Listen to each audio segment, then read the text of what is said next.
The heiress of a wealthy family secretly had a daughter for me. Chapter 1.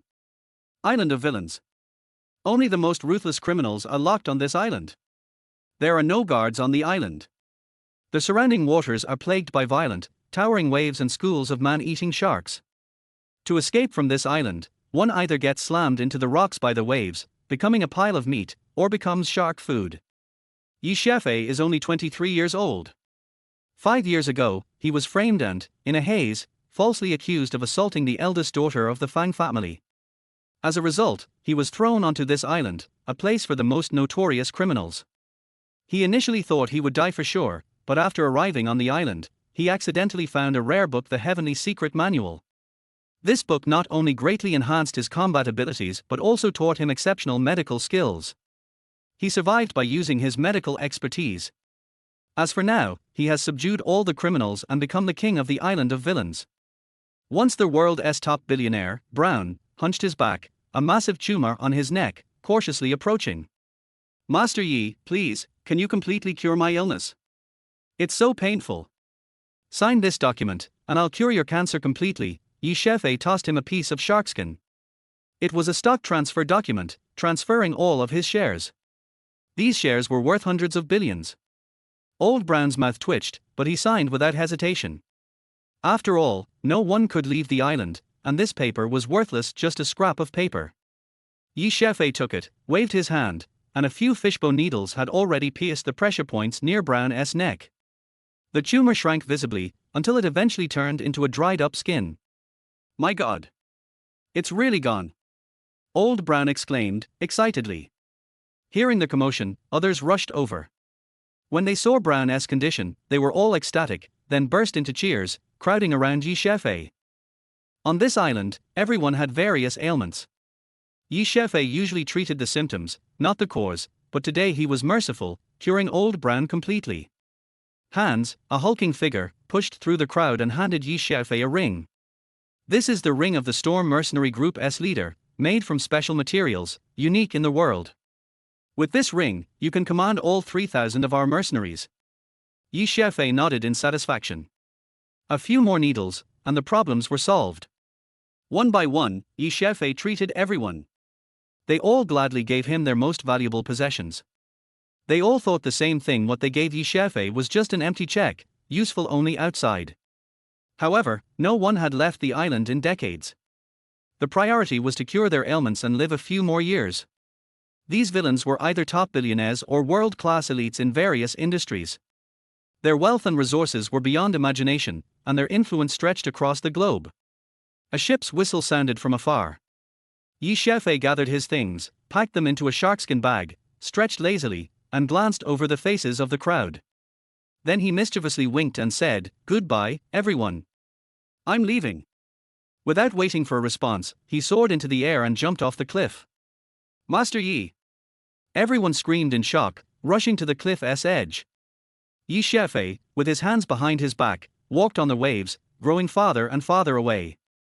Everyone stood frozen, completely stunned, unable to believe their eyes. "My God, he is going to collect the debt." Everyone was dumbfounded.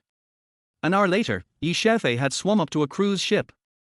Under the cover of night, Xiaofei, as nimble as a monkey, grabbed the protrusions on the ship's body and quickly climbed up to the deck. "Ha! Someone's here." Before climbing up, Xiaofei had confirmed there was no movement on the ship, but as soon as he arrived, a pair of bright eyes met his. A little girl, about 4 or 5 years old, stood in the darkness, gazing at him intensely, motionless, with no expression on her face. The two stared at each other for nearly half a minute. Then the little girl took a few steps forward, still keeping eye contact with Xiaofei. Her reaction was so strange that Xiaofei began to wonder if she might have some developmental issues. She stood in front of him, reached out, touched the sharkskin shorts he was wearing, and tried to remove the barnacles attached to them. Then she tilted her head back, her voice soft and childish. "Are you Poseidon?" "Poseidon?" Xiaofei looked down at himself. After emerging from those massive waves, his body could withstand the impact, but his clothes had been torn apart. He had caught a shark and used its skin to make a pair of shorts to cover himself.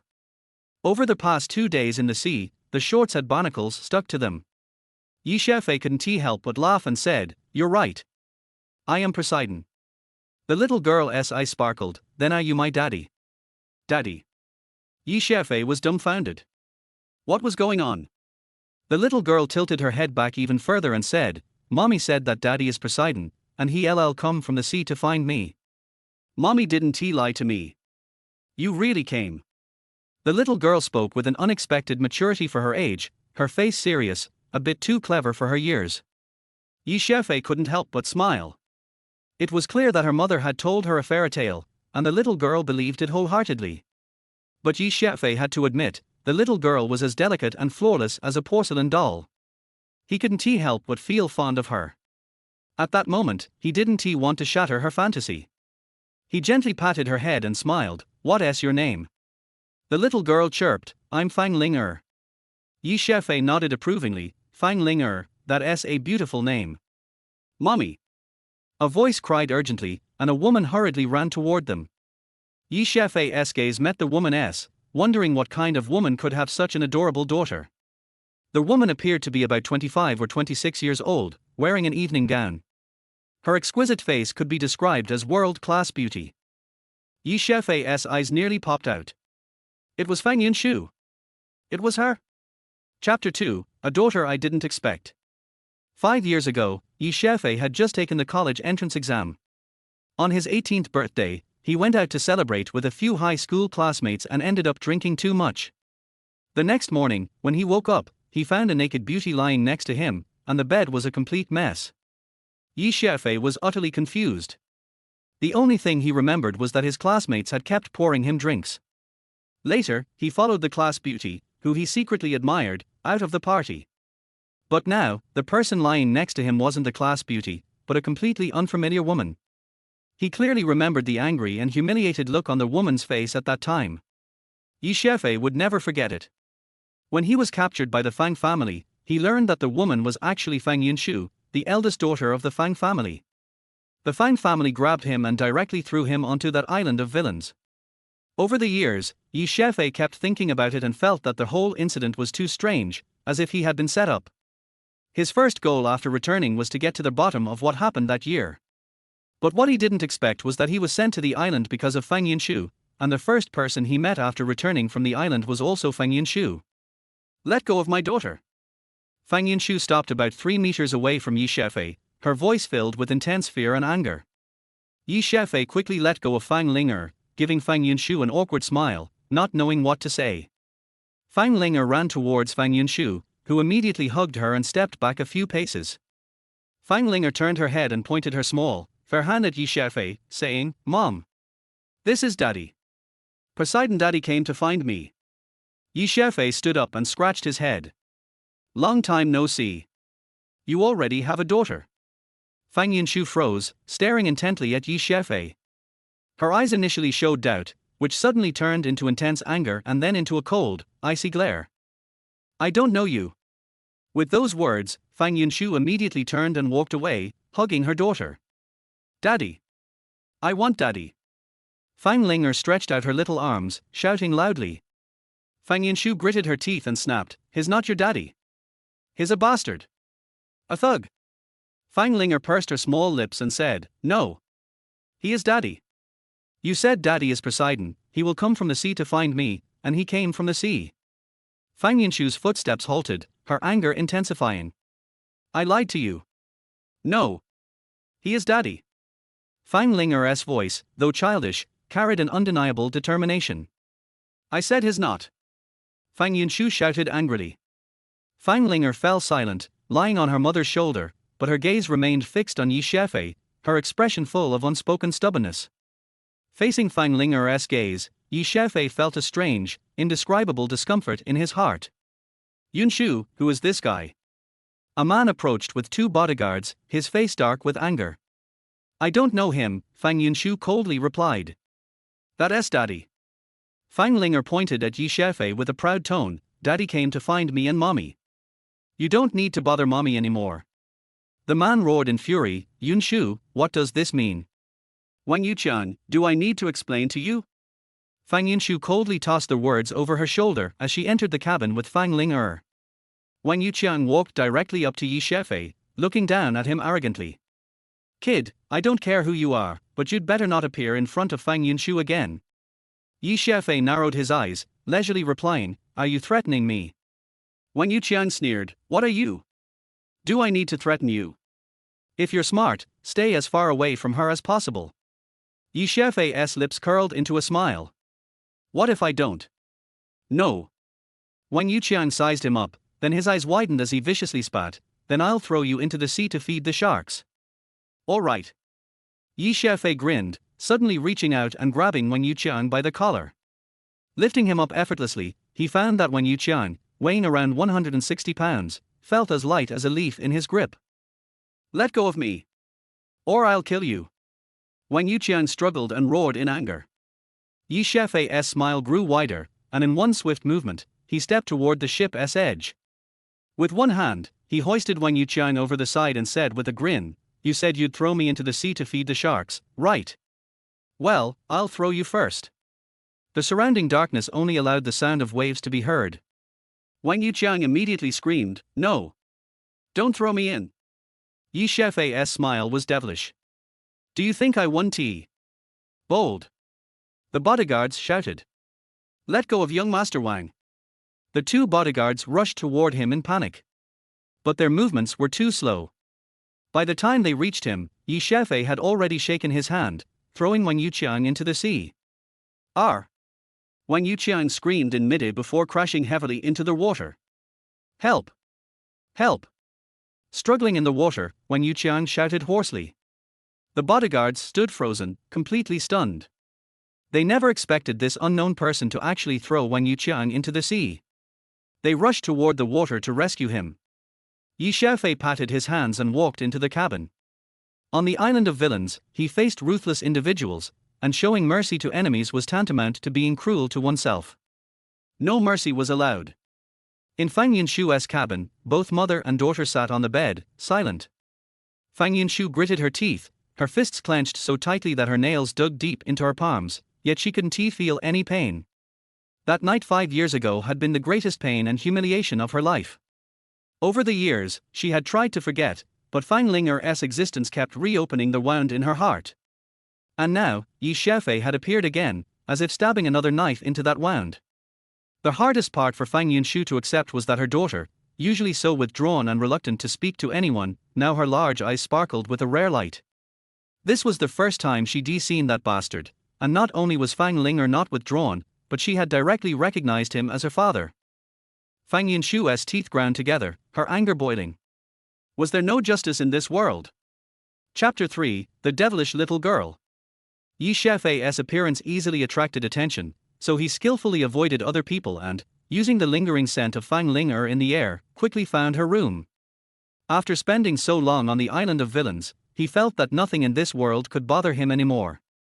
However, when it came to meeting Fang Yunshu, he found himself hesitating. As soon as the door opened, Fang Yunshu stormed out in anger. Yi Xiaofei swiftly hid in the shadows, feeling a strange sense of guilt for the first time in a long while. After Fang Yunshu left, Fang Linger came to the door. She walked straight toward Yi Xiaofei, stopped in front of him, and tilted her small face up to grab his hand. Did you know I was here? Yi Xiaofei asked in surprise. Fang Linger pointed around and said, this is the best place to hide. Of course, you'd be here. Yi Xiaofei, intrigued, asked, how did you know I was hiding? Fang Linger looked at him with a hint of disdain. You took so long to come find us, so you must be guilty. Mom's angry at you, and now you're hiding. Yi Xiaofei's eyes widened in surprise. You figured that out. Fang Linger answered, is that so hard? Your behavior is so obvious. A devilish little girl. On the island, the people Yi Xiaofei interacted with were mostly evil and cunning, but he couldn't deny that each one of them was smarter and more capable than the last. Even so, Fang Linger's observation and analysis skills were not inferior to those of any adult. She was so young, and if she grew up, he couldn't imagine what kind of extraordinary person she'd become. Yi Xiaofei genuinely liked this little girl. He patted her head and said, I do know your mom, but I'm not your father. Millimeter, you don't admit it now, but you will later, Fang Linger responded calmly. She tugged at his hand, leading him into the room. You look like that, Mom might not like it. Wait here, I'll get you some clothes. With that, Fang Linger ran out of the room. Yi Xiaofei glanced around. The room was obviously high-end, with luxurious decor, but what caught his attention the most was the bathtub in the bathroom. Fresh water was scarce on the island, and taking a hot shower was a luxury he could barely afford. Now, as the warm water poured over him, Yi Xiaofei couldn't resist the pleasure. The comfort was indescribable. Yi Xiaofei was so engrossed that when the bathroom door made a noise, he realized someone had entered. "R!" A sharp scream followed by the door slamming shut again. Yi Xiaofei immediately recognized that it was Fang Yunshu, and couldn't help but chuckle. 5 years ago, when they first met, he had been naked, and now, 5 years later, it seemed they were still in the same situation. Truly a strange fate. Quickly, he wrapped a towel around his waist and opened the bathroom door. Whoosh! A stick, cutting through the air, swung directly toward Yi Xiaofei's head. Yi Xiaofei swiftly sidestepped, hurriedly saying, "Don't misunderstand, I'm just taking a shower." "Go to hell!" Fang Yunshu screamed, swinging the stick furiously at him, not giving him a chance to explain. Yi Xiaofei grew annoyed, quickly snatching the stick from her hands and shouting, "Can you at least listen to me?" But Fang Yunshu was beyond reason. She lunged at him empty-handed, clearly losing control. If it had been anyone else, Yi Xiaofei would have slapped them away easily. But this was Fang Yunshu. He couldn't bring himself to hurt her. Still, they couldn't keep standing there like this. He stretched out his arms, grabbed her by the wrists, and pulled her into his embrace. Now, they were face to face, pressed tightly against each other like a couple in love. This only made Fang Yunshu angrier. "Let go of me! Let go of me!" she screamed, struggling desperately, twisting her body and kicking her legs with all her might. "Stop moving! Stop moving!" Yi Xiaofei, feeling the towel around his waist loosening, quickly tightened his grip on her, afraid the towel would fall off. But Fang Yunshu wasn't listening. Realizing she couldn't break free, she suddenly lowered her head and bit down hard on his shoulder. "R!" Yi Xiaofei winced in pain, his shoulder throbbing. He quickly jerked his hand, throwing Fang Yunshu onto the bed. His towel, unable to stay in place, fell to the floor. Fang Yunshu sprang up from the bed, about to charge at him again. But as she took a step, she froze, her body stiffening as she suddenly turned bright red. The shame of the moment hit her hard. This was even worse than 5 years ago. This bastard had seen her in such a vulnerable state back then, and now, she had seen him naked again. The room fell eerily silent, the atmosphere thick with tension. Fang Yunshu turned her face away, grinding her teeth in fury. "Bastard, you're truly shameless. I told you not to move. If you hadn't, how would my towel have fallen off?" Yi Xiaofei muttered irritably, quickly wrapping the towel around himself again. "I'm not moving. Am I supposed to let you bully me?" Fang Yunshu sneered, suddenly pulling out a knife from under the pillow. She glared at him, her voice venomous, "If you touch me again today, I'll fight you. Don't be impulsive." "I didn't mean to bully you," Yi Xiaofei replied, taking a cautious step back. A small knife like that, especially in Fang Yunshu's hands, didn't intimidate him at all, but he didn't want to provoke her further. "I came to find you because I have something I want to ask." Fang Yunshu fixed her gaze on him, not saying a word. Yi Xiaofei cleared his throat and said, "I want to talk to you about what happened 5 years ago." The moment Yi Xiaofei finished speaking, Fang Yunshu, like a lion whose fur had been ruffled, swung the knife at him, roaring, "Get out! We have nothing to talk about. Get out! Get out!" Yi Xiaofei furrowed his brow. Clearly, this wasn't the right time to have a conversation with her. He sighed in frustration, "Fine, don't get worked up. I'll leave for now." He turned and opened the door. At that moment, a small figure suddenly stumbled in. Chapter 4, He is Dad. Yi Xiaofei reached out and grabbed Fang Linger, but Fang Yunshu was quick to step forward, pulling the girl into her arms. While checking her over, she snapped angrily, "Where have you been? Who told you to go out? Didn't I tell you not to go out by yourself?" Fang Linger lifted the clothes she was holding. Fang Yunshu frowned when she saw the clothes: a man's suit, a shirt, and a pair of leather shoes. Her expression grew even darker. "Where did these come from?" Fang Linger replied, "From the big bad guy." Fang Yunshu's face darkened. Their big bad guy, in her daughter's words, was Wang Yuqiang. She whipped around, glaring at Yi Xiaofei fiercely. "Bastard, are you still human? You actually made a child steal clothes for you. Oh. Xiaofei was genuinely embarrassed. When Fang Linger said she would get him clothes, he hadn't stopped her, so he was indeed partly to blame. Fang Linger tugged at Fang Yunshu's hand and said, "Mom. Don't blame Dad, I asked to get them for him." Usually, her daughter barely spoke more than a few words at a time, but today, she had spoken so much, and what's more, it was all in defense of this bastard, Xiaofei. She had even helped him find clothes. What was going on? Fang Yunshu felt a lump in her chest, unable to breathe, and she staggered slightly, nearly fainting from the shock. Xiaofei quickly extended a hand to support her. After a quick check, he realized what was happening and swiftly carried her to the bed, kneeling beside her. His hand pressed gently against her chest. Fang Linger climbed onto the bed as well, her eyes fixed on Xiaofei's hand. Xiaofei cleared his throat and said, "I'm just trying to wake your mom up, not take advantage of her." Fang Linger calmly said, "It's fine, your dad." Her gaze actually held a hint of excitement and expectation. "Hurry up and wake mom up." Xiaofei nodded, giving a few gentle rubs, and his internal energy flowed into her.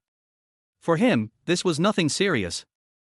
In less than 10 seconds, Fang Yunshu opened her eyes, her gaze unfocused. Then, she noticed Xiaofei's hand still on her chest. "Bastard!" Fang Yunshu bolted upright, raising her hand to slap him. Xiaofei caught her wrist and quickly explained, "I was just trying to wake you up.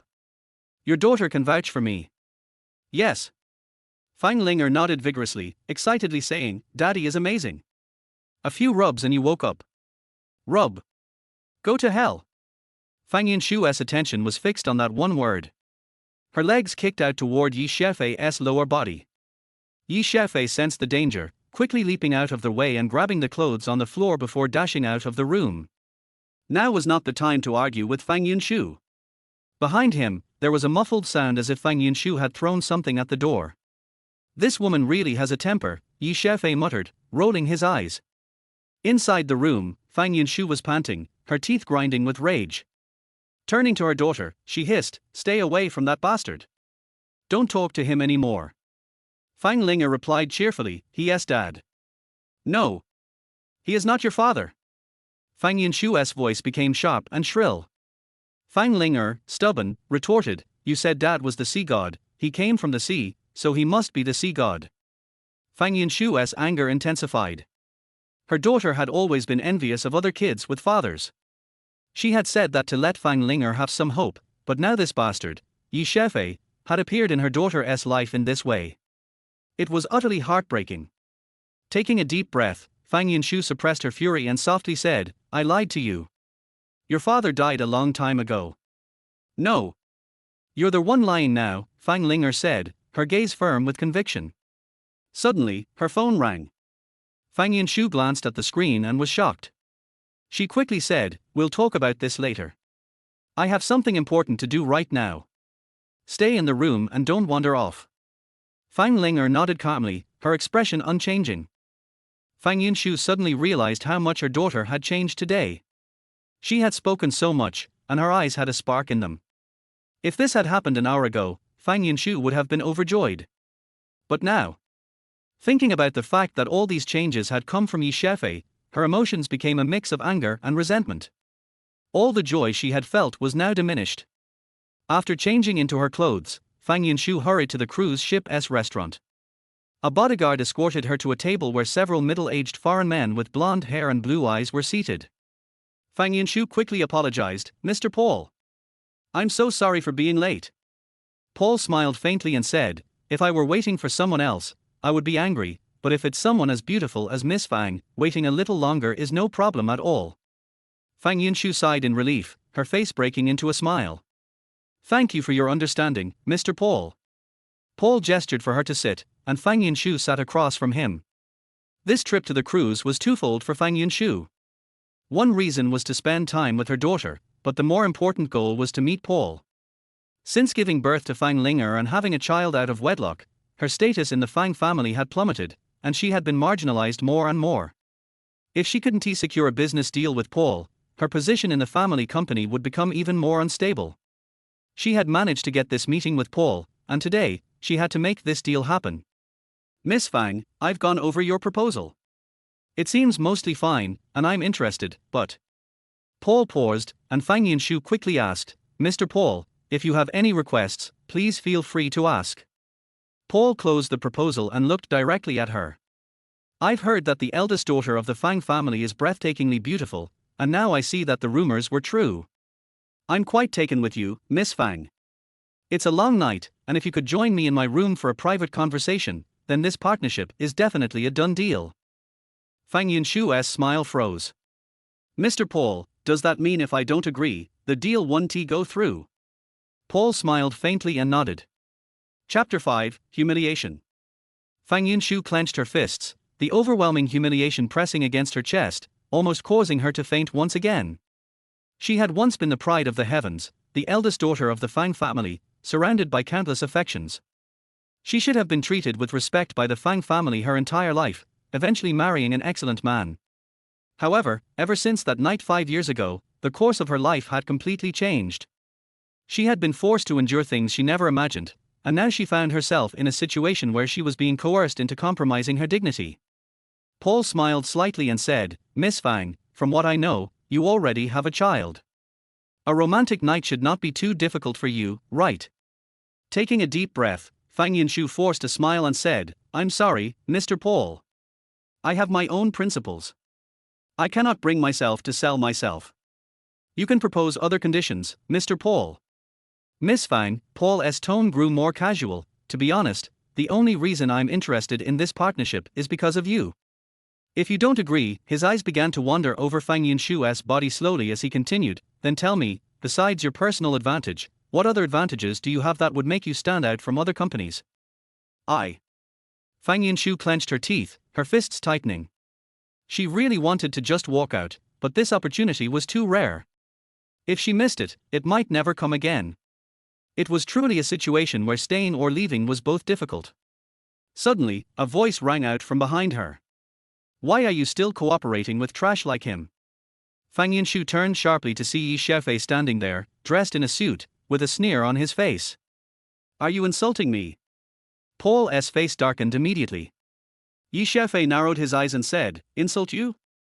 I feel like I'm degrading the term trash by using it for you. Paul's expression became even uglier. Miss Fang, is this your opinion? It took Fang Yunshu a moment to come to her senses, and she quickly replied, Mr. Paul, I don't know him. Xiaofei shot Fang Yunshu a glare and said, You clearly don't want to agree to him, so why bother being polite? Someone like him, you should. Before he could finish, Xiaofei grabbed the wineglass in front of Fang Yunshu and threw it in Paul's face. Paul screamed, jumping up in shock, frantically wiping his face, looking completely disheveled. Fang Yunshu suddenly felt a surge of satisfaction. What Xiaofei did was exactly what she had wanted to do, but her rationality made her feel frustrated. She turned around sharply, pushing Xiaofei away, and angrily shouted, What the hell are you doing? Get out. Paul was furious.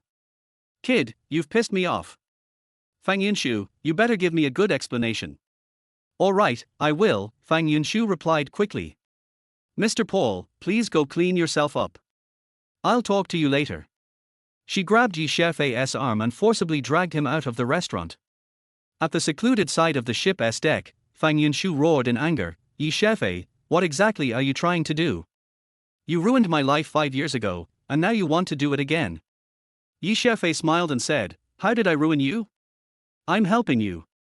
Why waste time with trash like him? Helping me?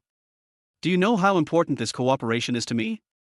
Now, you've completely ruined my chance, and you still say you're helping me. Fang Yunshu's voice became sharper. Xiaofei's smile grew wider. Isn't it just a partnership? It's easy. I'll make him beg you for the deal later. Beg me? Fang Yunshu scoffed coldly. Xiaofei, do you know who Paul is? Do you know how big his company is? Do you think I'm a 3-year-old child who can be easily fooled? Xiaofei nonchalantly replied, I'm not lying to you. This is very simple. He's just the president of a branch of Knock Corporation. It's no big deal for me to deal with him. Heh. Fang Yunshu sneered, no longer wanting to say another word to Xiaofei. She turned to walk away. Xiaofei quickly stopped her and said, Fang Yunshu, if I get him to cooperate with you, can we have a proper conversation? No. Fang Yunshu immediately rejected him, giving him a disdainful sneer as she walked past him. Knock Corporation was one of the top financial conglomerates in the world, worth trillions. Their industries span the globe, and the president of a single branch could handle tens or even hundreds of billions in business.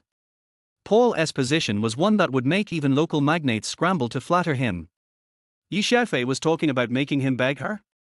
This was an absurd boast, only making Fang Yunshu more repulsed by Xiaofei. This time, Xiaofei didn't try to stop her. He watched her back, shaking his head.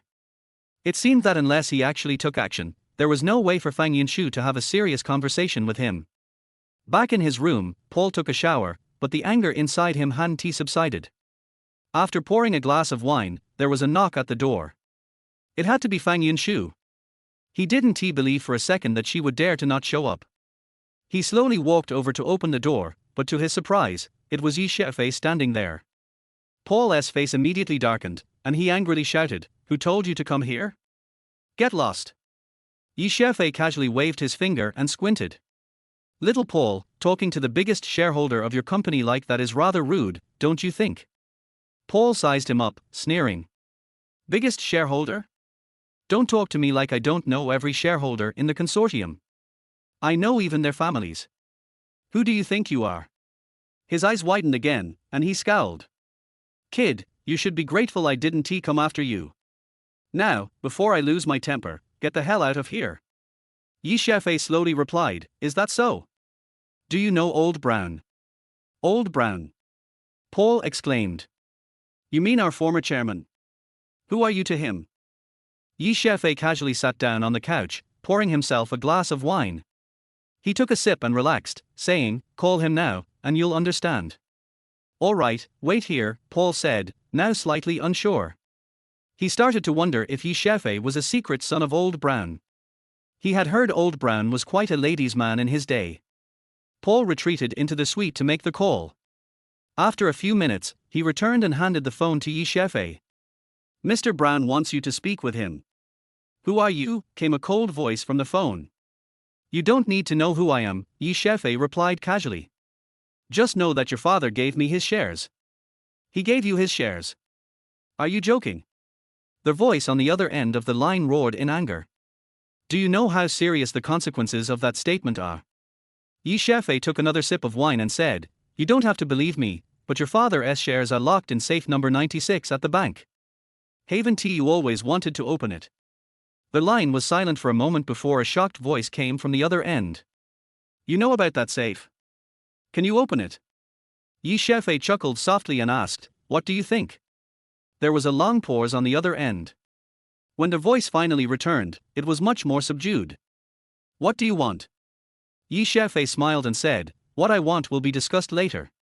But right now, I'm looking at Paul, and I can't stand him." Paul's face immediately turned green when he heard this. Chapter 6 You liar. Little Brown immediately said, "Mr. Yi, please give the phone to Paul." Xiaofei handed the phone to Paul with a smile on his face. Paul felt even more empty in his heart. The young man in front of him gave him a great pressure. Even with a smile on his face, he felt more pressure. "Paul, what does Mr. Yi want you to do?" Paul glanced at Xiaofei and said, "He wants me to cooperate with a woman. It's about $1 billion project." "Then agree to him, and you must be polite to him." "Okay." Paul handed the phone to Xiaofei again, but Xiaofei didn't answer the phone and said, "I have nothing to say to him." Paul's mouth twitched. What is Brown's identity? Even if he came to a country, the head of state had to meet him. The young man in front of him didn't even answer Brown's call. This kid is too arrogant. Brown obviously heard what Xiaofei said, and immediately said to Paul, "Then tell Mr. Yi that I will rush over in the next 2 days and talk to him in person about this matter." Paul was about to finish what Brown said, but he saw Xiaofei had already walked to the door and took away a box of top-grade cigars from him. Paul's face was dark. "Who is this guy?" Xiaofei came to Fang Yunshu's door and knocked twice. Fang Yunshu opened the door, but when he saw Xiaofei, he closed the door without hesitation. Xiaofei stretched out his hand to support the door, with a smile on his face, and said, I have already helped you with your cooperation with Paul. Fang Yinshu didn't believe it at all, and shouted coldly, "Get out, or I will call the guards." Yi Xiaofei still smiled and said, "Don't be so impulsive, Paul will call you soon." Fang Yinshu snorted coldly and still pushed the door hard. At this moment, her cell phone rang, and Fang Linger immediately ran over with the phone, looking at Yi Xiaofei with a strange look in her big watery eyes. Fang Yinshu glanced at the phone, quickly snatched it away, and had to let go of the door. Fang Linger immediately grabbed Yi Xiaofei's hand, pulled her to sit on the sofa, and then sat beside him, looking at him without blinking. Yi Xiaofei also looked at Fang Linger with a smile. From the little girl's eyes, he could feel her love for him, and Yi Xiaofei had to admit that he really liked this little girl. "Hello, Mr. Paul, really? Do you really want to cooperate with us? No other additional conditions, Mr. Paul, you are really the most generous person. I really can't express my excitement in words." After hanging up the phone, Fang Yinshu excitedly turned around in the room. He thought that there was no hope at all, but a phone call completely changed everything. This was too sudden. Fang Linger proudly puffed out her chest and said, "Mom, Dad is great." Fang Yinshu stopped and looked at the intimacy of the two people, especially the proud look of the two people at this time, which was 70% similar. A fire rose in her heart, her face was tense, and she said unhappily, "What does it have to do with him?" Yi Xiaofei smiled and said, "Now I have done it for you, can we talk about it?" Fang Yinshu snorted and said, "You did it? Tell me, how did you do it?" Yi Xiaofei said lightly, "I went to talk to him, and he agreed obediently. I spent so much effort, but there was no effect." This guy said it so casually, which made Fang Yinshu even more annoyed. "Just talk and it will be done, who do you think you are?" Yi Xiaofei said, "I am their largest shareholder, I say a word, and he will naturally listen to it." The largest shareholder. Fang Yinshu pointed outside the door and said angrily, "Get out. Get out of here, do you think I am a 3-year-old child? Am I so easy to fool? I really am." Yi Xiaofei explained helplessly. "Okay. You are. I, Fang Yinshu, can't afford you, please disappear from my sight immediately." Fang Yinshu rushed over and wanted to pull Yi Xiaofei up and drive him out.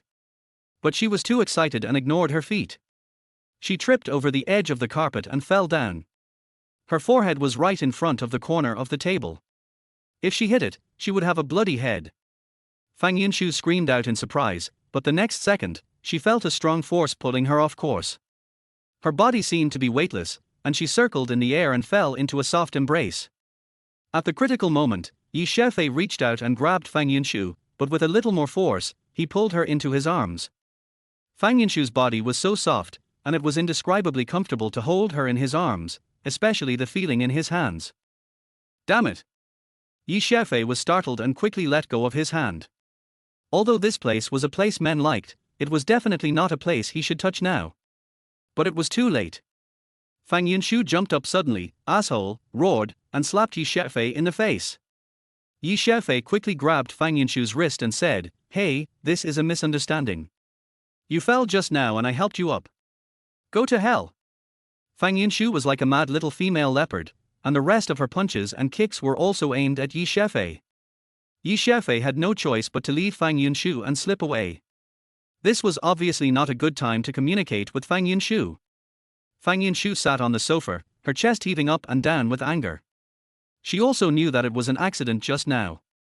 She also knew that Yi Xiaofei came to save her just now, but if this guy touched her, he would have an indescribable anger. From the corner of her eye, she suddenly found that her daughter was actually laughing there, and turned her head abruptly. Fang Linger's face instantly lost expression and looked at her calmly. Fang Yinshu said depressedly, "What's so funny?" Fang Linger raised her chin and said, "Dad is the sea god, he won't let you get hurt." Fang Yinshu gritted his teeth and said, "He is not your father. If you shout like that again, I won't want you anymore." "Oh." Fang Linger responded lightly, and then looked at Fang Yinshu calmly. The skin on Fang Yinshu's face twitched a few times. He knew his daughter's stubbornness best. Even if it was him, it would be quite difficult to change her mind.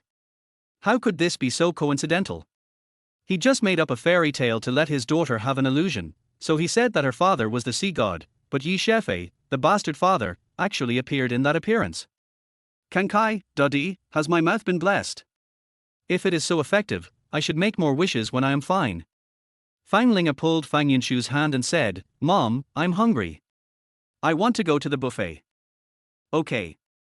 Fang Yunshu nodded and took Fang Linger to the buffet restaurant. She had been preparing to meet Paul for the past 2 days and had not spent enough time with her daughter. Now that this matter was settled, she could finally spend time with her child. However, Fang Yunshu also muttered in her heart that Paul's attitude changed too quickly. It was absolutely impossible to say that no one helped her. Could it be that Xiaofei really helped her? No. This is absolutely impossible. That guy was an orphan whose parents died 5 years ago. He had no family background at all. The image he showed when he appeared was enough to show that he had not achieved anything. He had no ability to deal with Paul's matter.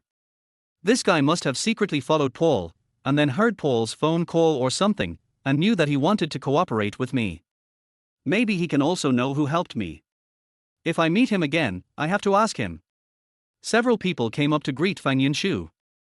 They were all business celebrities. Fang Yunshu did not dare to neglect them and communicated with them enthusiastically. Fang Linger tugged at her clothes and pointed to the buffet area not far away. You are only allowed there, not to go anywhere else. Do you hear me? Fang Linger nodded, and then walked over there. When she was about to reach the door, she started jogging all the way. She was actually very anxious and excited. This surprised Fang Yunshu. Her daughter usually had no interest in food. What happened today? Mom, you do your thing. I can find food by myself. Chapter 7. Why? Xiaofei was a little depressed. He had done something for Fang Yunshu, but she didn't appreciate it at all and didn't believe him. I won't look for Fang Yunshu for the time being. It's better to find something to eat first. Soon he found the buffet restaurant. Looking at the food on the table, Xiaofei almost drooled. Having lived on the island for 5 years, life was extremely hard. It was good enough to have enough food every day. Although there was the sea all around, there was no way to catch anything in the sea due to the strong winds and waves. I could only pick up some dead fish washed up occasionally, plus small animals and wild fruits on the island. Anything here was simply the best delicacy for him. As soon as he took a plate, a small figure stood in front of him. Hey, why are you here? Where's your mother? Xiaofei looked around immediately. My mother is not here. Fang Linger answered with a smile. Xiaofei smiled and said, Oh, so you came here to eat too? I came to find you. Looking for me? Xiaofei asked doubtfully, Did you know I would come here? Fang Linger nodded confidently and said, Yes. How did you know? Xiaofei couldn't help but smile, thinking that Fang Linger was just bragging. Dad came from the sea and hasn't eaten anything, so he must be hungry. If he goes somewhere else, he has to spend money. Dad doesn't have our money, so he can only come here to eat. Xiaofei looked at Fang Linger in surprise. Although this idea was a bit childish, the inference was reasonable. She was just a little kid, but she had such reasoning ability. She was simply a demon.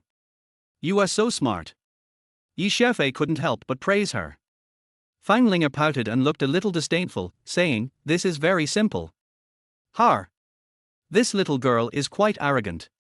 Touching Fang Linger's hair, Xiaofei said, What do you want to eat? I'll get it for you. Whatever Dad eats, I'll eat. The two immediately began to put food into the plates. Soon, the table where they sat was filled with plates of food. Xiaofei's life was hard when he was a child. During the 5 years on the island, the conditions were even more difficult. He was lucky to have enough food. Now, any food is a delicacy for him. He just grabs the food and stuffs it into his mouth. Fang Linger picked up the chopsticks with her little hands, looked at Xiaofei, silently put down the chopsticks, stretched out her 2 chubby little hands, grabbed the food and stuffed it into her mouth. After eating for a while, Xiaofei felt better, so he slowed down, drank some juice to smooth it out, and said, Fang Linger, is your mother always so bad-tempered? He didn't know Fang Yunshu at all, so he wanted to learn some information from Fang Linger. Fang Linger said, Mom doesn't usually lose her temper with others. Even if she is wronged, she is angry alone. She is angry only when she sees Dad. This title is a big problem. Xiaofei hurriedly said, You'd better not call me Dad. I'm not your dad. Fang Linger said firmly, No. You are Dad. Yi Xiaofei rolled his eyes. He really thought that Fang Linger was his daughter, but he immediately dismissed this idea. He and Fang Yunshu had only had that one incident. If Fang Yunshu was really pregnant, how could she give birth to this child? This little girl is very stubborn, and it is not easy to change her opinion. She smiled and said, "Then you can't call me like that in front of your mother. Didn't you see that your mother was very angry when she heard this?" Fang Linger tilted her head and thought for a while, then nodded seriously and said, "You are right. We can't make our mother angry now. Then when she is not around, I will call you Dad." This, okay. Yi Xiaofei had to nod. He had to admit that he really got along well with this little girl. This time, he didn't accomplish anything else, but he became a cheap father and had an extra cheap daughter. Just now, a man named Wang fell into the sea. He was so careless. It would be terrible if he was not found in time. Yes, it's late at night, and the sea breeze is so strong. What is a grown man doing there? Fang Linger put her head in front of Yi Xiaofei, covered her mouth, and lowered her voice and said, "Dad, is it that Wang Yuqiang?" "How do you know?" Yi Xiaofei asked with narrowed eyes. Fang Linger raised her chin and said, "That annoying guy wants to be my dad. Of course, you, the real dad, can't agree. He is so annoying and speaks so harshly. Of course, Sea God Dad will throw him into the sea." Yi Xiaofei secretly praised the little girl's analytical ability and said with a smile, "Then aren't you afraid of me? Whoever provokes me, I will throw him into the sea. Don't be afraid." Fang Linger suddenly stretched out her arms and hugged Yi Xiaofei's neck. She kissed him on the face with her little mouth, her eyes shining, and said, "You are my dad, so you are here to protect me and my mom. Those who bully us, you throw them into the sea to feed the turtles." The soft touch on her face instantly spread from her face to her whole body and directly to Yi Xiaofei's heart. It was soft and sweet, which made Yi Xiaofei stunned. Fang Yunshu was worried about her daughter. After communicating with others for a while, she hurried to the buffet restaurant. Looking around, she soon saw Fang Linger, and her nervous mood relaxed at once. But when she saw Yi Xiaofei with her daughter, Fang Yunshu's anger suddenly rose. Just as she was about to rush over, she suddenly saw her daughter eating voraciously, in high spirits, with a bright and sweet smile. Fang Yunshu's steps could not help but stop. She was really worried about her daughter's autism, and sought medical treatment everywhere, but there was no effect at all. Her daughter did not communicate with others, ate very little, and basically did not smile on her face. But now, all those problems seemed to be gone, and her daughter was a normal child. But her daughter's change was caused by Yi Xiaofei, the bastard. Why? Why? Fang Yunshu's complex mood at this time was simply indescribable. She smiled for a while, and then her face was hideous. Chapter 8. Let's dance again. Yunshu. Wang Yuqiang's voice sounded in Fang Yunshu's ears. Fang Yunshu turned her head, and the expression on her face had returned to her usual coldness. She nodded and walked towards Yi Xiaofei and his daughter. Yi Xiaofei immediately felt Fang Yunshu's look and whispered to Fang Linger, "Your mother is here." Fang Linger turned her head and saw Fang Yunshu, and the smile on her face disappeared. Fang Yunshu's clenched fist tightened again. "What's going on? My daughter's autism will flare up when she sees her?" Yi Xiaofei had his back to Wang Yuqiang, and he was wearing a suit, so Wang Yuqiang didn't recognize him at all. Wang Yuqiang had coveted Fang Yunshu for a long time. Seeing Fang Linger eating at the same table with a man, he felt jealous. Seeing the two of them eating so well, he frowned. Wang Yuqiang usually doesn't like Fang Linger, and now he wants to show his ability to educate his children, so he said, "Linger, why are you so disobedient? Why do you eat with others casually?" Fang Linger didn't even look at him, took the crab meat peeled by Yi Xiaofei, stuffed it into her mouth and chewed it. Wang Yuqiang looked ugly, and then said, "Also, look at how you eat. You are a girl, so you have to act like a girl. How rude is this?" Fang Linger tilted her head and glanced at Wang Yuqiang. Her eyes were like looking at an idiot, and she deliberately grabbed a piece of cream cake and stuffed it into her mouth, and her little hands were covered with cream. Wang Yuqiang was so angry that smoke came out of his nose. He suppressed his anger and said to Fang Yunshu, "Yunshu, look at what your daughter is like now. If you don't take good care of her, what will happen to her when she grows up?" Fang Yunshu didn't like what he said. His face sank and he said, "My daughter, how can I educate her? You don't need to teach me." Wang Yuqiang's face froze and he said hurriedly, "Yunshu, I said this too much, but I'm really doing it for the good of the child. When she enters our Wang family in the future, this will definitely make others criticize her. Fang Yunshu's tone became colder and he said, "You think too much. She has nothing to do with your Wang family. Idiot." Xiaofei turned his head and gave Wang Yuqiang a contemptuous look, and two words popped out of his mouth. "Yeah. Yeah." Fang Linger nodded vigorously, and then gave Wang Yuqiang a contemptuous look. The eyes and expressions of these two people are simply carved from the same mold. Fang Yunshu's face was dark. These two guys just met today. They didn't teach each other by example. If they just looked alike, it would be fine. But how could they have the same expression? This is too unreasonable. Wang Yuqiang immediately directed his anger at Xiaofei, saying angrily, "What do you do? You have no manners at all. You eat with your hands. I don't know which country you came from. You have corrupted our children. Get out of here." Xiaofei wiped his mouth and said, "You forgot me so quickly. You?" Wang Yuqiang looked Xiaofei up and down, and suddenly his face changed. He took a step back, pointed at Xiaofei, and said angrily with gritted teeth, "It's you, kid. I'm looking for you." Xiaofei glanced at Wang Yuqiang and said, "Why are you looking for me? Jumping into the sea is fun. Are you addicted? Do you want me to throw you again?" Fang Linger said seriously, "Is it fun to jump into the sea?" Xiaofei also said seriously, "It's fun. It's really exciting to jump into the sea from a high place with a splash." Fang Linger turned her eyes to Wang Yuqiang and said expectantly, "Then Uncle Wang, jump again." The people on the boat just saved Wang Yuqiang. Although he saved his life, the embarrassment made him lose face. And this big and small, still talking so irritatingly, Wang Yuqiang was so angry that he almost died. "Don't talk nonsense." Fang Yunshu glared and said in a low voice, "Stop eating and follow me." Fang Linger pouted, jumped off the chair reluctantly, ran to Xiaofei's side, and whispered in his ear, "Dad, we will come to eat tomorrow." "Okay." Xiaofei nodded and wanted to touch Fang Linger's face, but felt Fang Yunshu's sharp eyes and had to give up. Fang Yunshu took Fang Linger away directly.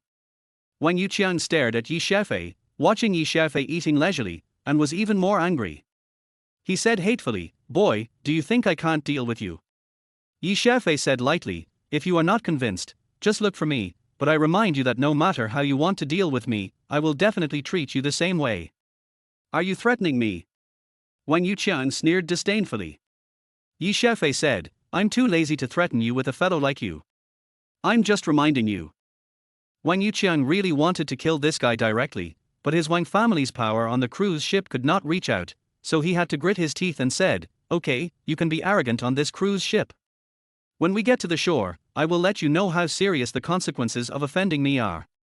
Okay, you've finished bragging, do what you should do, don't disturb my mood for eating here." Xiaofei waved his hand, like chasing away flies, with a disgusted expression on his face. Contempt. Contempt. Wang Yuqiang had never been treated like this before, and he felt like his chest was blocked by a stone. It was so uncomfortable. Chapter 9. I am the daughter of the sea god. "Mom. I'm hungry."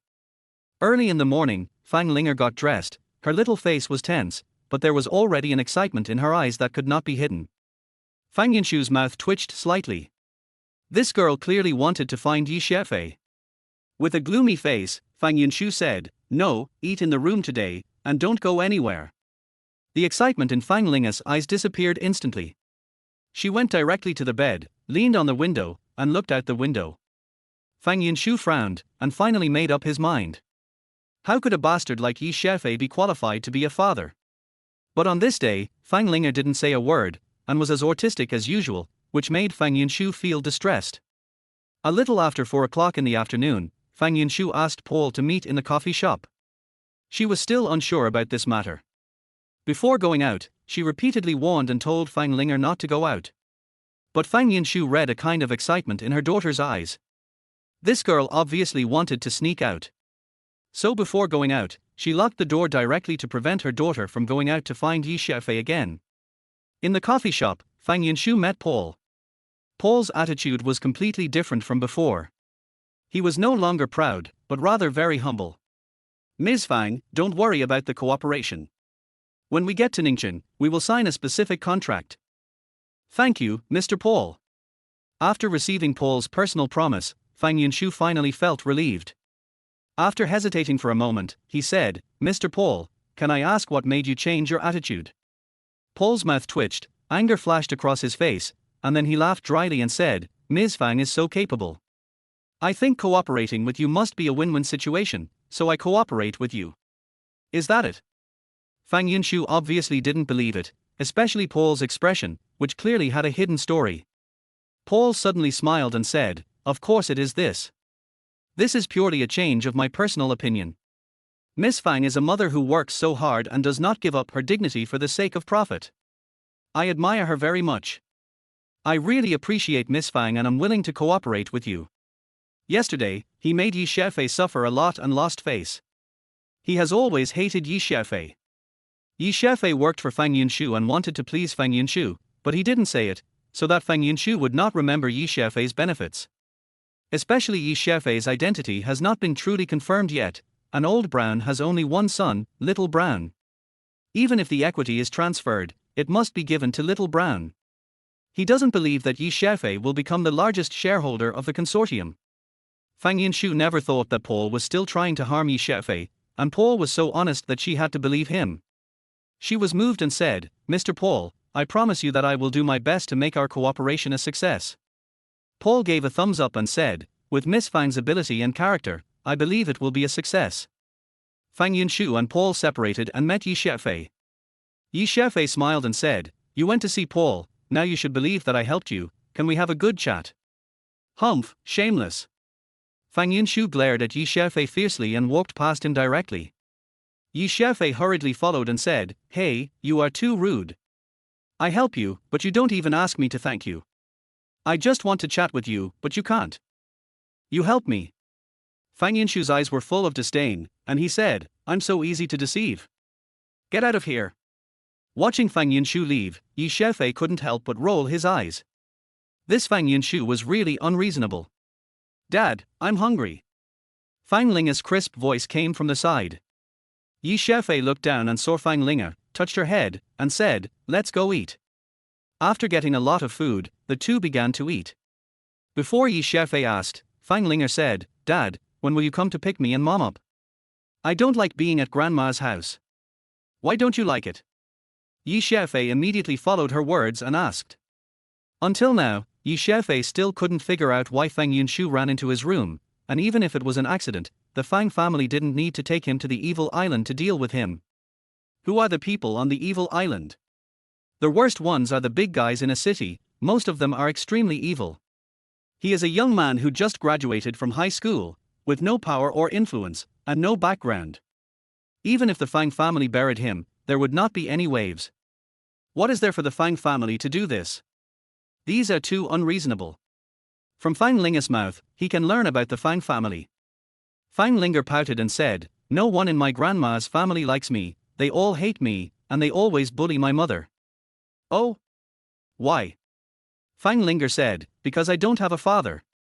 They said my mother shouldn't have given birth to me, and that I caused the Fang family to lose a lot of money.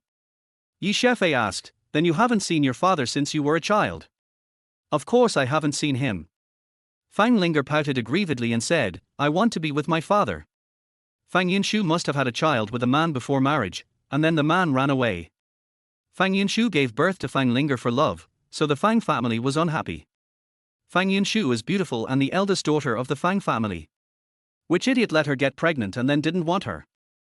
Yi Xiaofei really despised that bastard in his heart.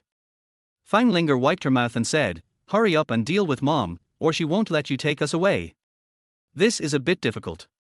Yi Xiaofei shook his head and said, You've seen your mom's attitude towards me. She doesn't even want to talk to me. She must hate me to death. Fang Linger said, The deeper the love, the deeper the hatred. If she has no feelings for you at all, then you have no chance. Yi Xiaofei chuckled and said, You are so old, how can you know what love and hatred are? Your mom only hates me, where is the love? Fang Linger blinked her watery eyes, and said, Then her hatred for you is also a kind of emotion. At least she has you in her heart. As long as you work hard, you can turn this hatred into love. Yi Xiaofei stared at Fang Linger with wide eyes, and said with a smile, how old are you, little girl, how can you know so much? I am the daughter of the sea god. Of course I know a lot. Fang Linger raised her chin proudly, Dad is great, so of course I am great too. Xiaofei said with a smile, then you have to talk more about your mother so that I can please her. HMPH. Fang Yinshu's cold snort came from behind. Xiaofei and Fang Linger immediately lowered their heads and ate crazily. Chapter 10 I'll help you get rid of that bastard. Fang Yinshu returned to the room and didn't see Fang Linger, so she went straight to the buffet area angrily. She had locked the door, and if it weren't for Xiaofei, that bastard, how could her daughter go out? When she came to the buffet area, she saw her daughter and Xiaofei eating happily there, and Fang Yinshu subconsciously stopped. She had always hoped that her daughter could be happy like a normal child. Now that she finally saw it, how could she bear to ruin it? Finally, seeing that the two had almost finished eating, Fang Yinshu snorted coldly to remind them. Go get a glass of water for your mother. Fang Yinshu said to Fang Linger. Fang Linger's eyes lit up, and then she blinked at Xiaofei, then walked slowly while muttering, should I get juice for my mother? Or soda? Or water? Oh, there are so many waters there, I have to choose carefully. This little girl clearly told the two that she would be back late, and you two should talk here. Fang Yinshu's mouth twitched, this daughter, it's really a waste of raising. Pulling out a chair, Fang Yinshu sat down, staring at Xiaofei with burning eyes. Xiaofei smiled and said, do you want to talk to me? Humph. Fang Yinshu snorted coldly, and then said coldly, Xiaofei, what do you want to do to my daughter? Xiaofei smiled and said, nothing. I just think Linger is very cute. We get along very well. I really envy you for having such a cute daughter. Fang Yinshu was more alert and said, whether she is cute or not has nothing to do with you. You'd better not have any idea about her. I didn't have any idea about her. I didn't mean to take advantage of you, and I didn't mean to be a cheap dad. Fang Yinshu frowned and his voice immediately became much sharper, cheap dad. Don't get excited. I heard Linger say that the bastard abandoned you. Look at you, you are so beautiful, and your daughter is so cute. I really don't understand what kind of bastard abandoned you. Xiaofei just wanted to please Fang Yinshu at this time, so he said something nice and something that Fang Yinshu could empathize with. Fang Yinshu's face suddenly became strange, and then he gritted his teeth and said, yes, that's a bastard, the biggest bastard in the world, I really want to peel off his skin and pull out his tendons. Xiaofei's eyes lit up, and he quickly straightened his chest and said along with Fang Yinshu's words, you can tell me who he is. If I meet him in the future, I will definitely take revenge for you. Really? Fang Yinshu sneered. Of course. People say that a husband and wife for a day will have 100 days of grace, Shut up. Fang Yinshu suddenly roared in repressed, stood up suddenly, and walked away. Xiaofei's face darkened, and he didn't understand how this touched Fang Yinshu's reverse scale. Xiaofei was very clever when facing those villains on the island, and he played those guys in the palm of his hand, but he had no experience in coaxing girls, and was completely a novice. In addition, Fang Yinshu had always hated him to the core. That night was her taboo. As long as it was mentioned, she would turn against him. Fang Yinshu went over and pulled Fang Linger away. The little girl turned her head and looked at Xiaofei. Xiaofei shrugged his shoulders and smiled bitterly. Fang Linger shook her head and sighed softly. Xiaofei actually read a very helpless emotion from the expression of little Fang Linger, as if the little girl was saying that he was stupid. In the next 2 days, Xiaofei basically had no chance to get close to Fang Yinshu, and Fang Yinshu did not give Xiaofei a chance to get close to her daughter. 3 days later, the cruise ship docked at the dock of Ningchen. Everyone went ashore, and Fang Linger suddenly broke free from her mother's hand and ran quickly to Xiaofei. Xiaofei squatted down, and Fang Linger threw herself into his arms. Fang Linger hugged Xiaofei's neck tightly and said, Dad, won't you go with us? Xiaofei looked at Fang Yinshu not far away and said, your mother won't let me. Then, you hurry up to pick us up. Fang Linger's eyes were red, and she looked aggrieved. Xiaofei felt a little sour in his heart, nodded, touched her head, and said, okay. Fang Yinshu came over and said with a gloomy face, let's go. Fang Linger hugged Xiaofei's neck tightly, turned her head, and said to Fang Yinshu pitifully, let Dad go with us. No. Fang Yinshu refused without thinking. Fang Linger bit her lips hard, tears rolled in her eyes, and she tried hard not to let the tears fall. Fang Yunshu felt distressed, but she would never agree to this. Xiaofei was quite dissatisfied with Fang Yunshu at this time. How could she speak so bluntly to the child? Don't you know to coax her first? Let me go first, I'll give you something good. Xiaofei whispered in Fang Linger's ear. Fang Linger quickly let go of Xiaofei, and her eyes immediately showed expectation. Xiaofei took off a necklace from his neck. The chain of the necklace was shark tendons, and the pendant was a black pearl. Xiaofei put it on Fang Linger, and said softly, "Take this, if you encounter any danger, Dad will save you." Does this have the magical power of the sea god? Fang Linger's eyes lit up. Xiaofei smiled and nodded, saying, "Yes, a little." "Yeah." Fang Linger nodded vigorously. "Go quickly." Xiaofei gently rubbed Fang Linger's hair. Fang Linger hugged Xiaofei's neck again, kissed him hard on the face, and said with a burning gaze, "Dad, Linger is waiting for you." Xiaofei met the little girl's gaze, nodded vigorously, and said, "Okay." Fang Yunshu looked at the true feelings of the two people, one big and one small, and turned her head away. No one knew what she was thinking. Chapter 11. Dad, they bullied me. Fang family. Great. Fang Jinyuan, the head of the Fang family, patted the armrest of the sofa heavily and said excitedly, "Our Fang family has been going downhill in the past few years, and its status in Ningchen has been declining. This time, we can cooperate with the Nok group, which will surely make our Fang family glorious again. Yunshu, you have done a great job." Fang Yunshu didn't know how long it had been since he heard the old man's praise. He said with a choked voice, "As a member of the Fang family, Yunshu is willing to contribute his strength to the Fang family." Not bad. Not bad. The old man of the Fang family nodded, looked around, and said to his second son Fang Qianlong, "Qianlong, you will follow up on the cooperation with Paul next." Fang Qianlong is in his 50s this year. Among the second generation of the Fang family, he is the most capable person. Hearing this, his face lit up and said excitedly, "Father, don't worry, I will definitely do this properly, but I can do other things, but the relationship between Yunshu and Paul, this is still." Fang Yunshu said quickly, "Please tell me what arrangements uncle has, I will try my best to do it." Fang Qianlong smiled and said, "What I asked you to do is very simple, but it is very important. I think you should understand." Fang Yunshu was stunned for a moment and said, "Uncle, please tell me clearly, Yunshu doesn't understand." Fang Qianlong's daughter Fang Yunjuo chuckled, with a kind of teasing and ridicule in her laughter, and said, "I say Sister Yunshu, you are guessing and pretending to be confused, just accompany Mr. Paul and make him happy." Fang Yunshu finally understood, and her face suddenly became a little ugly, saying, "Sister Yunjuo, Paul and I are just talking about cooperation normally, and there is no such relationship." Heh. Fang Yunjuo curled her lips and said, "Why are you pretending to be noble here? Everyone knows that Paul is a very romantic guy. If nothing happens, will he agree to cooperate with us?"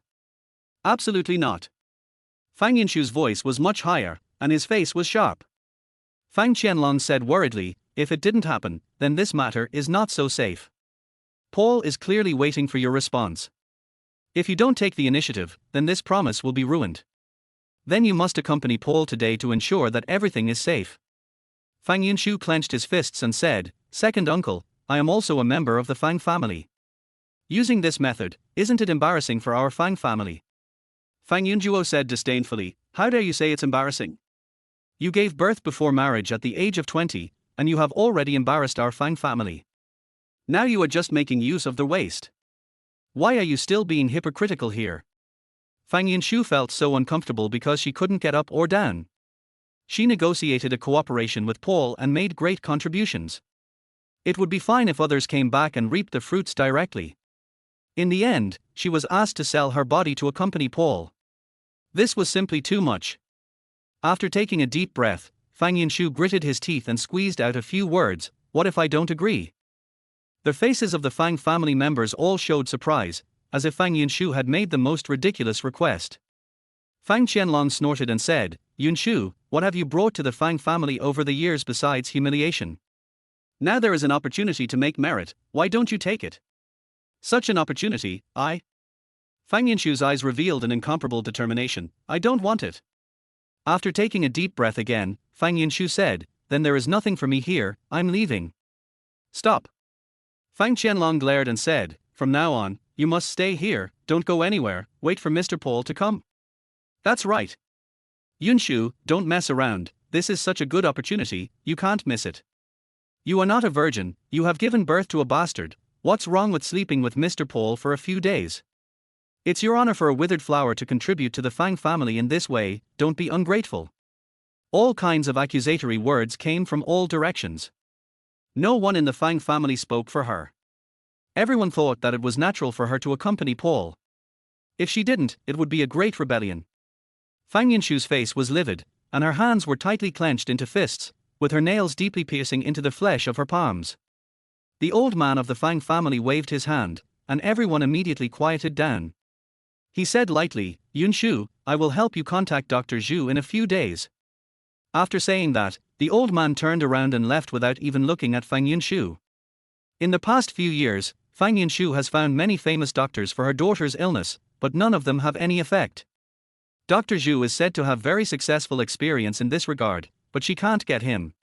The old man's words directly hit her sore spot. Her self-esteem and persistence, but in front of her daughter's health, they are so weak and powerless. She stood there, lowered her head silently, and had no idea of fighting. Fang Qianlong looked at Fang Linga, frowned, and said, Yunjuo, take this bastard away, don't let her get in the way here. Fang Yunjuo agreed, came over and grabbed Fang Linga's arm, and said, little bastard, follow me. What are you going to do? Fang Yunshu nervously hugged Fang Linga in his arms. Fang Yunjuo curled her lips in disdain and said, you are going to accompany Mr. Paul these 2 days. Do you still want to take this little bastard with you? Fang Yunshu slowly squatted down, gently pulled her daughter's hand, and said softly, Linga, can you stay with Aunt Yuo for the next 2 days? Fang Linga clenched one of Fang Yunshu's fingers and shook her head vigorously. Fang Yunshu frowned and said, if you don't listen to your mother, you will be naughty. Fang Linga still shook her head, looking at her mother with a firm look, and said, Mom is not afraid, there is Dad. Fang Yunshu's face froze, and then he suddenly got up and left. Fang Linga was about to chase after him, but Fang Yunjuo suddenly grabbed her shoulder, making her unable to move. Fang Linga watched her mother go upstairs, turned her head, and stared at Fang Yunjuo with burning eyes. Fang Yunjuo frowned. She felt oppressed by the little girl staring at her, which made her very unhappy. She raised her hand and patted Fang Linga on the head, staring and said, little bastard, be honest for the next 2 days, or I won't give you food.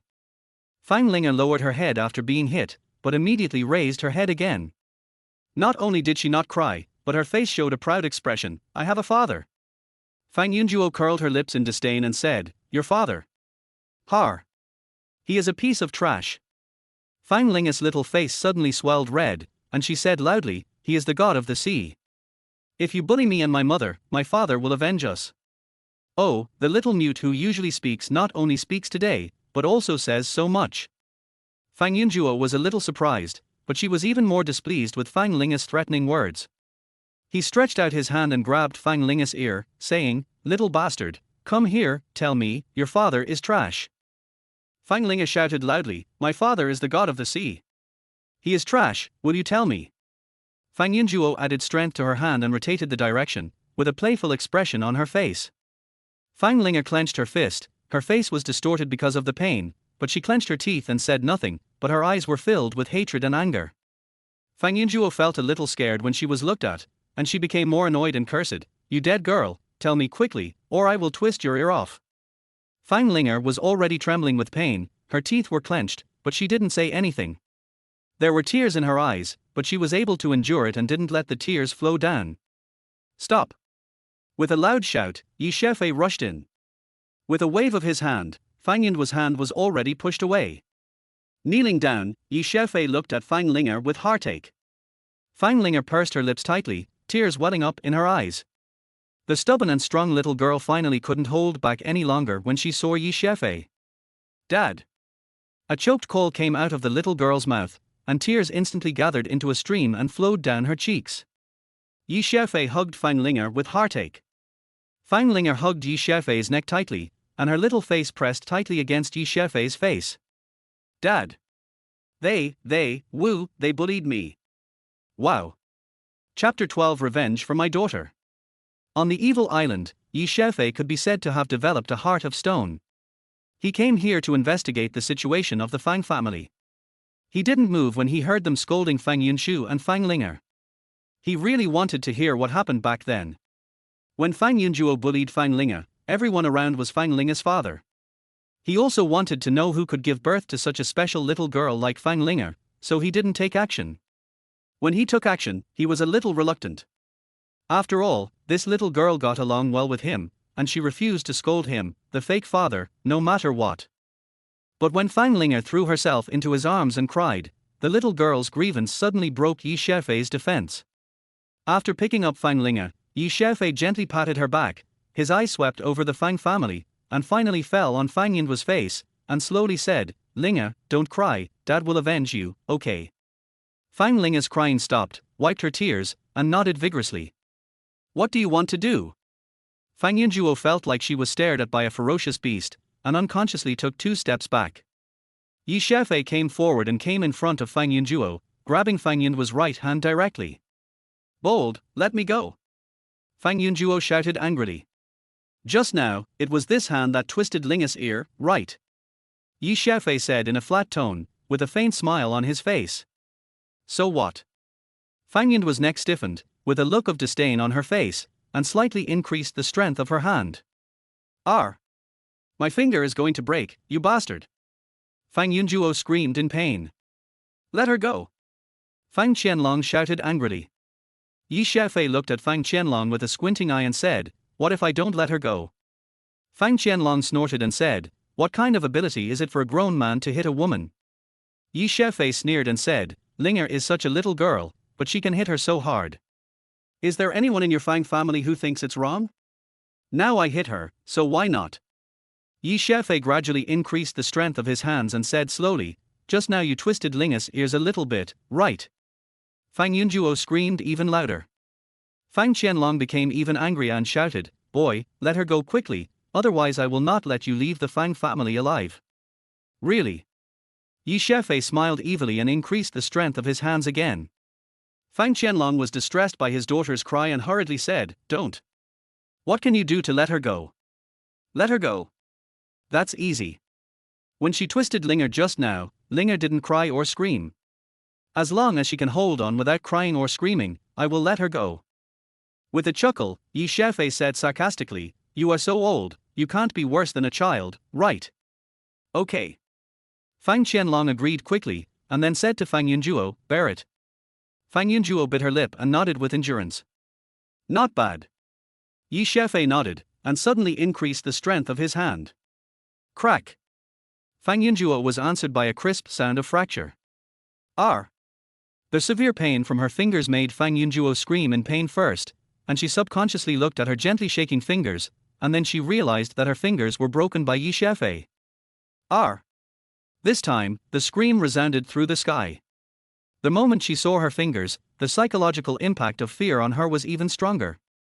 Yi Xiaofei loosened his hand, shook his head, and said contemptuously, "Look at you, you just broke 2 fingers, and you are so useless." The people of the Fang family were furious. In the Fang family's home, a wild boy who didn't know where he came from actually hurt Fang Yunjuo so badly. This was simply not taking the Fang family seriously at all. "Bold! You dare to hurt my daughter!" Fang Qianlong's beard and hair were all erected, extremely angry. Yi Xiaofei raised the corner of his mouth and said provocatively, "Your daughter hurt my daughter, of course I have to fight back. If you don't accept it, you can also fight back for your daughter." "Dad, you are great." Fang Linger hugged Yi Xiaofei's neck and kissed him heavily on the face. The soft feeling on his face and the compliment were like a warm current flowing into Yi Xiaofei's heart, which was so comfortable.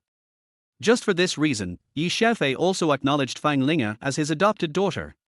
He also kissed Fang Linger's little face gently, and said, "With me here, no one can bully you in the future." "Yeah." Fang Linger nodded vigorously, her eyes still filled with tears but full of happiness and joy.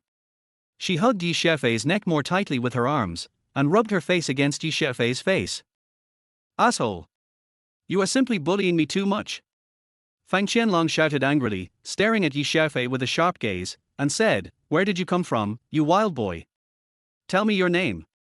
Although he was furious, Fang Qianlong still had to confirm Yi Xiaofei's background.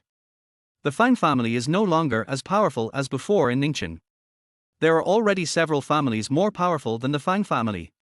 Yi Xiaofei narrowed his eyes and said, I am Yi Xiaofei. Yi Xiaofei. Fang Qianlong frowned, as if he had no idea who Yi Xiaofei was. A member of the Fang family pointed at Yi Xiaofei and shouted, I remember now. This guy was the lover of that little bitch Fang Yunshu. When the two of them checked into a hotel, Lin Qingyuan caught them. It was him who ruined our marriage with the Lin family. This time, he came again. He must want to ruin our good thing again.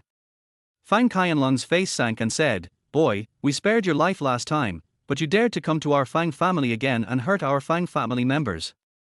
You are so bold. Someone come. For burly men rushed into the hall of the villa. Dad, do you need me to come down? Fang Linger asked Yi Xiaofei with her little mouth close to his ear. Yi Xiaofei said, Are you afraid? Fang Linger said, Of course not. Dad is the god of the sea. I am not afraid of anything.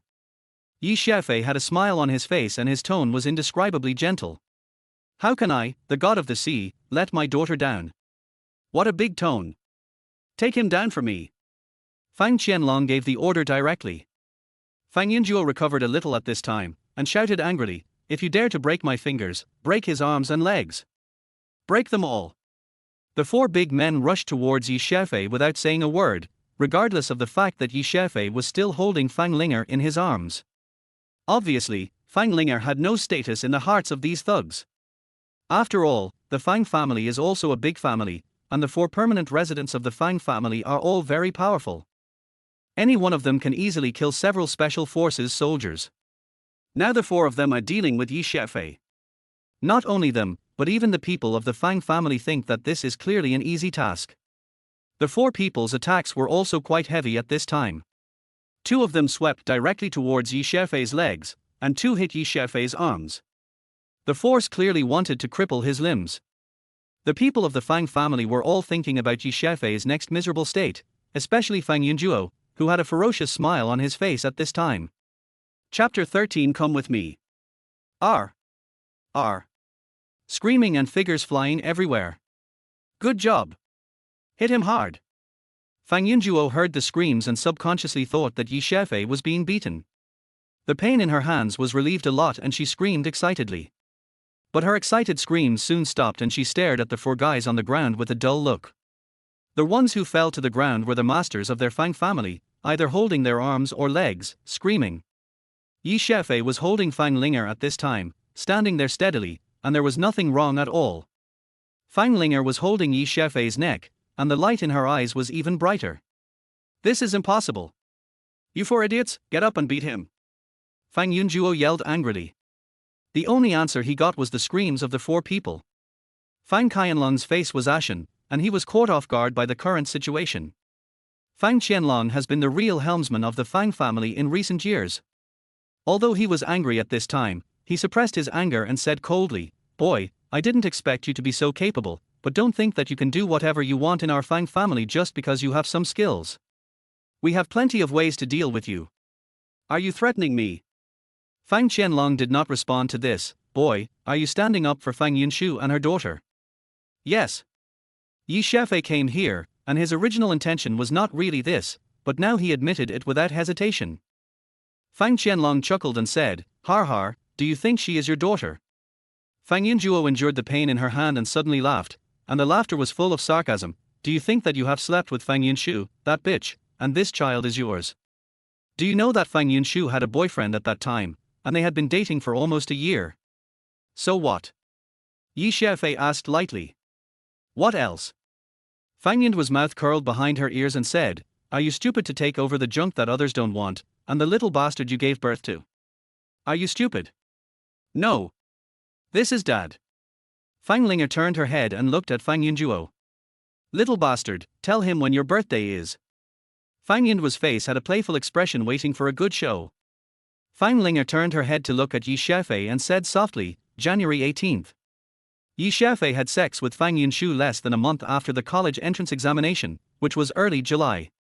At most, it was less than 7 months before Fang Linger was born. That Fang Linger was obviously not his. Yi Xiaofei didn't think Fang Linger was his daughter. He didn't know Fang Yunshu before he had sex with her, and the two had sex against their will. How could Fang Yunshu give birth to a child for him?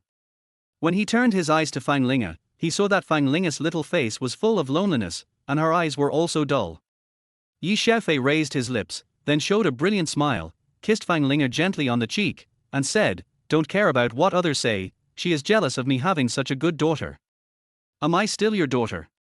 Fang Linger's eyes suddenly shone. "Yes. Always." Yi Xiaofei nodded vigorously. Then, Fang Linger clenched her right hand into a fist, but her little finger was stretched out. Yi Xiaofei's smile became even stronger, and he also stretched out his little finger to hook it gently with hers. The two of them pulled their hands gently and said in unison, "Pull their hook. Hang yourself. Don't change for 100 years." Yi Xiaofei actually did such a childish thing very seriously. "Dad." Fang Linger called sweetly. "Daughter." Yi Xiaofei smiled gently, and his voice was full of love. If someone on the evil island saw Yi Xiaofei at this time, they would definitely be shocked. Is this still the little devil who tortured them for more than 3 years? Fang Yunshu returned to the room, feeling heavy-hearted, and sat on the bedside in a daze. But after a while, she was really worried about Fang Linger, so she came out again. When she came out, she happened to see the deep father-daughter love between Yi Xiaofei and Fang Linger. Fang Yunshu didn't know what had just happened here, but this scene made her feel an indescribable anger, and it was so hard to contain. "Let go of Linger!" Fang Yunshu roared and rushed down from the upstairs. She was too anxious, and she stepped on the air, and the whole person flew down. "Ar!" Fang Yunshu screamed instinctively.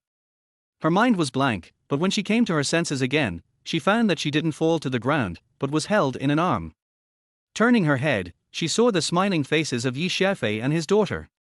She fell from such a high place, and it was okay for Yi Xiaofei, the bastard, to laugh at the joke, but her daughter actually smiled and didn't take it seriously, which really made her even more angry.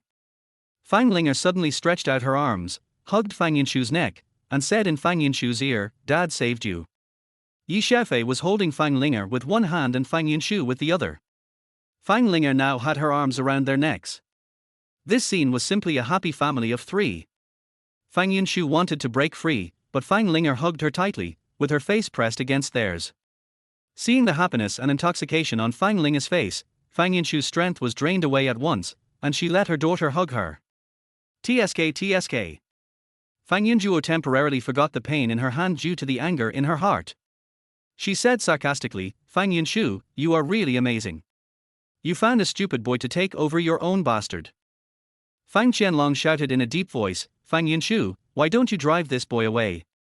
Don't you want to cure your daughter?" Fang Yunshu was shocked and quickly snatched his daughter from Yi Xiaofei's arms. Then he stepped back 2 steps and shook his head and said, "I have nothing to do with him." Fang Qianlong felt relieved and said to Yi Xiaofei, "Boy, leave here immediately now, and today's matter will be over." "Dad! He broke my hand, and you still want to?" Fang Yunjuo screamed. "Shut up!" Fang Qianlong interrupted his daughter. Yi Xiaofei rolled his eyes, turned around and grinned at Fang Qianlong, saying, "It's easy for you to let me go. Then I want to take Linger with me." "Okay." Fang Qianlong agreed without hesitation. Yi Xiaofei looked at Fang Yunshu and said, "I want to take Fang Yunshu with me." "No." Almost all the people in the Fang family shouted in unison. The momentum was really scary and the attitude was firm. TSK. Yi Xiaofei smacked his lips and said, "You Fang family members are really willing to sell Fang Yunshu." Fang Yunshu clenched his fists, feeling an indescribable sadness in his heart. Yi Xiaofei sighed and felt sorry for Fang Yunshu. He said to Fang Yunshu, "You have also seen how they treat you and Linger. What is worth giving for such a family? Come with me." Chapter 14. Just to make my daughter happy. Fang Qianlong slammed the table fiercely, his beard and hair standing up in anger, and shouted, "This is our family affair, and has nothing to do with an outsider like you." Yi Xiaofei looked at Fang Linger and Fang Yunshu and said, "Since I have recognized Linger as my daughter, I have to make her happy. If her mother is bullied, Linger will be unhappy." Fang Linger frowned and nodded repeatedly. Yi Xiaofei smiled back at Fang Linger, and then said, "If Linger is unhappy, then I am unhappy, so, you want to bully Fang Yunshu, but that's not allowed." Yi Xiaofei's smile faded, his eyes were filled with chill, and he said, "Do you really think that the Nok group cooperated with you because of your Fang family?" It was because of Fang Yunshu's face. Not only did you steal the credit, but you even wanted Fang Yunshu to accompany that pig Paul. Your Fang family is not qualified to cooperate with Nok. The corners of Fang Yunshu's mouth twitched unconsciously and his nose felt a little sore. In the past few years, she has been ostracized in the Fang family. No one cares about her, and no one says a word of comfort to her. This time, someone finally stood up for her, and it turned out to be that bastard Yi Xiaofei, the instigator who had caused her so much misery. Who do you think you are? Just because you say we don't have the qualifications doesn't mean we don't have the qualifications. You really think you're a piece of cake?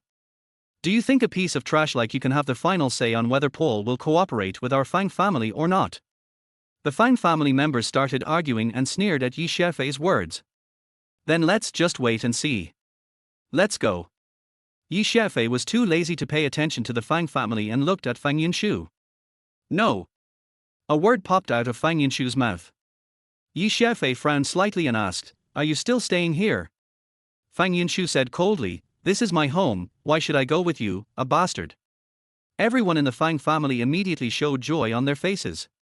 Yi Xiaofei curled his lips in disdain and said, "Your family? Do they treat you as a relative?" Fang Yunshu's expression suddenly became gloomy, and the Fang family's hearts were in their throats. They knew very well how they had treated Fang Yunshu in the past few years. Fang Qianlong glared and said, "Fang Yunshu, don't you want to think about your daughter?" Fang Yunshu's expression suddenly changed. Yi Xiaofei snorted and said, "You want to threaten her with this method? It's useless. Treating illnesses is a piece of cake for me. I will treat Lingus illness." Har har. Fang Qianlong sneered and said to Fang Yunshu, "If you believe him, then you can let him go. But I warn you, then you will no longer be a member of the Fang family. You have to find a way to treat your daughter's illness yourself." Fang Yunshu took a deep breath and looked at Yi Xiaofei coldly, "Have you said enough? I really didn't lie to you, you have to believe me." This immediately angered Fang Yunshu. She raised her eyebrows and shouted fiercely, "Now! Immediately! Get out of the Fang family!" Fang Yunshu's eyes were so determined that Yi Xiaofei knew there was no more drama today. He shook his head and said, "It's okay. I'll go first. You will come find me later." He turned around and came to Fang Qianlong, patted Fang Qianlong on the shoulder, and said, "Old man, if you want Paul to sign a contract with your Fang family, ask Fang Yunshu to come to me later. By the way, if you dare to touch them in the next 2 days, don't even think about cooperating with Paul." Heh. Fang Qianlong just sneered disdainfully. Yi Xiaofei exchanged glances with Fang Linger again, then they both grinned and turned away. Although the Fang family did not directly talk about the past events this time, Yi Xiaofei had already made a judgment that it was not the Fang family who sent him to the evil island. The first reason is that, although none of the people on the island of evil are good, they are definitely a top group of people, and you can't just throw anyone there casually. In order to send someone there, one must be strong enough. The Fang family is not even the top family in the area and does not have that strength at all.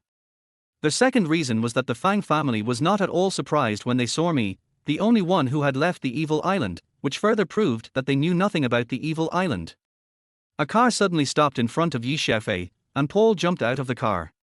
Paul was like seeing his real father. He excitedly came up and grabbed Yi Xiaofei's arm. "Dear Mr. Yi, you made my search so difficult." Yi Xiaofei avoided Paul's hand and said with a look of disgust, "Just tell me what you want to say. Don't be so enthusiastic." Paul put down his raised hand awkwardly, but immediately said with a smile, "Our Miss Lunar wants to see you." Yi Xiaofei rolled his eyes and said, "I don't know her. If she wants to see me, she can see me." Paul's face froze, and he said quickly, "She is Mr. Brown's daughter." "So what?" Yi Xiaofei asked unhappily. Yi Xiaofei was in a bad mood at the Fang family. Fang Yunshu, this woman, was obviously helping her, but she didn't appreciate it and still had the same attitude towards him. If it weren't for what happened in the past, if it weren't for Fang Ling's face, he wouldn't have been able to get angry. Now he let Paul take the blame for his anger.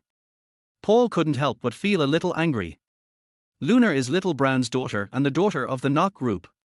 She wants to meet Yi Xiaofei. Isn't that an honor for Yi Xiaofei? But this kid is so arrogant and doesn't take Miss Lunar seriously at all. He really wants to just stuff this kid into the car. But Lunar warned him not to show any disrespect to Xiaofei, so he could only suppress his anger. Just as he was thinking about how to convince Xiaofei, he saw Xiaofei had already gotten into the car.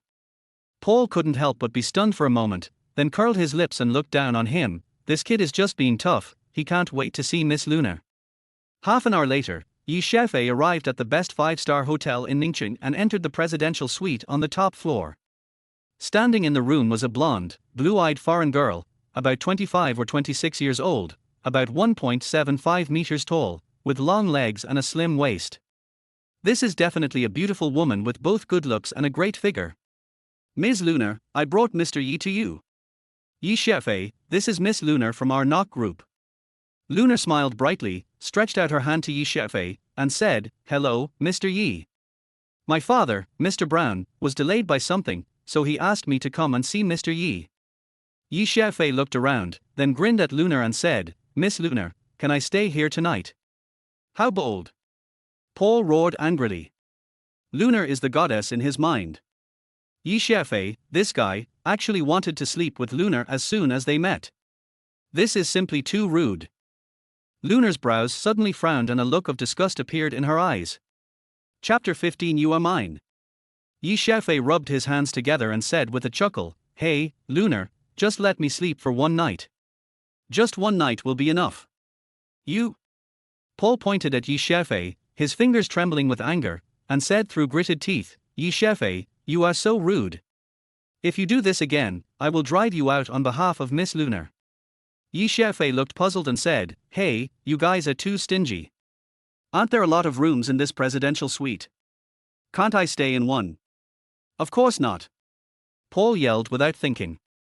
Lunar hesitated for a moment and said, "Mr. Yi, you just want to live in this presidential suite, not to follow me. Gosh, do you think I want to sleep with you?" Xiaofei rolled his eyes, then looked Lunar up and down, blinked, and said, "If you want to sleep with me, I have no objection." Lunar coughed lightly and said, "Mr. Yi is such a joker. I'll give you this suite, but before that, can we talk about business first?"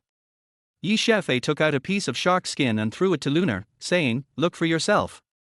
I'll go see how awesome this presidential suite is." In the past few years on the evil island, those people have lived a hard life, so they all miss their previous luxurious life. Xiaofei had heard too much, but before he went to the evil island, he was just an ordinary boy who was lucky enough to have enough food to eat. He had never been to a 5-star hotel, let alone a presidential suite. At this moment, I really felt like Granny Liu entering the Grand View Garden, looking east and west, touching here and there, and making sounds of admiration from time to time. Paul's eyes immediately showed contempt, and he lowered his voice and said to Lunar, "Miss Lunar, you see this kid obviously has no knowledge. How could he be related to your grandfather? He must be deceiving us." Lunar withdrew her gaze from Xiaofei and ignored Paul. Instead, she looked at the words on the shark skin seriously, and the expression on her face became more and more serious. It actually said that Old Brown transferred all his shares to Xiaofei. In the knock group, Old Brown owns 30% of the shares, his son Little Brown owns 21% of the shares, and Lunar only owns 5% of the shares, which means that Xiaofei will become the largest shareholder of the knock group. Although Lunar had heard that Xiaofei held the shares before coming, she still didn't believe it in her heart. But looking at the agreement, it was completely written by Old Brown, and there was a special seal on the back. That seal was very special and belonged to Old Brown. It had special marks on it, and as a member of the Brown family, she could tell at a glance that the seal was genuine. Paul said bitterly at this time, "Miss Lunar, this must be fake, he is deceiving you, I will kick him out now." "No." Lunar shook her head gently, her face extremely solemn. Is that possible?" Paul's face turned pale. Although he helped Xiaofei do things, he actually had no respect for Xiaofei. "I'll go check it again." Lunar got up and walked towards the bedroom because Xiaofei had just walked in. As soon as she entered the room, she saw Xiaofei pounce on the bed. After bouncing twice, he turned over and lay flat on his back. He said to her excitedly, "This bed is so soft and comfortable. Do you want to try it?" Lunar couldn't help but frown at this. This kind of flirting was too direct, too obvious, and of course too rude. Suppressing her anger, Lunar forced a smile and said, Mr. Yi, let's talk business. Tell me. Xiaofei pressed his head on the pillow. What's stuffed inside such a comfortable pillow? Lunar felt a strong sense of contempt, clenched her fists, and said, Is my grandfather Mr. Brown okay now? Xiaofei buried his face in the pillow and said in a hoarse voice, I'm fine. If I don't get killed, I can live another 10 or 8 years without any problem. So what's your relationship with my grandfather? Me? Xiaofei showed his face, gave a wicked smile, and said, he and I are friends. Lunar said doubtfully, friend. Then he will transfer the shares to you. Whether you believe it or not is up to you, but he did transfer the shares to me. This is real. And there's this. Xiaofei groped in his bag twice and took out a handful of rings. This one isn't either. Can't these guys be a little creative? Why do they have to make the token a ring? Found it, this one belongs to Old Brown. While complaining, Xiaofei took out a ring and threw it to Lunar. Lunar took it and looked at it. She was immediately shocked and said, This is Grandpa's ring and his seal. Did he give this to you too? Xiaofei said with a smile, Of course, he gave me the shares, and he was afraid that you would not acknowledge it, so he gave me this as well. The expression on Lunar's face changed drastically, and it took a while for her to return to normal. Then she handed the seal to Xiaofei and said, What do you think, Mr. Yi? Lunar's tone was clearly more respectful. There is no way, Xiaofei is the largest shareholder of the NOC group. Xiaofei sat up, squinted his eyes and stared at Lunar, and said, Are you reluctant? Well, indeed, this is too sudden. Lunar did not deny it. I might come to your place to play in the future, but I'm not interested right now. You just need to do one thing now. Lunar misunderstood, and forced a smile at this time, saying, Mr. Yi, love between a man and a woman requires feelings, you won't force me, right? Love between a man and a woman. Xiaofei was stunned for a moment, then looked Lunar up and down, and that look made Lunar a little nervous. Har! Xiaofei suddenly laughed out loud. After laughing for a long while, he waved his hands and said, I understand. No wonder you didn't treat me well when you came up. I told you to stay here and you misunderstood. I just haven't stayed in the presidential suite before.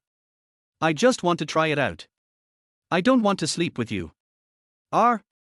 Is that so? I'm so sorry. Lunar looked embarrassed. But your suggestion is a good one.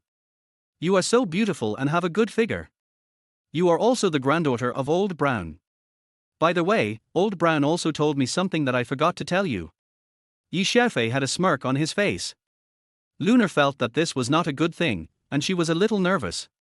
She asked, What is it? Xiaofei narrowed his eyes and said slowly, He said, You are mine. Lunar took a step back, her face stiff, and gave a dry laugh, saying, What?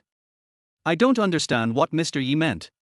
Xiaofei raised the corner of his mouth, revealing a wicked smile, and said, You don't understand this. What he meant was that I asked you to sleep with me. Chapter 16 You're going to die. Lunar's smile became even more stiff, and she said, Mr. Yi, you are really a joker. Xiaofei's smile faded and he said, Do you think I'm kidding?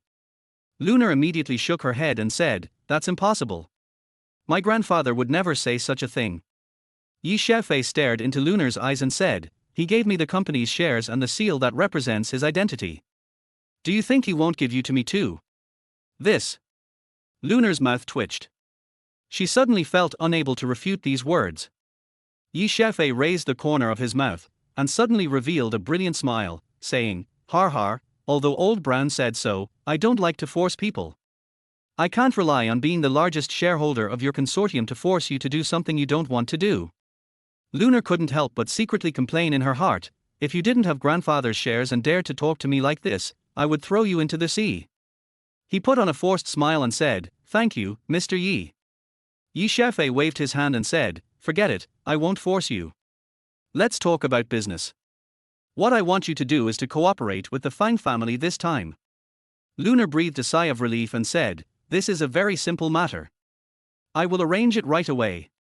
Xiaofei shook his head and said, What I want you to do is not just a simple cooperation. I want to make the Fang family lose face. As long as it wasn't about sleeping with someone, Lunar would feel relieved and said, "Mr. Yi, just tell me. I will definitely help you with it." Yi Xiaofei's eyes flashed coldly, and he said, "I have a friend who is from the Fang family, her name is Fang Yinshu. She was the one who negotiated this cooperation, but the Fang family snatched the fruits and kicked her out. The most infuriating thing is that they even wanted to let her sleep with that bastard Paul when signing the contract. Is this what Paul asked for?" Lunar's face suddenly darkened. Paul was eavesdropping at the door. He was so scared that he rushed in and said, "No. No. This was arranged by the Fang family themselves. It has nothing to do with me." "Really?" Yi Xiaofei glanced at Paul. Paul was so scared that his legs went limp. He said with a red face, "At that time, I didn't know about your relationship with Miss Fang Yinshu. Now that I know, I would never dare to do that." Yi Xiaofei was too lazy to pay attention to him, and Lunar immediately turned to the main topic and said, "Mr. Yi, do you want to vent your anger on your friend?" "Not bad." Yi Xiaofei nodded. Lunar said, "That's simple. There's no need to cooperate with such a treacherous company. Is that okay?" "No." Yi Xiaofei shook his finger, narrowing his eyes with a cold light, and said, "This is too easy for them. I want you to agree to cooperate with them." "R." Lunar and Paul looked at Yi Xiaofei in confusion. Yi Xiaofei suddenly thought of Fang Linga, the little girl, especially her stubborn look when her ears were twisted. He suddenly became angry and said in a cold voice, "Not only do you have to agree to them, but you also sign a contract with them in a big way, and then, he. After Yi Xiaofei made his request, Lunar and Paul looked at each other and felt a chill in their hearts. The boy in front of them was really cruel. "Okay, let's get down to business. Lunar, I think the big bathtub here is really nice. Fill it with water. I want to take a bath." "Good." Lunar agreed and went straight to the bathroom. But as soon as the water was released, she suddenly calmed down. "I am the eldest daughter of the Nok group, but now I am preparing bath water for this guy. Does he treat me as a servant?" I had unknowingly become Yi Xiaofei's subordinate, and whatever he said was what I did. Thinking carefully about the whole process of meeting Yi Xiaofei, Lunar suddenly felt a chill in her heart. This guy was sometimes as innocent as a child, sometimes as mature as an old guy, sometimes like a pervert, and sometimes extremely cruel. She was actually completely led by Yi Xiaofei. This kid's ability to control was too strong. There were footsteps behind him and Yi Xiaofei followed in. "Mr. Yi, the water will be ready soon. I'll go out first." Lunar was a little panicked in this place and wanted to escape immediately. "Don't go." Yi Xiaofei stretched out his hand and grabbed Lunar's wrist. Mr. Yi." Lunar pulled her hands in panic, but Yi Xiaofei's hands were like pliers, preventing her from moving at all. Lunar became even more flustered and stammered, "Mr. Yi, please don't force me." Yi Xiaofei's expression was quite calm at this time, without a trace of vulgarity in his eyes, and he said lightly, "Do you still want to have abdominal pain like this every day?" How do you know?" Lunar suddenly widened her eyes and screamed. Yi Xiaofei released his hand and said, "How can I not see such a simple problem? It starts around 11 p.m. every night and ends around 1 a.m. The pain is not severe, but it keeps you awake. Lunar's illness has lasted for almost a year. She has visited the doctor several times this year, but after various tests, the results showed that she was completely healthy and had no problems at all. The final conclusion was that she was just too tired and needed to rest more." But Yi Xiaofei just grabbed her wrist and spoke as if he had seen it with his own eyes. This was really horrifying. "Mr. Yi, were you examining my condition just now?" Lunar suddenly remembered Yi Xiaofei grabbing her wrist, which seemed very similar to the legendary pulse taking. "What do you think?" Yi Xiaofei rolled his eyes at her and said, "Luckily you met me now. If it was a few days later, you would be doomed. It can't be that serious, right?" Lunar widened her eyes. Yi Xiaofei waved his hand and said, "If you don't believe it, forget it. Then get out." No. Lunar hastily denied it. Yi Xiaofei only felt her pulse and described her condition so accurately that she had to believe it. She asked anxiously, "Does Mr. Yi have any way to treat it?" "It's very simple. If you want to cure it, just lift up your clothes." Facing Yi Xiaofei's gaze, Lunar hesitated for a moment and then lifted up the clothes covering her belly. "Huh? Aren't you afraid that I will take advantage of you with this excuse? Xiaofei was a little surprised. Lunar seemed quite calm at this time, and said, if Mr. Yi wants to take advantage of me, there is no need to use such low-level means. With your current status, I can't refuse. Xiaofei chuckled and said, Old Brown is not that good himself, but his granddaughter is quite smart. Thank you Mr. Yi for the compliment. Lunar grinned, but secretly complained in her heart that her grandfather was able to found the knock group, so he must be a very powerful person. Yet Xiaofei still thought that he was nothing special. This guy was really arrogant. This incident is so serious that Lunar was able to handle it, which is enough to show how strong Lunar's personal ability is. It's just that Xiaofei doesn't play by the rules and completely disrupted Lunar's rhythm.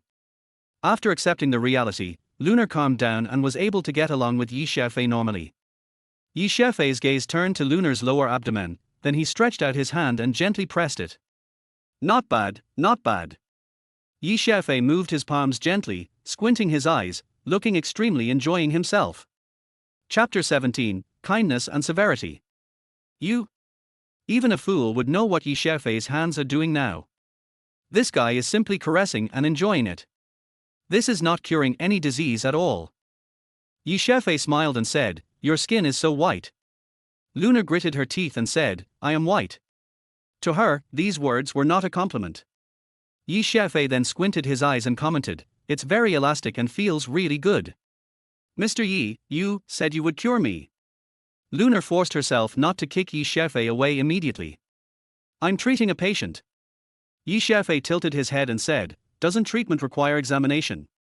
Do you think any doctor would just start operating on someone? That would kill you. Lunar was suddenly speechless. She was 100% sure that Xiaofei was taking advantage of her, but what he said made her unable to refute. If this disease had not tormented her for a long time and Xiaofei had not described it so accurately, she would have just wanted to escape at this moment. Although Lunar is already 26 years old, she has never really been in a real relationship, let alone let anyone touch her belly. What made her feel even more ashamed was that after being touched by Xiaofei for a while, she actually felt a faint sense of enjoyment, which made her feel ashamed and embarrassed, and her face was red as if it was about to bleed. But at this moment, she suddenly felt Xiaofei's hand getting hotter and hotter, and the heat also rushed into her stomach, as if to ignite her stomach. Lunar instinctively wanted to dodge, but her waist felt tighter and Xiaofei's other hand held her waist, leaving her with nowhere to escape. Bear with it. Xiaofei uttered these two words lightly. Lunar didn't dare to struggle anymore, but the burning feeling in her stomach was so uncomfortable that she leaned on Xiaofei unconsciously. Her arms involuntarily wrapped around Xiaofei's shoulders, her face pressed against Xiaofei's face, and she couldn't help but let out a cry of pain. It took more than 20 minutes for the burning sensation to slowly dissipate. Lunar seemed to be exhausted. She leaned on Xiaofei, unable to move. Xiaofei took his hand away from her lower abdomen, turned his head to look at Lunar's face that was so close to him, and said, okay, that's enough. Okay. Lunar put her hands on Xiaofei's shoulders and tried to stand up straight. But her feet went soft, and her body pounced on Xiaofei again. There was no strength in her arms at all, and her face actually hit Xiaofei's face directly, and her little mouth was firmly pressed against Xiaofei's mouth. Even Xiaofei did not expect the soft feeling on his lips, which made him stunned. Although Xiaofei had had sex with Fang Yunshu, he had no idea what happened or how he felt that time.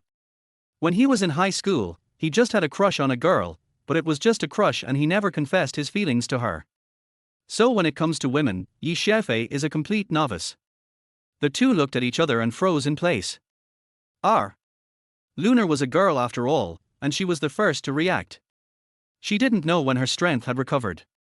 She pushed Xiaofei away violently, and was tongue-tied, not knowing what to say.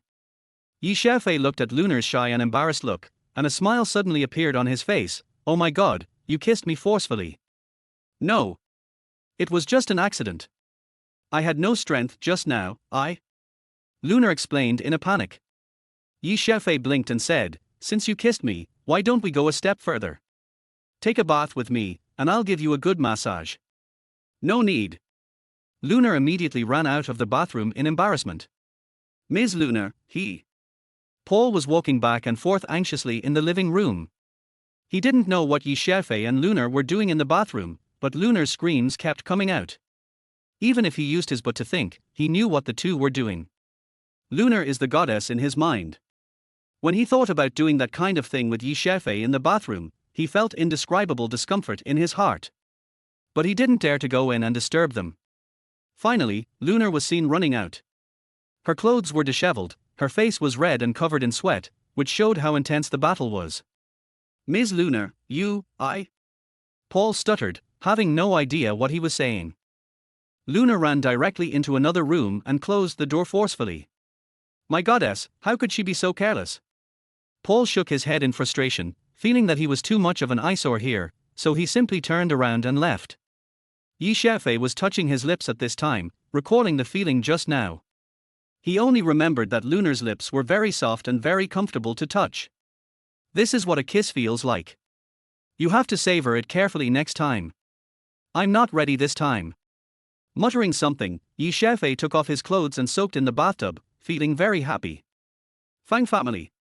Fang Qianlong asked Fang Yunshu for Paul's phone number, then sat upright on the sofa in the living room, took a deep breath, and gathered his emotions before calling Paul. The call was connected quickly. Hello, Mr. Paul. I am Fang Qianlong from the Fang family. I am currently managing the Fang family's business.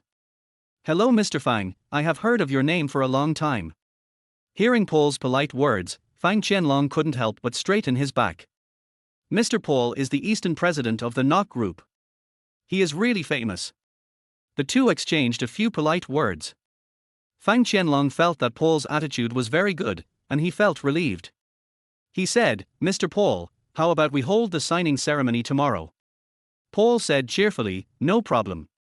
Fang Qianlong was even more delighted and said, tomorrow afternoon, we will officially sign the contract and hold a cocktail party to celebrate our cooperation with the Knock Consortium. Of course, but Miss Lunar from our Knock Group is also here, and she will be there too. Ms. Lunar. The princess of the Knock Group. Fang Qianlong suddenly screamed. Paul said, yes, Miss Lunar attaches great importance to this cooperation, so she came here specially. Good. Good. Fang Qianlong's tone became much louder, and he said excitedly, then we must make this cocktail party a success. Welcome, Miss Lunar. After hanging up the phone, Fang Qianlong told the news, and everyone in the Fang family shouted excitedly. Lunar's arrival is of great significance. It means that the cooperation between the Knock Group and the Fang family will be taken to a higher level. It means that the Fang family has truly climbed up to the top of the Knock Group.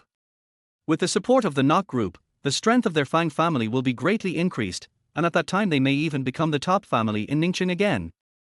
Fang Qianlong said proudly, notify all the major wealthy families in Ningqing immediately and invite all the prominent ones to come.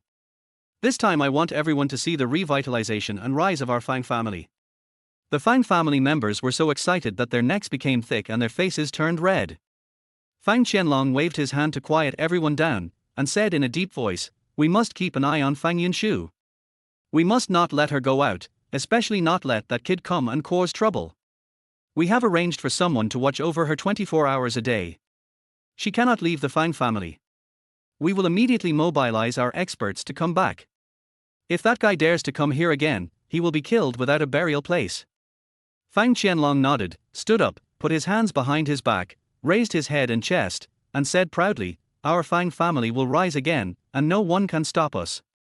Everyone in the Fang family was in high spirits at this time, but no one thought that all of this was based on the foundation laid by Fang Yunshu, and no one thanked Fang Yunshu. In their opinion, Fang Yunshu was just a tool to contact the Knock Group. Chapter 18. Is your hand okay? Lunar hid in her room and stayed there until 11 o'clock at night. At this time every day, her lower abdomen would start to hurt. But today, after waiting for a while, the pain did not come. After a while, the pain disappeared. This surprised Lunar greatly, as this was a problem that had been bothering her for a long time. He actually has such miraculous medical skills, what kind of person is he? I'm afraid Grandpa saw his magical powers, so he transferred the shares to him. Lunar suddenly felt that her grandfather must have had a good eye for talent when he gave the shares to Xiaofei. How could she know that Old Brown's shares were actually and truly taken away by Xiaofei? Xiaofei has never slept on such a comfortable bed in his life. When he wakes up in the morning, he feels refreshed. Good morning, Mr. Yi. Lunar came up to him with a sweet smile on her face. Yi Xiaofei looked at Lunar and said, "Hey, why do you look prettier than yesterday?" Lunar blushed slightly and said, "I was no longer tormented by pain yesterday and slept very well. Thanks to Mr. Yi's treatment, I am very grateful. It's a small matter. Besides, you paid me yesterday, right?" Yi Xiaofei blinked and looked at Lunar's lips. The blush on Lunar's face became even more intense, but she did not avoid Yi Xiaofei's gaze, and the smile on her face became even sweeter and more beautiful, and she said, "Mr. Yi is really good at joking, it was an accident." What a surprise! Should I ask you for some compensation now?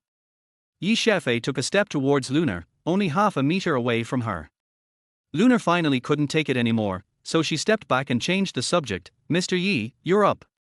I'll have someone bring in breakfast." After saying that, she quickly turned around and ran away, looking a little flustered like a shy little girl. Yi Xiaofei's mouth corners slightly raised, revealing a satisfied smile. The people on the evil island are all outstanding and extremely cunning. The reason why Yi Xiaofei can dominate the evil island is not only because of his medical skills and martial arts, but also because he has to compete with these old guys in wits and strength. Although Lunar is the daughter of the Knock Group, she has had the aura of the Knock Group behind her since she was a child, and she has a super think tank team under her, so her mind is actually very simple, and she is no match for Yi Xiaofei. In just one day, Yi Xiaofei used both kindness and force to gain control over Lunar. There is a row of houses on the side of the Fang family's home, where the Fang family's servants usually live. Fang Yinshu's room is here. Her status in the Fang family is basically the same as that of a servant. Fang Linger knelt on the bed, leaning her hands on the windowsill, and hadn't left there for almost an hour. Fang Yinshu sat next to her and looked out the window. There were a dozen children playing outside, including the Fang family's children, and many others who were not. Today, the Fang family held a signing ceremony with the Knock Group and invited all the dignitaries from Ning City. Some families brought their children with them, and now they are all running to the back to play. It has been a long time since the Fang family has been so lively, and it has been a long time since they have had such a glorious time. All this was originally her credit, but now this kind of glory has nothing to do with her. Instead, it makes her prepare to accompany Paul. Fang Yinshu felt very sad, but she couldn't refuse this matter. As a mother, nothing was more important than her daughter's health. Looking at her daughter, she felt that her daughter's eyes were not dull as usual today, but rather had a spirit. Fang Yinshu's heart moved. Her daughter had never been interested in other children before, but now she was yearning for the outside world. This was a good sign. She hurriedly said softly, "Do you want to go out and play?" Fang Linger shook her head, still staring out the window. Fang Yinshu touched his daughter's head and continued to encourage her, "Be brave, play with everyone a few times, and everyone will be familiar with you." Fang Linger still shook her head. Fang Yinshu's voice was even softer as he said, "It's so nice to see everyone playing together." Fang Linger's little face showed a hint of disdain. "Not good. Then what are you doing here?" Fang Yinshu frowned. Fang Linger turned her head and met Fang Yinshu's eyes with a strange glow in her eyes, and said, "I'm waiting for the sea god." Sea god? Fang Yinshu was stunned for a moment, then he remembered who the sea god was. His face stiffened, and then he frowned and said, "He won't come." Fang Linger's face was tense. She raised her hand and waved it vigorously. She nodded heavily and said firmly, "He will come." Fang Yinshu snorted and said, "It has nothing to do with us even if he comes. You are not his daughter, and he is not your father." "Yeah." Fang Linger turned her head and looked out the window again. Fang Yinshu's mouth twitched. It was obvious that her daughter didn't take her words seriously at all. The door opened and Fang Yunjuo walked in with a makeup artist. Fang Yinshu looked at Fang Yun's wrapped hand and asked with concern, "Yunjuo, is your hand feeling better?" Fang Yun's eyes immediately stood up, and she said angrily, "Fang Yinshu, you don't have to pretend to be sympathetic here. I was killed by your adulterer." Fang Yinshu bit her lip lightly and whispered, "He has nothing to do with me." Fang Yunjuo sneered and said, "Oh, you slept with her before, and now you come to be your daughter's cheap father, and you say it has nothing to do with you." Fang Yinshu said helplessly, "Then I will apologize to you on his behalf." Fang Linga stiffened her neck and said, "No need to apologize, she deserves it." Fang Yinshu quickly hugged her daughter and said, "Don't talk nonsense, Yunjuo, don't bother with the child." Fang Yunjuo glared at Fang Linga fiercely and said, I am too lazy to argue with you about this today. Now just put on your makeup and don't look like a grudge. Then behave better in front of Paul. Fang Yunshu closed his eyes tightly, then took a deep breath and nodded gently. You're performing quite well. Come on, little brat, and don't get in the way here. Fang Yunjuo glared at Fang Linger. Fang Yunshu said softly to Fang Linger, Linger, you and Aunt Yunjuo today. Fang Linger jumped to the ground and said, Mom, you don't have to listen to her. No one can force you. Fang Yunjuo snorted and said, You little brat, you are quite arrogant. Fang Linger looked up at Fang Yunjuo, then looked at her injured hand, then turned to her intact hand, with a childish smile on her face. Aunt Yunjuo, is this hand still okay? Chapter 19. Isn't he this right? You? Fang Yunjuo was almost choked to death, and gritted her teeth and said, Little girl, when we catch that guy, you will know who is in pain. Fang Linger raised the corner of her mouth, with a hint of disdain and arrogance on her little face. Fang Yunjuo was so angry that her face turned blue. She really wanted to slap the little girl twice, but there was gauze on her palms, and she really couldn't anger Fang Yunshu at the moment, so she had to suppress her anger. Fang Yunshu quickly hugged Fang Linger and said apologetically, Yunjuo, don't argue with Linger. You know her situation. Having reached a certain level, Fang Yunjuo snorted and said unhappily, I don't want to argue with your silly daughter. Fang Yunshu let go of Fang Linger and said softly, Baby, you must be obedient and never make Aunt Yunjuo angry, understand? She. Fang Linger glanced at Fang Yunjuo, with a hint of disdain in her eyes. Fang Yunshu couldn't help but be stunned for a moment. In the past, if she had something to do and wanted to leave Fang Linger alone at the Fang family, Fang Linger would always look very frightened and extremely reluctant. Especially Fang Yunjuo, she particularly hated Fang Linger. The Fang family member that Fang Linger was most afraid of was Fang Yunjuo. But now, my daughter didn't show any fear at all. That expression, it even seemed like she looked down on Fang Yunjuo, and there was also a kind of pride and confidence in it. What caused Fang Linger to change so drastically?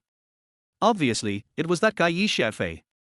Fang Linger lacked fatherly love since childhood, and everyone said that she had no father and was a bastard, which was also one of the reasons for her autism. Suddenly, when a father appears, the child feels that he has his father's protection and he no longer needs to be afraid of other people.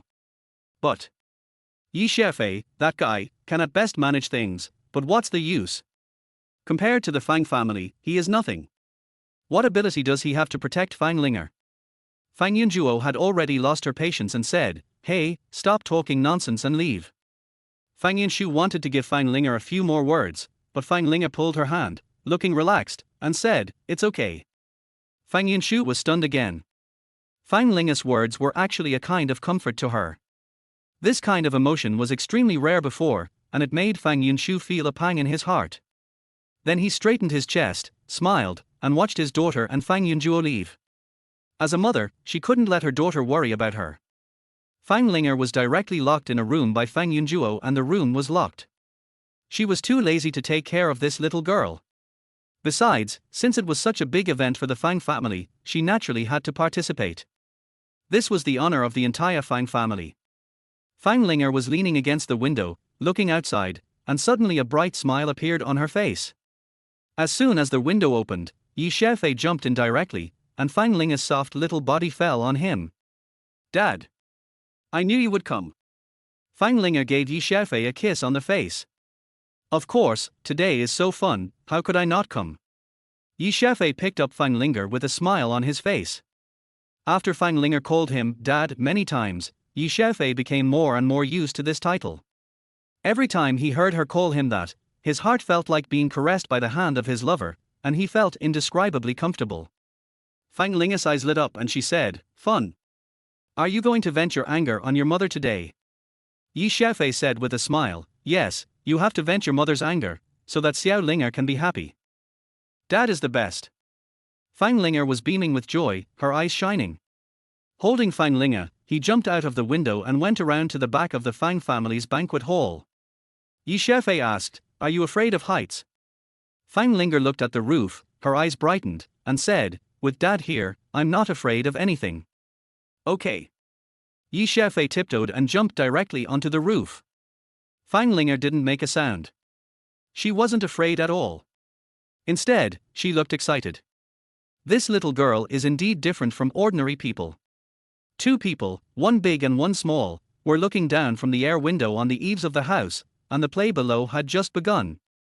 Many people had gathered in the banquet hall at this time, all of them were big shots in Ningchen. The Fang family signed a contract with the Knock Group. What kind of contract was signed, what was involved, and to what extent was the cooperation? This might be a major event that would change the entire Ning Hall structure. Everyone wanted to get first-hand information so that they could take targeted measures. The old man of the Fang family was chatting and laughing with these big guys. Old Fang, if you don't make a move, it's fine. But once you make a move, it will be a big hit. Yes, your Fang family actually has a relationship with the Knock Group. You are really very capable. The old man of the Fang family laughed and said modestly, it's just an opportunity. We didn't expect such an opportunity to come, so we just seized it. Old Fang, your Fang family is now on the rise, so you have to take care of us old brothers in the future. That's right. When you Fang family eat meat, you have to give us 2 sips of soup. The people who were speaking were all big guys who had surpassed their Fang family in recent years. When Mr. Fang heard these words, he felt indescribably happy. Ms. Lunar from the Knock Group and Paul, president of the Great Eastern Group, are here. With a loud shout, everyone's eyes turned to the door of the banquet hall. Fang Yinshu lowered his head. For the entire Fang family, this should be the prelude to great things. But for her, this was the beginning of tragedy and a turning point in her life. From then on, Fang Yinshu lost even the last bit of her dignity. The image of Yi Xiaofei suddenly appeared in my mind again. Anger surged in her heart once again. If it hadn't been for this guy and if it hadn't happened that day, the child wouldn't have been born and she wouldn't have fallen to this point. Yi Xiaofei, I will never forgive you in my life. Why don't you go and greet him? Fang Qianlong quickly reminded Fang Yinshu. Fang Yinshu took a deep breath, forced a smile on his face, and followed the Fang family to the door. Lunar was wearing a red dress and walking with graceful steps. As soon as she came in, she attracted everyone's attention. The eldest daughter of the Knock Group, even with this identity, is enough to make people worship her here, not to mention that she is so beautiful, and there is a feeling that she is unattainable. The old man of the Fang family and Fang Qianlong went over to greet Lunar enthusiastically, both of them half bending over to show their respect for Lunar. Ms. Lunar, your presence here really brings honor to our Fang family. Lunar smiled and said, Mr. Fang, you are so polite. It is an honor for our Knock Group to cooperate with you. Such an attitude immediately made everyone in the Fang family very happy. Lunar glanced around the crowd. Most of the people here were older, but there were also several young girls. She couldn't tell which one was Fang Yinshu. Last night, after she calmed down, she was sure of one thing, that is, Yi Xiaofei would indeed be the largest shareholder of the Knock Group. No matter who Yi Xiaofei is, this matter cannot be changed. As a member of the Knock Group, she can only obey Yi Xiaofei. She could feel that Yi Xiaofei was a guy who would not be influenced by anyone. He wanted to control everything in his hands. Yi Xiaofei went through so much trouble to clean up the Fang family for Fang Yinshu, which made her interested. What kind of woman could actually influence Yi Xiaofei?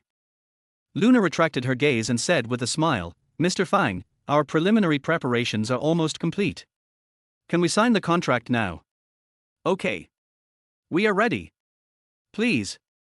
The old man of the Fang family was even more delighted. He was still afraid of any twists and turns. Now it seems that everything is going too smoothly. The Knock Group is more anxious than them. Arriving at the signing table, Lunar smiled slightly and said, for this cooperation, we have also conducted in-depth research on the Fang family. We know that the Fang family is a family business with a strong foundation, and they have many similarities with our Knock consortium. So I have a suggestion, which is to increase cooperation with the Fang family. In addition to cooperating on the project, our Knock consortium will also come up with 10 billion to make our cooperation more secure. The entire banquet hall suddenly became extremely quiet, and you could almost hear a pin drop. After about half a minute, there was a loud bang and the whole place exploded. Such cooperation can directly push the Fang family to their position of the largest family in Ningchen. People from all the major families in Ningchen were extremely shocked at this moment. This was really beyond their imagination. They had thought of various possibilities in advance, but they never expected such an outrageous way of cooperation. Everyone in the Fang family cheered excitedly. They had not expected this either. They were so excited that they could not control themselves at all. The old man of the Fang family's lips trembled at this time, and his voice trembled. Miss Lunar, is this true? Lunar smiled and said, of course it's true. Our knock group has long wanted to develop in Ningchen. This is a great opportunity. Since we are going to do it, we must do our best. Mr. Fang, do you have any questions? No. No problem. The old man of the Fang family shook his head repeatedly, his face flushed with excitement, and said, we, the Fang family, will go all out to ensure the smooth progress of the cooperation. Okay, let's sign the contract. Lunar smiled and gestured to Paul. Paul sat down at the signing table, and Fang Qianlong quickly followed suit. He was the signatory of the Fang family. In this situation, no one knows what accidents will happen, and this is a foregone conclusion. Especially the people from the Fang family, they were all very excited at this time. Even Fang Yunshu was excited at this moment. After all, she still considered herself a member of the Fang family. Although the Fang family treated her badly, she was still proud of the Fang family. This doesn't seem right. Paul picked up his pen, looked at Fang Qianlong, and said lightly, Mr. Paul, what's wrong? Fang Qianlong asked cautiously. Paul frowned and said, shouldn't the one who signed with me be Miss Fang Yunshu? Chapter 20 I'll give you the entire Fang family. Fang Qianlong hurriedly said, Mr. Paul, Fang Yunshu is from our Fang family, but she doesn't have such strong abilities. Now the Fang family's assets are mainly managed by me, so I can better represent the Fang family by signing. No. Paul shook his head and said, our knock group cooperated with the Fang family because of Miss Fang Yunshu. We were impressed by her character and talent. Our cooperation will also be entirely with her. The Fang family was a little confused. The old man of the Fang family hurriedly said, Mr. Paul, Fang Yunshu is still very young. I am afraid that she can't bear such a heavy responsibility. If it affects our cooperation, it will be bad. Lunar's face darkened and she said, Mr. Fang, if that's the case, then this cooperation ends here. This. The old man of the Fang family stuttered and looked extremely ugly. Everyone in the Fang family also looked hesitant. The reason is very simple. If Fang Yunshu cooperates with the knock group on behalf of the Fang family, everything will be coordinated with the knock group in the future. That means Fang Yunshu directly becomes the helmsman of the Fang family. If it were anyone else in the Fang family, everyone would be able to accept it, but over the years, the Fang family has always been ashamed of Fang Yunshu and has bullied her a lot. Now Fang Yunshu is going to become the most powerful person in the Fang family, and they have to look at Fang Yunshu's face. No one can accept this all at once. Since your Fang family doesn't want to, then forget it. Lunar said, turned around and left. Paul also stood up and followed directly. Wait. Yunshu, come over here and sign the contract, the old man of the Fang family shouted hurriedly. Lunar stopped and looked at the girls. A girl in a white dress walked out slowly. She was so beautiful, like a piece of pure white jade. Lunar couldn't help but secretly praise in her heart. No wonder Xiaofei was so capable. His appearance alone was enough. Ms. Lunar, this is Miss Fang Yunshu. Paul introduced her to Lunar respectfully. This kind of respect is not only respect for Lunar, but more of respect for the other party Yunshu. He really didn't dare to disrespect Fang Yunshu now. This was the person favored by the big boss. If he offended Fang Yunshu, he would be committing a crime against Xiaofei. If Xiaofei is unhappy, he will be in trouble. In fact, the conflict between Paul and Xiaofei was just a small matter, but for some reason, he just felt that this young man was too dangerous. If he offended him, he would be in trouble. Ms. Fang, you are so beautiful. Lunar took the initiative to step forward and extended her hand enthusiastically. This made everyone stunned. Even if the knock group looked at Fang Yunshu again, Fang Yunshu's status and position could not be compared with Lunar. At this time, why does Lunar act like she is trying hard to please Fang Yunshu? Hello, Miss Lunar. Fang Yunshu was really flattered and quickly shook hands with Lunar. Lunar looked Fang Yunshu up and down, her smile brighter and more enthusiastic, and said, Ms. Fang, it is my honor to work with you. I hope you can give me more guidance in the future. Fang Yunshu was really a little panicked, and stammered, Ms. Lunar, I still don't understand anything. I still need to learn a lot from you. Let's learn from each other. Lunar smiled sweetly, then enthusiastically pulled Fang Yunshu to the signing table and said, "Ms. Fang, let's sign the contract." Fang Yunshu hurriedly said, "Ms. Lunar, I am not very knowledgeable and I am not qualified for such an important matter, so let my uncle Fang Qianlong sign the contract. He is the most capable person in our Fang family, and this will ensure a smooth cooperation between the two parties." "No." Lunar shook her head firmly and said, "Ms. Fang, I only trust you. If you don't take responsibility, then this cooperation cannot go on." "This." Fang Yunshu looked at the old man of the Fang family in embarrassment. The old man coughed lightly and said earnestly, "Yunshu, then sign the contract.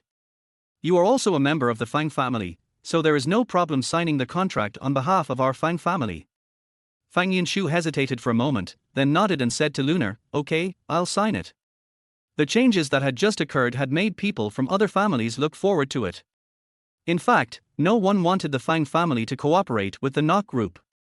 In this way, the Fang family will not suddenly become stronger, because the interests between the big families are very intense, and no one wants others to become powerful, so struggle is everywhere. Another point is that if the cooperation with the Fang family fails, then they will have the opportunity to cooperate with the Nok group. But the contract was signed smoothly, and the cooperation between the Fang family and the Nok group officially began. The cocktail party was next, and Lunar was with Fang Yunshu, preventing others from coming over. Fang Yunshu calmed down a lot at this time and said, "Ms. Lunar, I still don't understand why you trust me so much." Lunar blinked and said, "I just like working with pretty girls. What's the point of working with those men?" Fang Yunshu took a step back involuntarily. She felt that the way Lunar looked at her was a bit like the way a man looked at her lustfully. She stammered, "Ms. Lunar, this. I. What's wrong?" Lunar asked confusedly. Fang Yunshu struggled in her heart. She had originally planned to accompany Paul today, but now it was Lunar who chose her instead.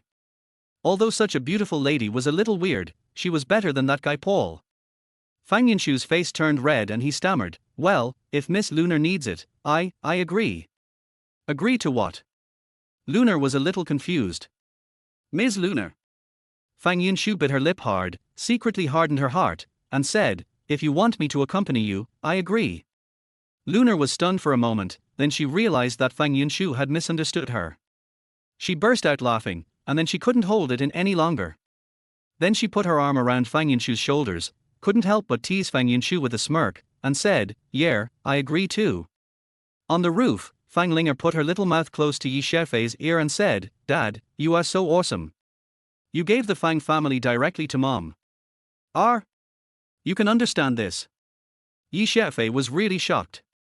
Fang Linger rolled her eyes at Yi Xiaofei and said, "This is very simple.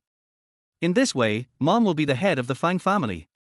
Everyone will have to listen to Mom, and no one can bully her." Yi Xiaofei looked at Fang Linger as if she were a monster. Is this still a little girl of 4 or 5 years old? What's wrong with this little girl's brain? This little girl has always admired him, but now there is a bit of contempt in her eyes, which makes Yi Xiaofei a little worried. He can't let his daughter look down on him. Chapter 21, Apocalypse. Fang Yunshu became the most dazzling star at the banquet except for Lunar. Almost everyone came to greet Fang Yunshu. They all knew that from today on, Fang Yunshu was the most powerful person in the Fang family. As for the Fang family, it might become the largest family in Ningchen, and Fang Yunshu might be the most important woman in Ningchen. No matter what happens with the Fang family in the future, you can't avoid this woman Fang Yunshu. When all the guests left and only the Fang family was left, the scene suddenly became awkward. The old man of the Fang family coughed lightly and said, "Yunshu, you have done a great job today. You have made it possible for our Fang family to cooperate with the Nok group. From now on, you will be responsible for the cooperation with the Nok group." "I don't agree." Fang Yunjuo was the first to jump out, and said angrily, "Why should she be responsible for this matter? Everyone in Ningqing knows about her affairs. If she is responsible for this matter, wouldn't it make our Fang family a big joke?" Fang Qianlong also frowned and said, "Yes, Lunar and Paul don't know Fang Yunshu's past now, so they made this decision, but if they know Fang Yunshu's past in the future, they may change their decision." Fang Yunshu took a deep breath and said, "How could I be so dishonest? I've already told you that what happened with Yi Xiaofei was not my intention at all. I have no idea why I ended up in his room. Fang Yunjuo curled her lips and said disdainfully, "Har har, are you still quibbling? Is this Yi Xiaofei's business alone? Why did you secretly go out and give birth to their child?" Fang Yunshu's expression darkened, and she suddenly had no power to refute. Even if she told them the reason why she gave birth to this child, no one would believe it. The old man of the Fang family waved his hand to stop everyone from arguing, and said in a deep voice, "The cooperation between the Nok group and us is still based on Fang Yunshu, so this matter cannot be changed now." The faces of all the Fang family members changed immediately. Everyone in the Fang family bullies Fang Yunshu all the time. If Fang Yunshu really comes to power, they are all afraid that Fang Yunshu will retaliate against them. Fang Qianlong said in a deep voice at this time, "Dad, I think it's better to do this. Fang Yunshu can now contact the Nok group on behalf of our Fang family, but the real cooperation of our Fang family still needs to be handled by the rest of us." Right. Fang Yunshu is not capable enough. If we let him handle it, there may not be any problems. All of our Fang family's industries involve many aspects, and now there are many collaborations. Even those of us who manage them every day have to be careful. Fang Yunshu has not participated in any major events of the Fang family except for working in a small company over the years. How can he be capable of shouldering such a heavy burden? The old man of the Fang family nodded and said, "What you said makes sense. So, Fang Yunshu will only represent the Fang family in contacting the Nok consortium. Fang Yunshu will not be involved in other matters." "Fang Yunshu, do you have any objection?" Fang Yunjuo snorted and said, "This is already a great honor for her. What right does she have to be dissatisfied?" Fang Yunshu sighed in her heart.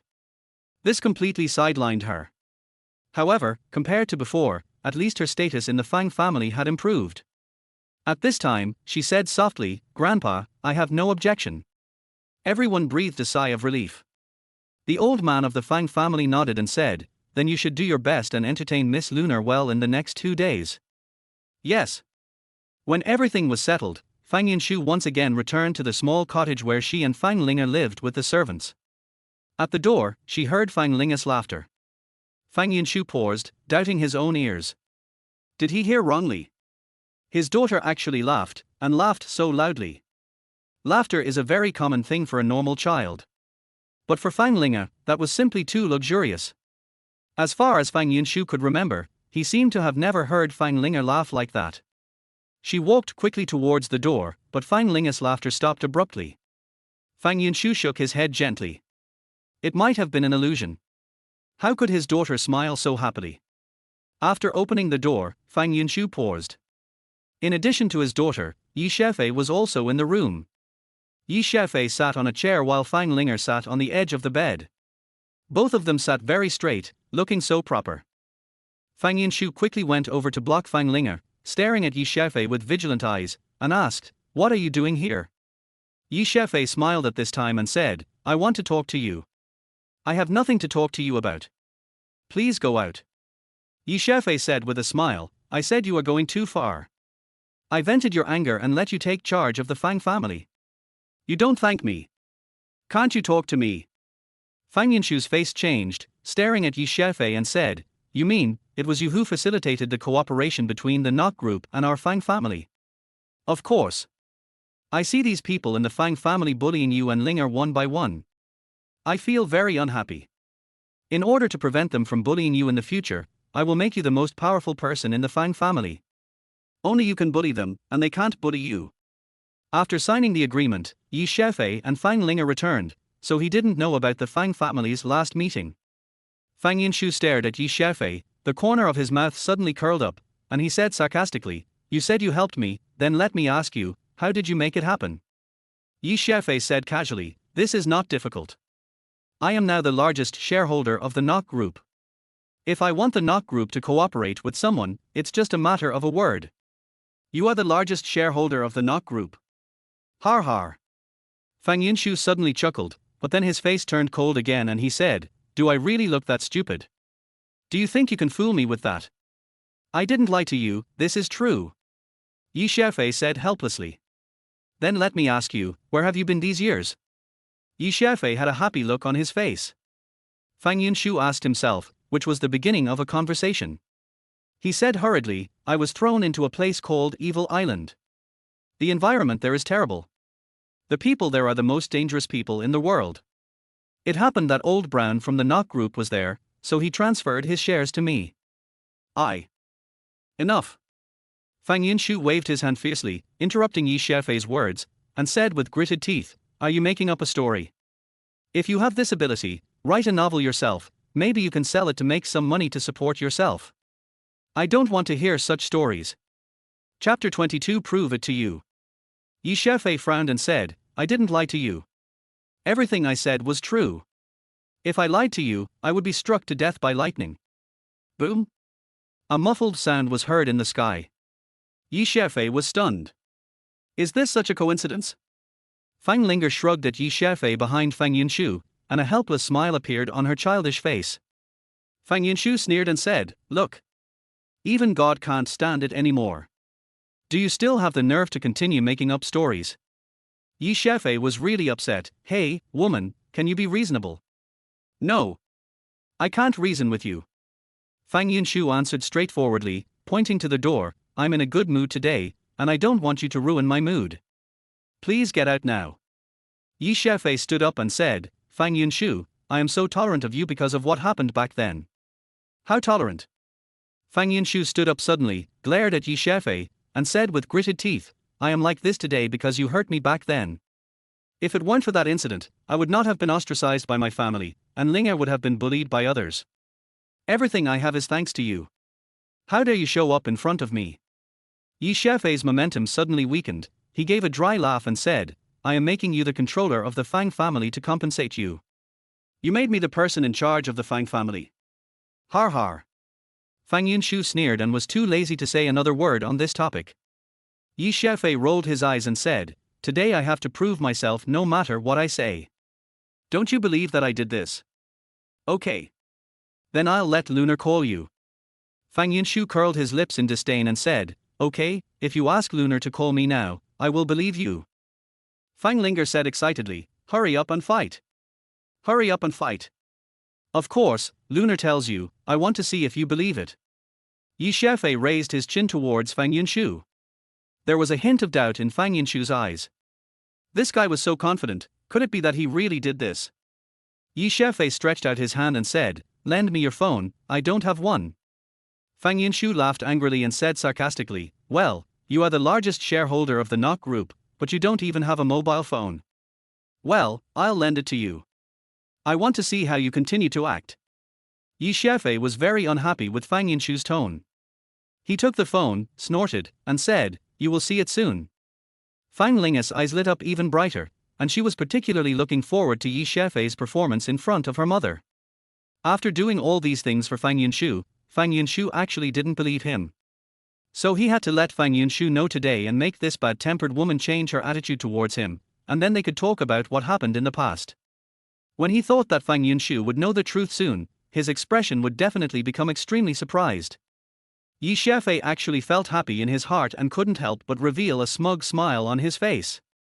Even on the island of evil, when he was dealing with those extremely powerful people, Yi Xiaofei was not so proud. But when Yi Xiaofei picked up the phone, he suddenly remembered an important question. He coughed lightly and asked, "What's Lunar's phone number?" Fang Linger covered her forehead with her small hands, rubbed it hard twice, and looked at Yi Xiaofei with a helpless and reproachful look. Heh. Heh. Fang Yunshu was really a little shocked by Yi Xiaofei's momentum just now, but when she heard these words, she felt that she was so stupid that she actually believed in Yi Xiaofei. Yi Xiaofei rubbed his nose awkwardly and said, "I haven't bought a mobile phone yet, so I didn't ask her for her number." Fang Yunshu's face turned cold and he asked, "Have you performed enough?" Yi Xiaofei rolled his eyes and said, "Hey, I'm serious. If you give me the number, won't it prove it immediately?" Fang Yunshu's eyes flashed with coldness, and he said, "I don't need you to prove anything, I just don't want to see you, please leave here now." Yi Xiaofei frowned and said, "Hey, woman, why are you so impatient? It's just a phone call, how simple it is. Get out." Fang Yunshu suddenly shouted coldly, "I don't want to waste even a minute or a second on you." Yi Xiaofei was also annoyed. He sat down on the chair and said, "If I don't prove myself today, I won't leave. I won't ask you for the number. I'll go find the hotel number and I can find her anyway. You." Fang Yunshu gritted his teeth and said, "Our Fang family has transferred back several experts today. As soon as I shout, they will rush over and beat you to death." Yi Xiaofei curled his lips in disdain and said, "Threatening me? Humph, go ahead and yell, I'll beat you up if you make me unhappy. Today, I'll tear down your Fang family. Do you think I don't dare?"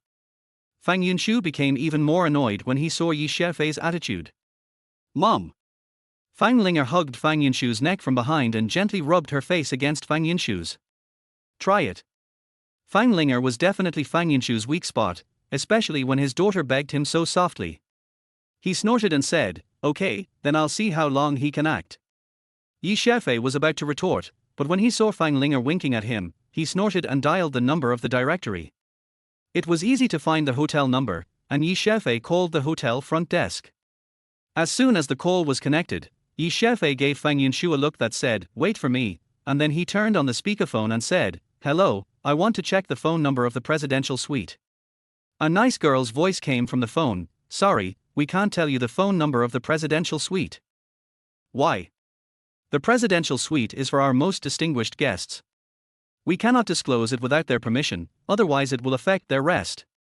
Yi Xiaofei's face froze, and he said hurriedly, "The guest in the presidential suite is my friend, I want to find her now." "Sir, please call her cell phone number directly." Yi Xiaofei said unhappily, "If I had her mobile number, would I need to look for a landline?" The receptionist said calmly, "Sir, if you are her friend, you should have her cell phone number." Gar. Yi Xiaofei was suddenly speechless. "Sir, if you have anything else, please contact me again." After the receptionist finished speaking, she hung up the phone. It was obvious that she thought Yi Xiaofei was a boring person who wanted to harass the guests in the presidential suite. "What can you say now?" Fang Yunshu hugged his shoulders with a sarcastic look on his face. Chapter 23, Angry. Yi Xiaofei was really depressed. It was a very simple matter, but due to a mistake, it turned out to be so troublesome. Especially the look in Fang Yunshu's eyes made him very unhappy. "Oh, I just lied to you." With a curled corner of his mouth, Yi Xiaofei did not get angry at this time. Instead, he smiled at Fang Yunshu with a hint of mischief. "HMPH, please come in." Fang Yunshu hugged his shoulders and took a step to the side, directly ordering him to leave. "Okay, I'm going." Yi Xiaofei was very straightforward and walked out directly, but before leaving, he still blinked at Fang Linger. Fang Linger pouted, obviously a little depressed. She had originally thought that Yi Xiaofei could show off in front of her mother, but ended up making her mother think that Yi Xiaofei was a liar. After Yi Xiaofei left, Fang Yunshu turned to look at Fang Linger, frowned, and said, "You've seen it too, he's a liar, don't bother with him in the future."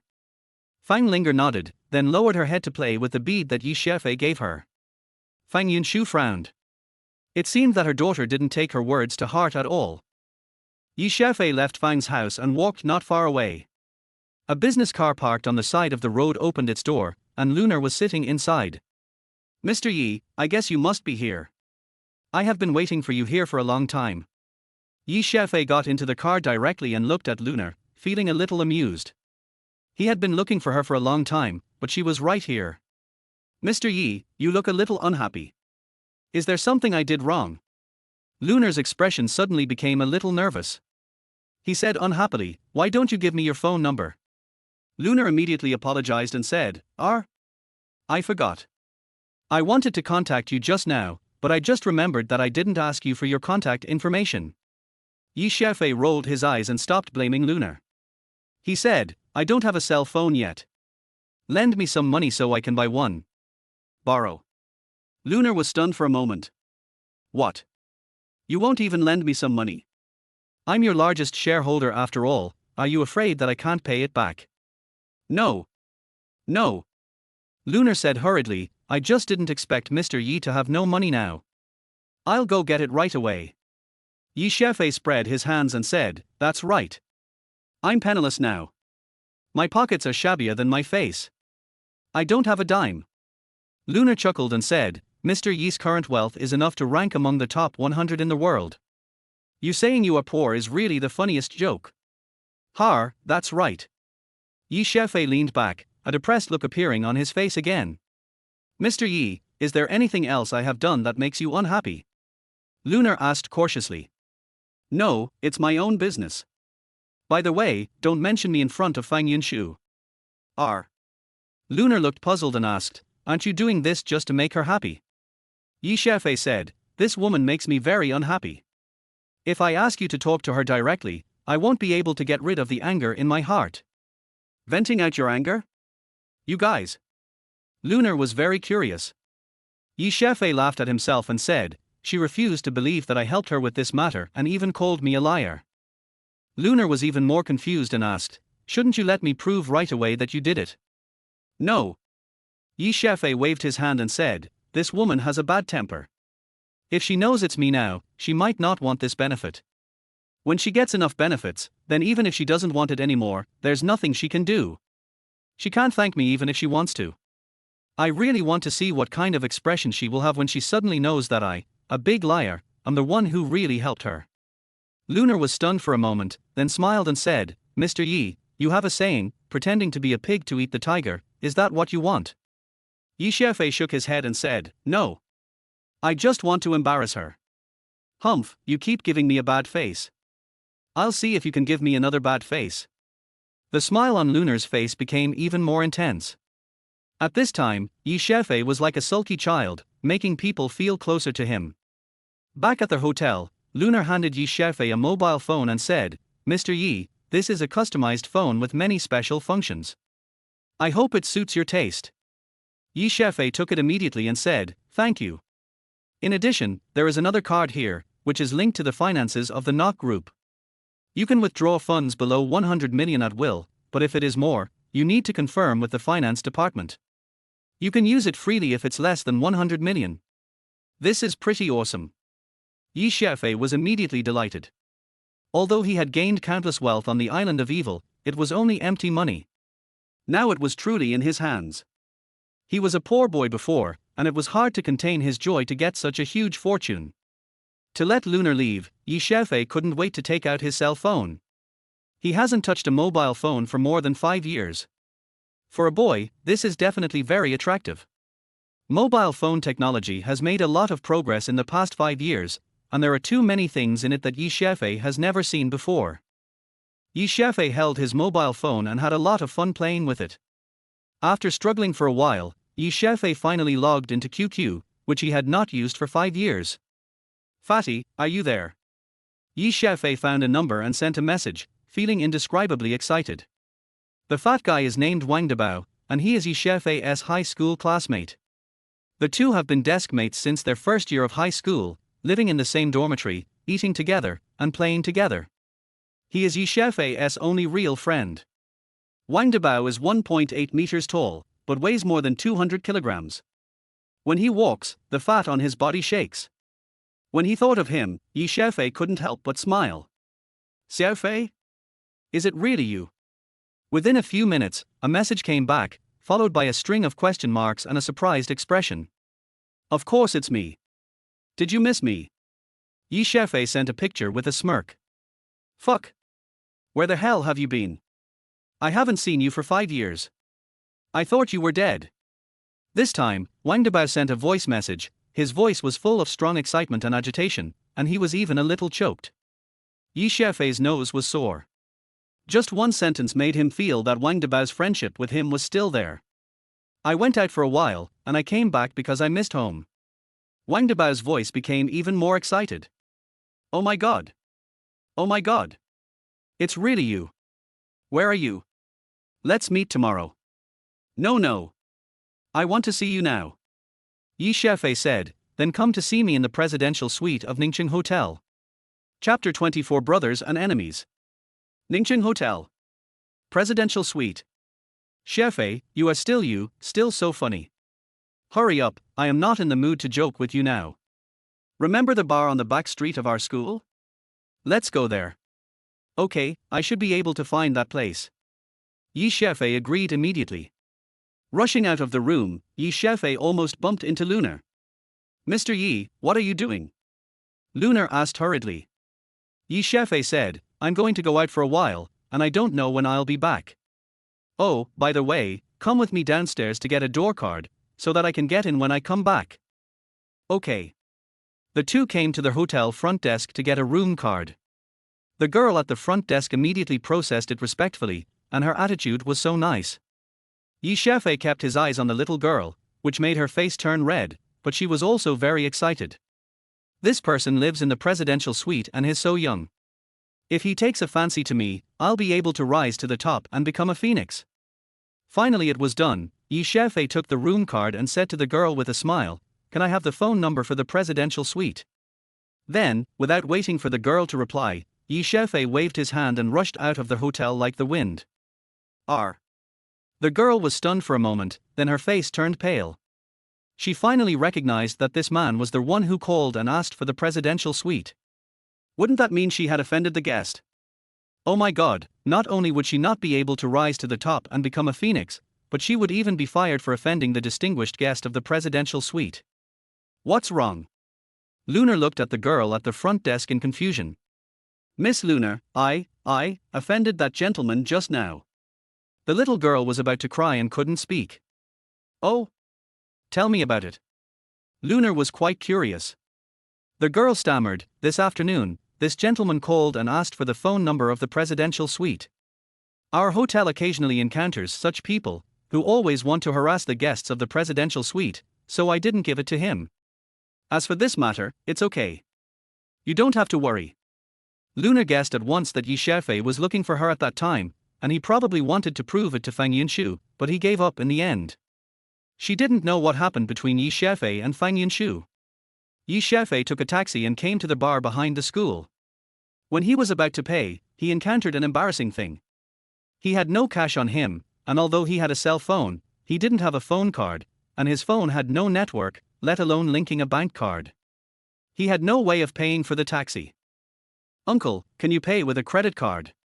Xiaofei took out the bank card that Lunar gave him.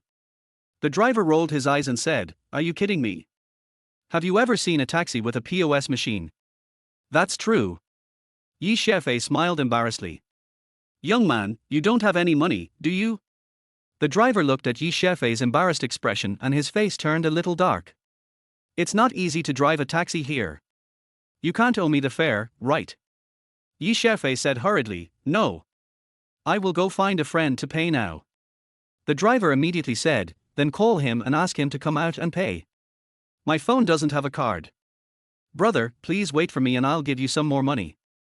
The driver immediately said, "No. Then tell me your friend's phone number and I'll call him to deliver the money." "His phone number? Damn it, I haven't asked for it yet." Xiaofei's face darkened again. The two were negotiating when a car behind them got impatient and honked a few times. Then a young man got out of the car and said angrily, "Hey, what are you doing? Get out of here." "He wants to avoid paying the fare," the driver explained immediately. "You're not paying for the taxi." The man looked at Xiaofei, glared at him, and cursed, "You want to not even pay for the taxi, are you still a human being?" Xiaofei also explained, "I don't want to default on my debt, I just don't have any cash on me." The two men's eyes met, both were stunned for a moment, and then they looked each other up and down. Xiaofei. Song Mingdong. Song Mingdong is also Xiaofei's high school classmate, but in high school, the two did not have a good relationship, and it could even be said that they had a grudge against each other. Song Mingdong's family is quite wealthy and he has a rather outgoing personality. The main conflict between the two was because Xiaofei had a crush on a girl named Su Xiaoyu at the time, and he couldn't help but get close to Su Xiaoyu from time to time. Then Song Mingdong was also interested in Su Xiaoyu. Seeing Xiaofei's thoughts, he directly asked someone to beat Xiaofei up. Song Mingdong suddenly laughed and said happily, Xiaofei, I haven't seen you for so many years. You are so poor that you can't even afford a taxi fare." Seeing Xiaofei in such an embarrassing situation, this guy was actually so happy. Xiaofei narrowed his eyes and asked, "Are you happy?" Song Mingdong laughed loudly with his mouth wide open, saying, "Yeah, I thought you were definitely not that good, but I didn't expect you to be so miserable. You really gave me an unexpected surprise." The driver then said, "Since you two know each other, please pay the fare." "Pay for him." Song Mingdong curled his lips and shook his head, saying, That won't work. I'm not familiar with him. If he refuses to pay the taxi fare, you should just befriend him. Oh, and I'll help you keep an eye on him. Don't let him get away." This is clearly an attempt to make fun of Xiaofei. Xiaofei also smiled and said, "Don't worry, I can't run away." Song Mingdong said with a smile, "Driver, don't listen to him. I know him best. He has no other skills, but he is the best at running away and refusing to pay." The driver's face became even darker and he stared at Xiaofei, as if he was afraid that Xiaofei would run away. A fat man rushed over and saw Xiaofei in the car at a glance. He immediately shouted excitedly, "Xiaofei!" When Xiaofei saw Wang Debao, a smile suddenly appeared on his face and he said, "Fatty, come and pay me for the ride." R. Wang Debao was stunned for a moment and immediately took out his mobile phone to scan the code. Song Mingdong stopped him and said, "Wang Debao, you're still paying attention to someone who even asked you to pay for the taxi fare." Wang Debao then saw Song Mingdong, and the smile on his face froze instantly. He then glared at him and said, "Whether I pay attention to him or not is none of your business." Song Mingdong's smile froze, he snorted and said, "I'm just reminding you kindly, don't let him cheat you when you turn around." Wang Debao stiffened his neck, shook his huge head, and said, "I am happy even if he cheats me. He sells me out, and I help him count the money. What's wrong with that?" Chapter 25 Important People. Song Mingdong's face became even uglier. He cursed, "Idiot," and turned away. Wang Debao paid the taxi fare, pulled Xiaofei down, and then hugged Xiaofei tightly with a bear hug. His voice was choked with sobs, "Xiaofei, where have you been? There has been no news for so many years." Xiaofei also hugged Wang Debao tightly, feeling indescribably warm in his heart, but he smiled and said, "Hey, why are you talking like a grudge, as if I dumped you?" Wang Debao let go of Xiaofei and punched him in the chest, gritting his teeth and saying, "You just dumped me.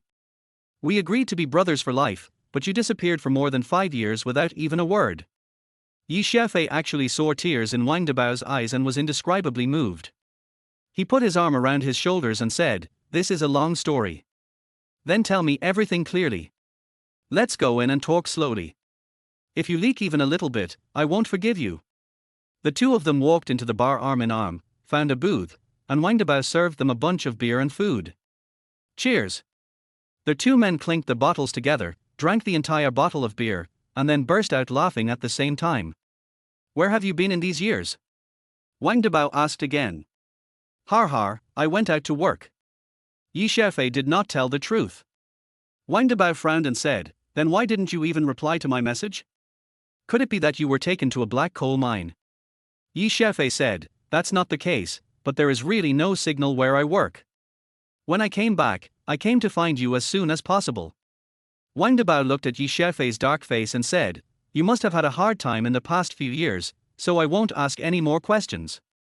Come on, have a drink."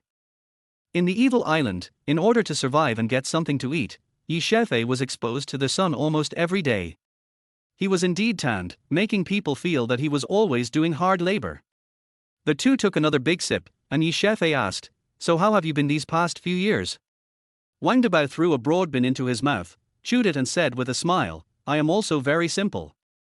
I went to a second-rate university and found a job after graduation. I won't let myself starve to death for the time being." Wang Debao is an optimistic person by nature. No matter how difficult the situation is, he can still smile. Xiaofei raised his glass and said, "Now that I'm back, you can't mess around anymore. I'll help you get rich." Wang Debao slammed the table and said, "Har har, of course. Whether I get rich or not depends on you." Xiaofei also laughed and said, "Don't worry, I will make you the richest man in Ningchen, even if I don't say I will make you the richest man in the world." "Phut! I'm dying of laughter." Song Mingdong's sarcastic laughter came from behind. Wang Debao's face changed, he stood up, stared and said, "Song Mingdong, we are brothers drinking, what we say is none of your business." Song Mingdong stopped laughing, sneered, and said, "Wang Debao, don't be shameless. I forgot to tell you that the boss you work for is now begging me to give him some business. If you say a word to me, can I make you unemployed right now?" Wang Debao's face suddenly turned red and he was speechless. Song Mingdong curled his lips in disdain, then looked at Xiaofei again, revealing a mischievous smile, and said, "Xiaofei, an old classmate will be coming over soon, and will definitely give you a surprise." Wang Debao's face changed and he said, "Song Mingdong, you are going too far. Xiaofei just came back. Do you have to be like this?" Of course, it's very important. Didn't you say it? He just came back. As an old classmate, I have to prepare a gift for him. Song Mingdong's smile became even more intense. Yi Xiaofei had a faint smile on his face and said, "That's really interesting. What good gift can you give me?" Wang Debao immediately pulled Yi Xiaofei's arm and said anxiously, "Xiaofei, let's ignore him and drink somewhere else." "Don't be anxious, everyone is here." Song Mingdong waved his hand, and a girl was walking towards him with her waist twisted.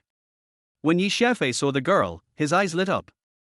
Su Xiaoyu, Yi Xiaofei's high school classmate, was also the object of Yi Xiaofei's secret love. Yi Xiaofei didn't have any thoughts about her now, but Su Xiaoyu was an important part of that incident. Yi Xiaofei was originally having a drinking party with some classmates that day, but Wang Debao didn't go because he had something to do. However, Su Xiaoyu always stayed close to Yi Xiaofei and finally dragged Yi Xiaofei to a hotel to get a room. At that time, Yi Xiaofei was drunk, and the other one was really bewitched by Su Xiaoyu.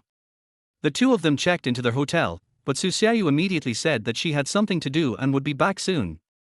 Yi Xiaofei fell asleep in a daze at that time, and when he woke up, Fang Yunshu was next to him. So Su Xiaoyu should know something about what happened back then. Originally, Yi Xiaofei thought it was difficult to communicate with Fang Yunshu, so he went to find Su Xiaoyu, but now Su Xiaoyu came uninvited. "Xiaofei, let the past be the past, don't take it to heart."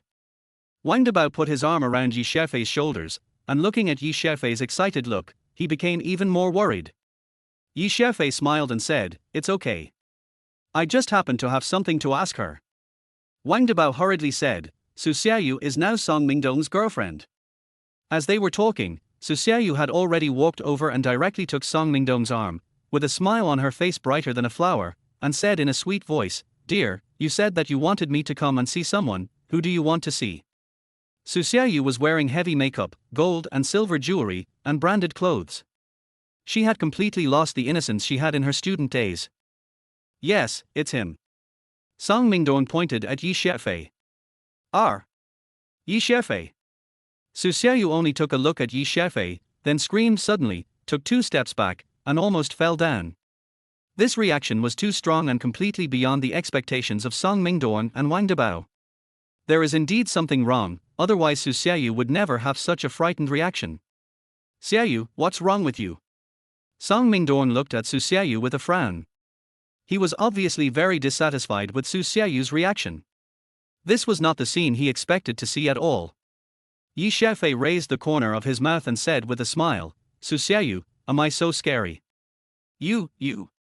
Su Xiaoyu stuttered out the word "you" twice, but suddenly patted her chest, rolled her eyes, and said, "You scared me. I haven't seen you for so many years and there's no news. You suddenly appeared, so it's normal for me to be scared." "Huh?" This woman reacts very quickly. It seems that she has a good mental quality. But Yi Xiaofei was 100% sure that Su Xiaoyu must know something about what happened back then. Chapter 26. You have to ask me if I agree. Song Mingdong hugged Su Xiaoyu's waist tightly, letting her stick to him tightly, staring at Yi Xiaofei with a provocative look, and said, "Yi Xiaofei, Su Xiaoyu is my girlfriend now, you'd better be polite to her." Yi Xiaofei narrowed his eyes and said, "Really?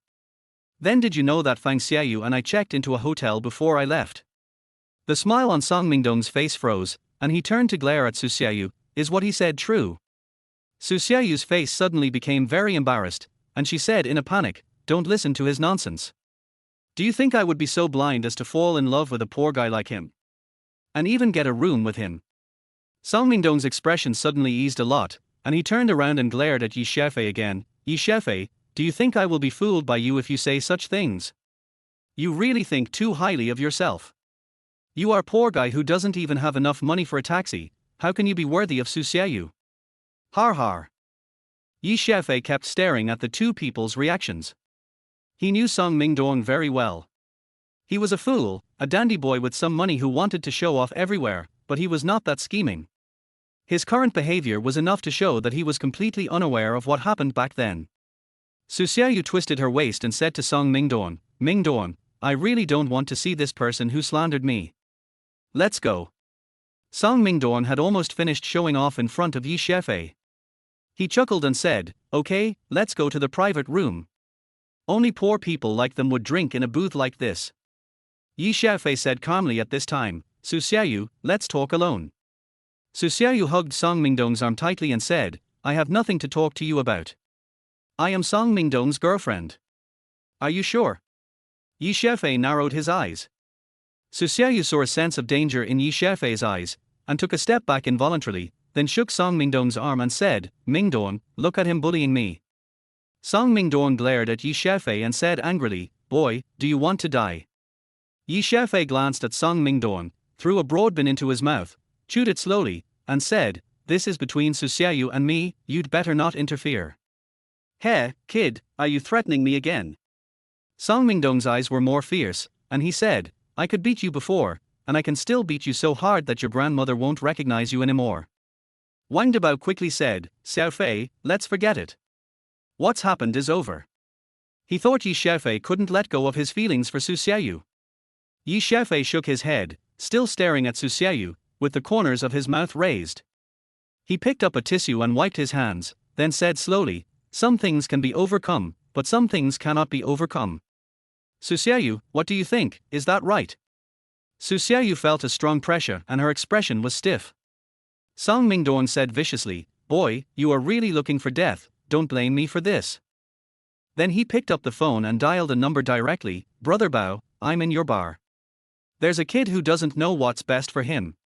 Come and teach him a lesson. Wang Debao was shocked and quickly leaned over to Yi Xiaofei's ear and whispered, Brother Leopard is not easy to mess with. Let's go quickly. Song Mingdong sneered and said, Want to leave? Har har, it's too late, Yi Xiaofei, it's you who didn't leave, and you even wanted to take advantage of Su Xiaoyu. You are courting death. Su Xiaoyu stiffened her neck and suddenly became tough, saying in a cold voice, Yi Xiaofei, Brother Bao is a famous big brother here and a good friend of Mingdong.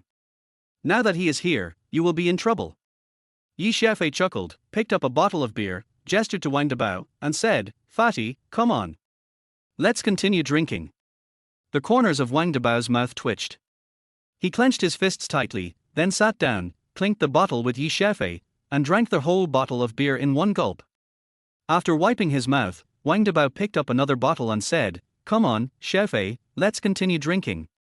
Are you okay? You're in such a hurry. Don't drink too much. Yi Xiaofei scared Wang Debao. Wang Debao slammed his empty beer bottle on the table, grinned, and said, Let's drink so we can fight. Yi Xiaofei smiled instantly and said, Okay, then let's give him a good fight. It's been a long time since I fought side by side with you. You're right. Wang Debao laughed and seemed quite heroic. Song Mingdong smiled disdainfully and said, You two still think this is as simple as the fight we had in school. Let me see how you will beg for mercy from me later. 4 burly men came over, and one of them, with a dark face, yelled, Which bastard made young Master Song unhappy? Come, I'll teach him a lesson for you. Song Mingdong pointed at Yi Xiaofei and said, Brother Bao, this guy actually insulted my girlfriend. Brother Leopard glanced at Yi Xiaofei and said, Mr. Song, what do you want to do?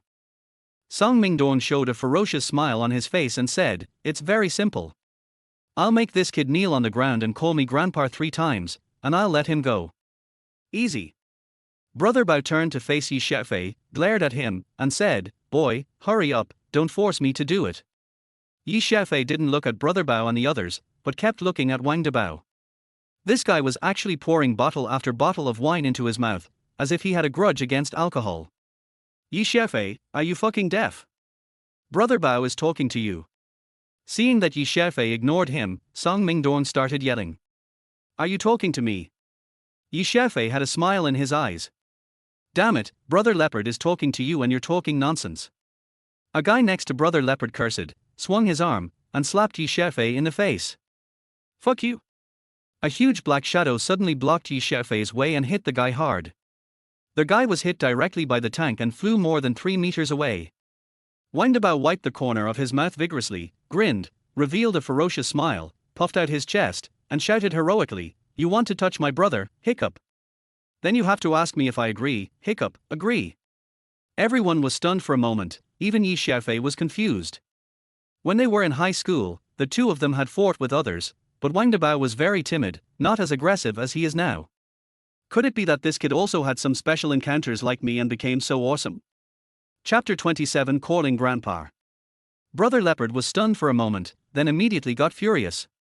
Someone actually dared to touch his people in his own territory. This was simply a huge shame and humiliation. Fuck! Come on! With a loud shout, Brother Leopard rushed towards Wang Dabao first. The other two people also rushed up directly. Xiaofei stared at Wang Dabao expectantly, wanting to see how he would handle it. Then I saw this kid, who closed his eyes and swung his fists twice, knocked the man to the ground, then hugged his head, curled up his body, and allowed himself to be punched and kicked. I protected my vital parts and became a human sandbag for him. Xiaofei's face turned dark. He thought this kid would be very fierce, but it turned out that his fierceness was only short-lived. Get lost! Xiaofei naturally couldn't let these guys continue beating Wang Dabao, so he shouted lightly and bumped into the crowd. Brother Bao and his two men were suddenly like being hit by a bomb. The three of them were separated into three directions, flying more than 2 meters high, then flew a few meters away, and then fell heavily. R. My leg! My leg is broken. R. My arm is broken. Brother Leopard didn't scream like that. He struggled to sit up. One of his arms was hanging by his side, dangling, and it was obvious that it was broken. He gritted his teeth, veins popped on his forehead, and sweat flowed down uncontrollably, but he didn't say a word, which showed he was quite tough. At this time, it would be the most economical to let Wang Dabao knock the guy away in the first place. It would hurt, but at least his arms and legs were not broken. Song Mingdong and Su Xiaoyu's eyes almost popped out of their heads. This scene was totally beyond their expectations. Dabao, how are you? Although he knew very well that Wang Dabao was only hit a few times and those guys were not real masters, and with Wang Dabao's fat body, he would definitely be fine, but he still couldn't help but ask with concern. Hit me. Hit me. I'm not afraid of you. Wang Dabao held his head and yelled at the top of his lungs, not responding to Xiaofei's questions at all. Fuck, what the hell? Xiaofei pulled him up. Wang Dabao looked around and said in confusion, Hey, what's going on? Why don't they fight anymore? Xiaofei patted his shoulder and said, Oh, what's there to fight against such a small character? Wang Dabao burped, shook his head, and said, Damn it, I won't burp anymore. I drank so much for nothing. Why did you drink so much? This is what Xiaofei wanted to ask just now. Wang Dabao grinned, the alcohol rising in his body, and he said with a silly smile, Har har, I'm drunk, so it doesn't hurt when I get beaten. You idiot. Xiaofei hit the guy directly on the head, not knowing whether to laugh or cry. But he felt an indescribable feeling of being touched in his heart. Knowing that he would be beaten, Wang Dabao did not run away. Instead, he stood with Xiaofei and would rather use such a stupid way to get through it. No more fighting. Then Wang Dabao swayed and sat down on the chair. With a thud, he lay on the table and fell asleep. Xiaofei turned his head and looked at Su Xiaoyu and Song Mingdong, with a wicked smile on his face, and said, You are the only one left, do you still want to fight? No. I don't want to fight anymore. Song Mingdong was also scared to death. Brother Bao and his men were beaten so badly by Xiaofei alone. How could he be Xiaofei's opponent? He just gave in. Xiaofei glanced at him and said, Not fighting anymore? That's fine too. What did you say just now? What did I say? I apologize to you. Song Mingdong is a brave man and would not suffer a loss in front of him, so he admitted his mistake directly. Xiaofei sat down and said, I don't need any apology. I remember you said just now that you want me to kneel on the ground and call me grandpa 3 times, so do it now. Song Mingdong's face flushed all of a sudden, and he said, Xiaofei, you shouldn't go too far. Xiaofei narrowed his eyes with a smile in his eyes and said, When you bullied me, did you ever think that you were going too far? Song Mingdong felt a kind of eerie horror, and said through gritted teeth, We are classmates, what you did is too much, I apologize to you. I'll count to 3. It's up to you whether you want to do it or not. 3. Song Mingdong's face suddenly turned ugly. 2. Sweat was pouring down Song Mingdong's face. 1. Thump.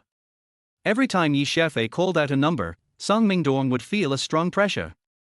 After calling out 3 numbers, he simply could not bear the pressure and knelt down in front of Xiaofei. Xiaofei crossed his legs and looked at him with a smile. Grandpa, Grandpa. Grandpa. Grandpa. Song Mingdong's face turned red, but he still lowered his head and shouted. Xiaofei laughed and said, "You want to recognize me as your grandfather, but I really don't want you as my grandson. Go away." Song Mingdong stood up in panic as if he had been pardoned, and wanted to leave by pulling Xiaofei. "Leave her here," Xiaofei said lightly. "You?"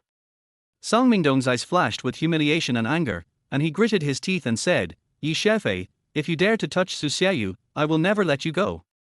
After saying these harsh words, this guy actually let go of Xiaoyu's hand and ran away.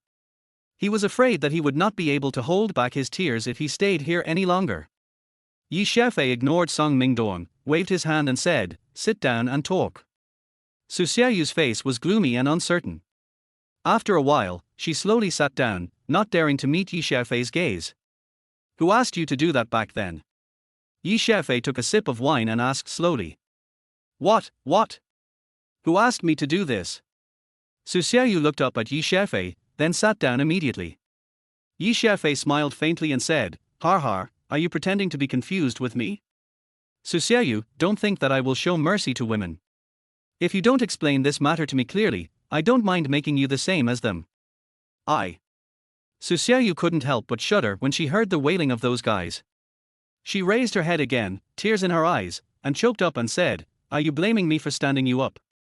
I really liked you, and I really wanted to be with you at that time.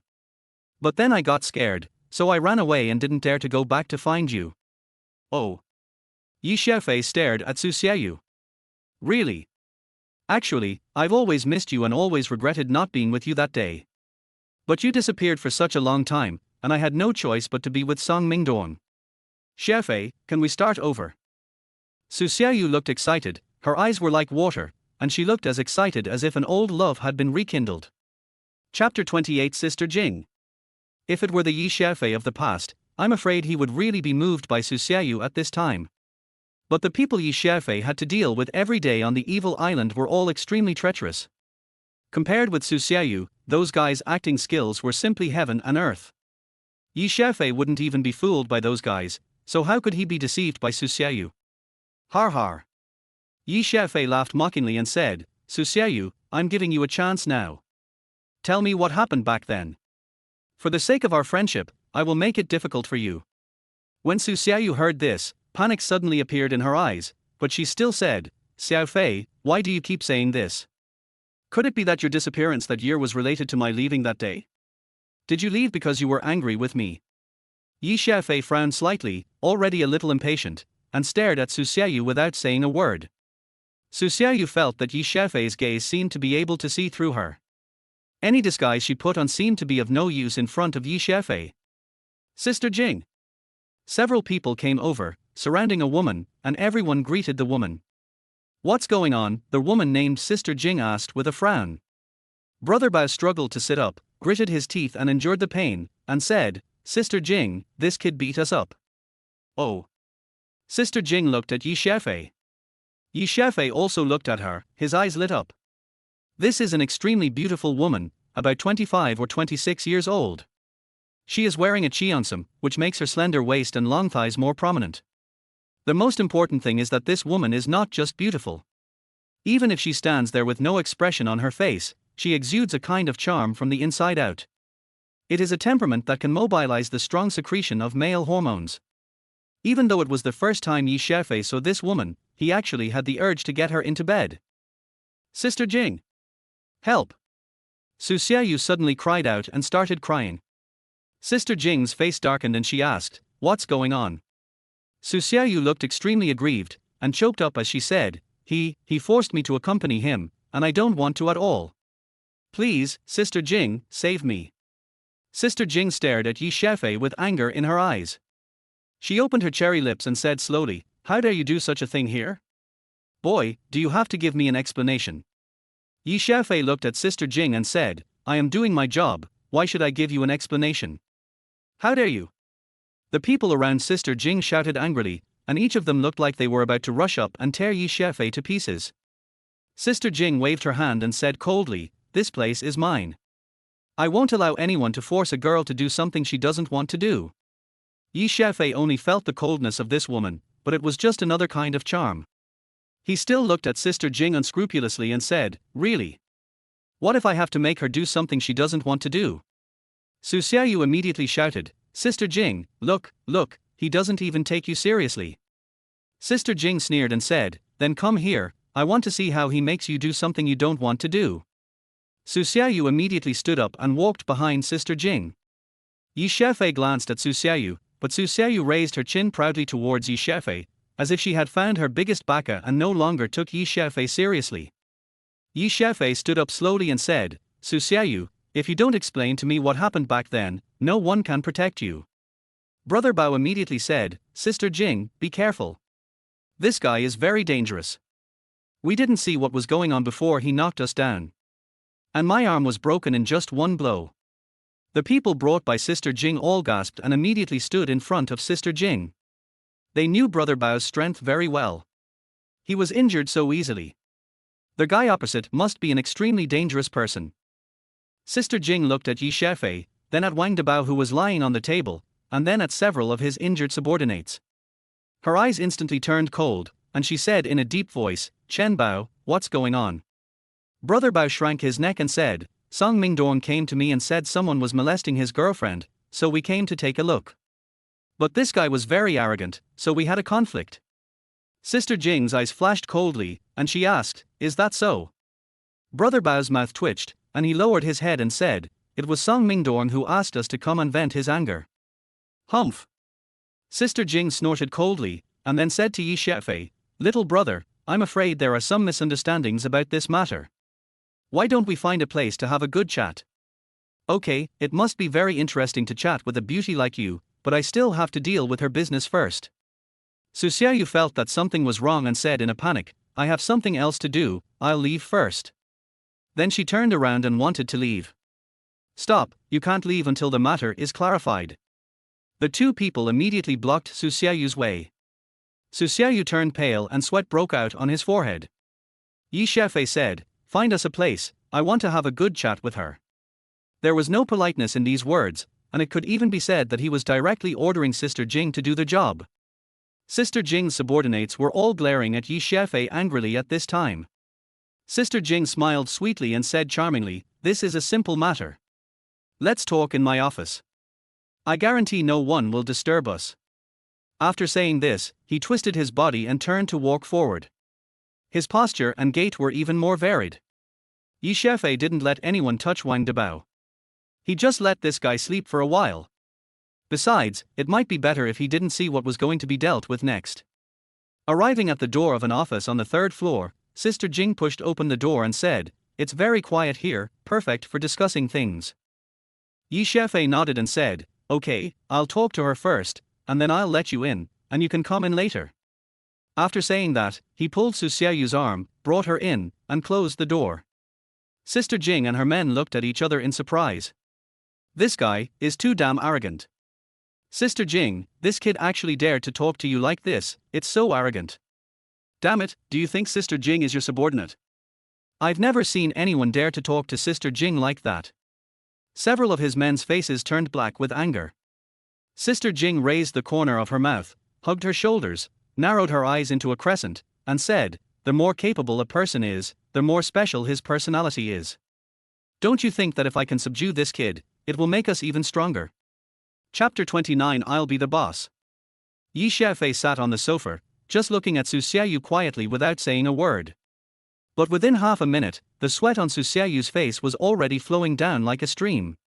She didn't know why, but an invisible pressure really made her unbearable. "Xiaofei, I'm sorry." Su Xiaoyu finally spoke. "Tell me, how have you let me down?" Xiaofei's tone was quite calm. He had already waited for 5 or 6 years, so why should he be in a hurry? Su Xiaoyu's eyes suddenly turned red, tears started flowing out, and then she burst into tears and said, "Someone forced me to do this. I really didn't mean to hurt you." This was exactly what Xiaofei had expected. He asked, "Oh? Who forced you to do that? What did he ask you to do?" "It's Hai Lindsay." You should have heard of him, right? Yi Xiaofei frowned and said, Hey Linzi, isn't that a gangster? But I don't even know him. Su Xiaoyu sniffed and continued, I don't know exactly why. My dad owed him a gambling debt, and he came to me that day and said he wanted me to sell myself to pay off the debt. They were so fierce and ferocious that I was scared silly. Then he said, if you want to avoid this, it's easy. Just trick me into a hotel. No other requests. No, they just said this, if I can trick you into a hotel and get a room, then I can leave. I was really scared at that time, but I had no choice but to agree. Yi Xiaofei stared at Su Xiaoyu without saying anything. Su Xiaoyu understood, and asked anxiously, what I said is true, not a single lie. Really? Yi Xiaofei's eyes were filled with sarcasm. Su Xiaoyu felt as if she had been seen through all of a sudden. She bit her lip and said softly, yes, He Linzi also gave me 100,000 yuan. Yi Xiaofei frowned slightly and said, I only did this little thing, why are you so scared when you see me? And why don't you dare to tell me? Su Xiaoyu showed a panic on her face and said, I'm just afraid that you will ask me about my past. He Linzi said that I must never tell anyone else about this matter, otherwise he will kill my whole family. Yi Xiaofei tapped his fingers twice to support it, then said, okay, you can go. You let me go. Su Xiaoyu widened her eyes in shock. Do you still want to stay for dinner? Yi Xiaofei asked back calmly. Then should I really leave? Su Xiaoyu tentatively took 2 steps back. Let's go. On your way out, call Sister Jing in. Okay. Su Xiaoyu's pace quickly changed from slow to fast, and she quickly opened the door and walked out. As soon as she walked out of the door, Su Xiaoyu couldn't help but let out a long breath, as if the air outside was more comfortable to breathe than the air in the house. Sister Jing, she's out. A sturdy man at the door immediately said something to the other door. Sister Jing came out and looked Su Xiaoyu up and down, with a smile on her face, and said, it looks like they didn't do anything to you. Well, he let me go. Su Xiaoyu nodded gently, and then said, he said let you in. Let me in. Sister Jing raised the corners of her mouth slightly, chuckled, and said, this kid is quite interesting. Sister Jing, this kid really treats this place as his home, damn it. I'm going to pull him out. He really doesn't want to live anymore. Sister Jing's men started to make noise again. Sister Jing's face turned cold and she asked, what did I just say? Those people immediately shut their mouths, but they were still obviously unconvinced, and followed Sister Jing into the room. Yi Xiaofei looked at the burly men, shook his head and said, I said I wanted to see you, but I didn't say I wanted to see them. Sister Jing smiled slightly and said, then I'll let them go. Sister Jing. Several guys shouted in unison. Sister Jing waved her hand and said, do I need to say it again? A few people looked at each other, and finally retreated unwillingly. Sister Jing sat on the sofa next to Yi Xiaofei, picked up the tea set on the table, and started making tea. Yi Xiaofei didn't say anything, just admired her comfortably. A few minutes later, Sister Jing made tea, handed it to Yi Xiaofei, and said, come and have some tea. It smells good, it must be good tea. Yi Xiaofei took a sip, then shook his head and said, I don't think I can taste anything special. It seems that you don't drink tea very often, little brother. This is top-grade biluochun, with a subtle flavor and a long aftertaste. You need to savor it carefully. Yi Xiaofei said, biluochun, I know this, it used to be available in the small store in front of my house, 10 yuan a bag. Poochie? Sister Jing burst out laughing and said, mine is different from that one. Although it is also biluochun, that one is ordinary. Mine is from the top tea trees in the production area, and the tenderest tea buds are picked by virgins with their mouths. Smell it, does it have any special taste? Yi Xiaofei laughed and said, this is just a marketing gimmick, but it seems to be quite special and tastes good. Sister Jing smiled again and said, little brother, I don't know you. What did you do before? I didn't do anything. Then how did you learn all this kung fu? Among my subordinates, Chen Bao's skills are pretty good, but he actually crippled your hand. I'm just practicing blindly. If I'm not stronger, wouldn't he destroy me? Yi Xiaofei looked up and down at Sister Jing and said with a smile, look at you, you are beautiful enough, and your temperament is also charming and elegant, but you have to wear a qiansum. Tell me, are you a vixen, deliberately seducing people? Sister Jing blinked and said, Have you been seduced? Xiaofei said with a smile, yes, I want to hug you and kiss you now. You are really brave. People always said such things to me before. Do you know how they are doing now? Sister Jing's smile became even more intense, and she stared at Xiaofei without blinking. Xiaofei chuckled and said, of course I asked you to clean it up, but you can't clean me up, so it's okay for me to say this.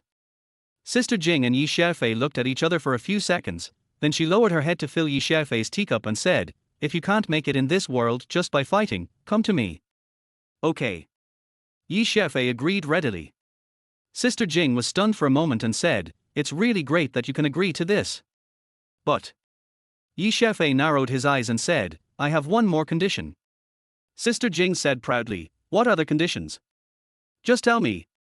Xiaofei picked up the teacup and took a sip, then slowly tasted it in his mouth, and then he said slowly, I will be the boss.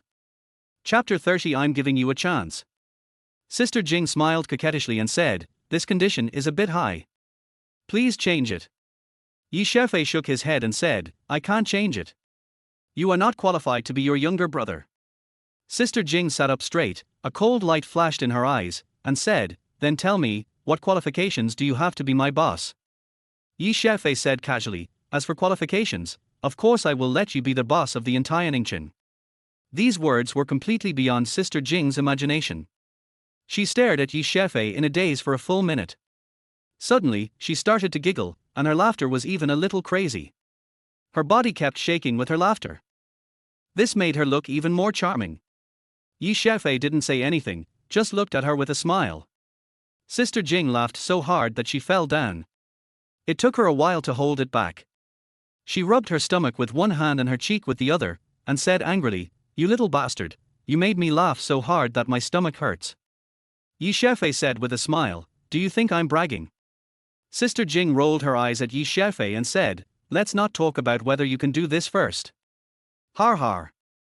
Then tell me, if I become the boss of Ningqian, what are you? As for me. Xiaofei looked out the window, then grinned and said, Ningqian is too small. Ningqian is too small. Har har, your ambitions are great, but I'll have to see if you have the ability to achieve them. Xiaofei suddenly reached out and grabbed Sister Jing's chest. Sister Jing's face turned stern. She quickly leaned back and kicked Xiaofei with her foot as fast as lightning. Xiaofei was not surprised at all, as he had long seen that Sister Jing knew kung fu. But such skills were nothing in front of Xiaofei. His hand, which was originally a fake move, was directly pulled down, and his fingers had already brushed Sister Jing's thigh. After one move, neither of them made a move. Sister Jing stared at Xiaofei with a look of horror on her face.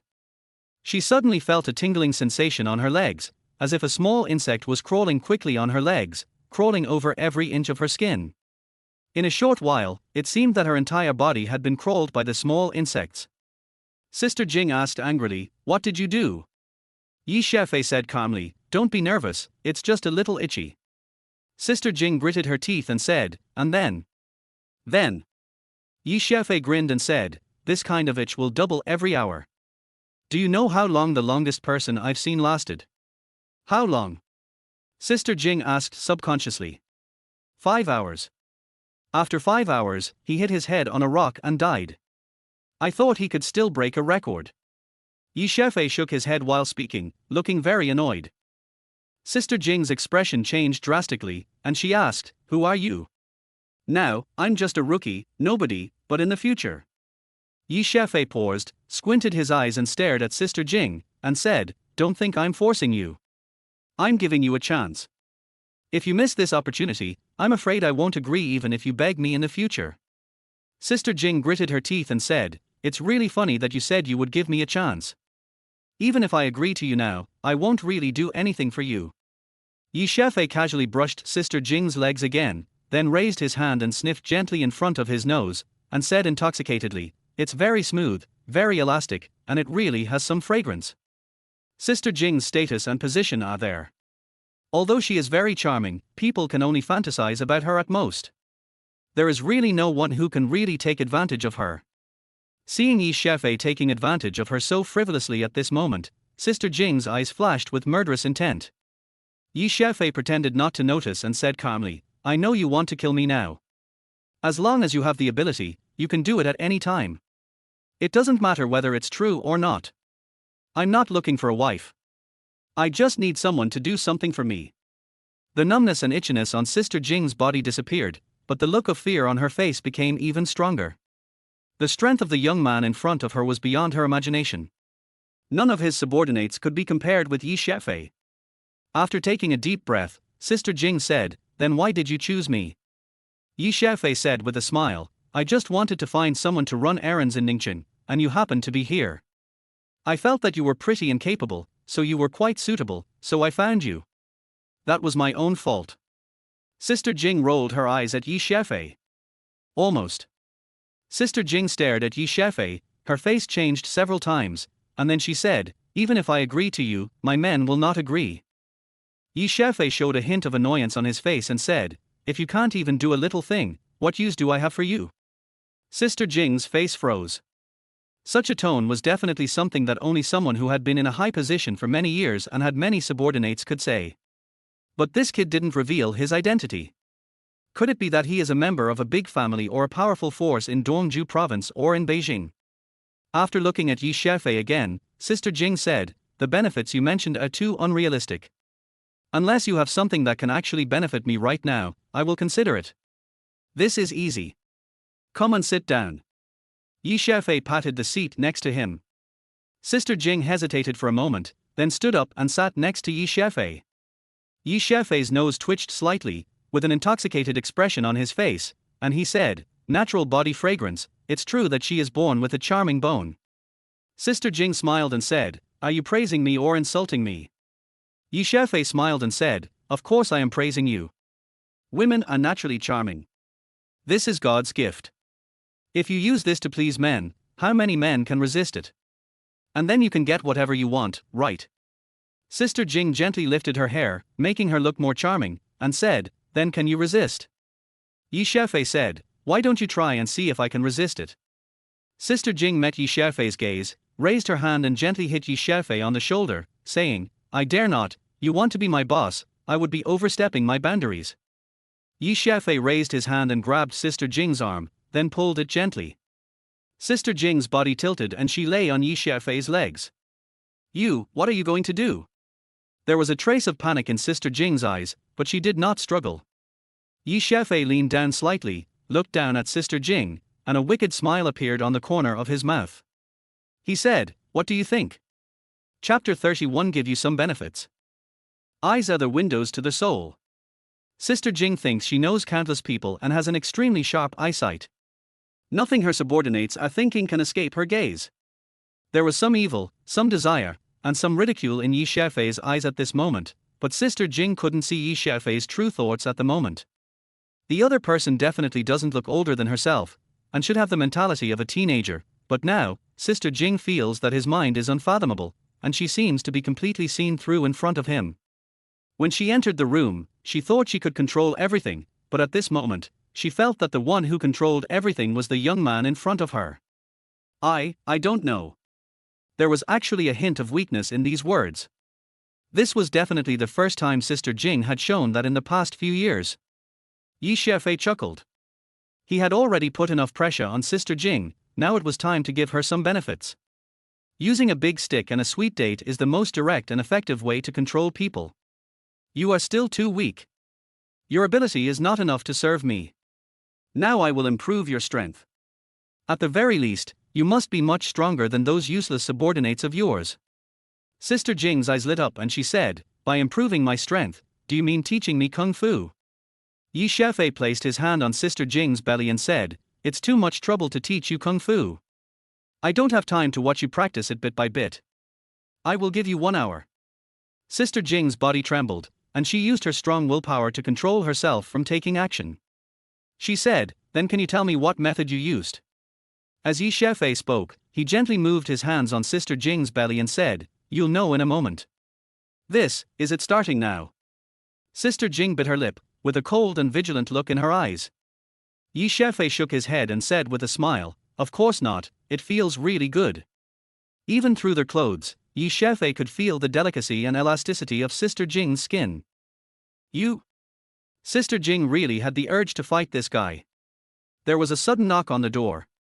Sister Jing supported herself on the sofa and remembered. But Yi Xiaofei pressed on her lower abdomen, making it impossible for her to get up. Someone is here, please let me go. Sister Jing actually begged softly. Come on if you want. Yi Xiaofei had a mischievous smile on his face. Sister Jing suddenly understood Yi Xiaofei's intention. He was watching her attitude. After gritting her teeth, Sister Jing lay down again and said, "Come in." The door opened and a man walked in. However, when he saw the situation on the sofa, he seemed to be frozen in place.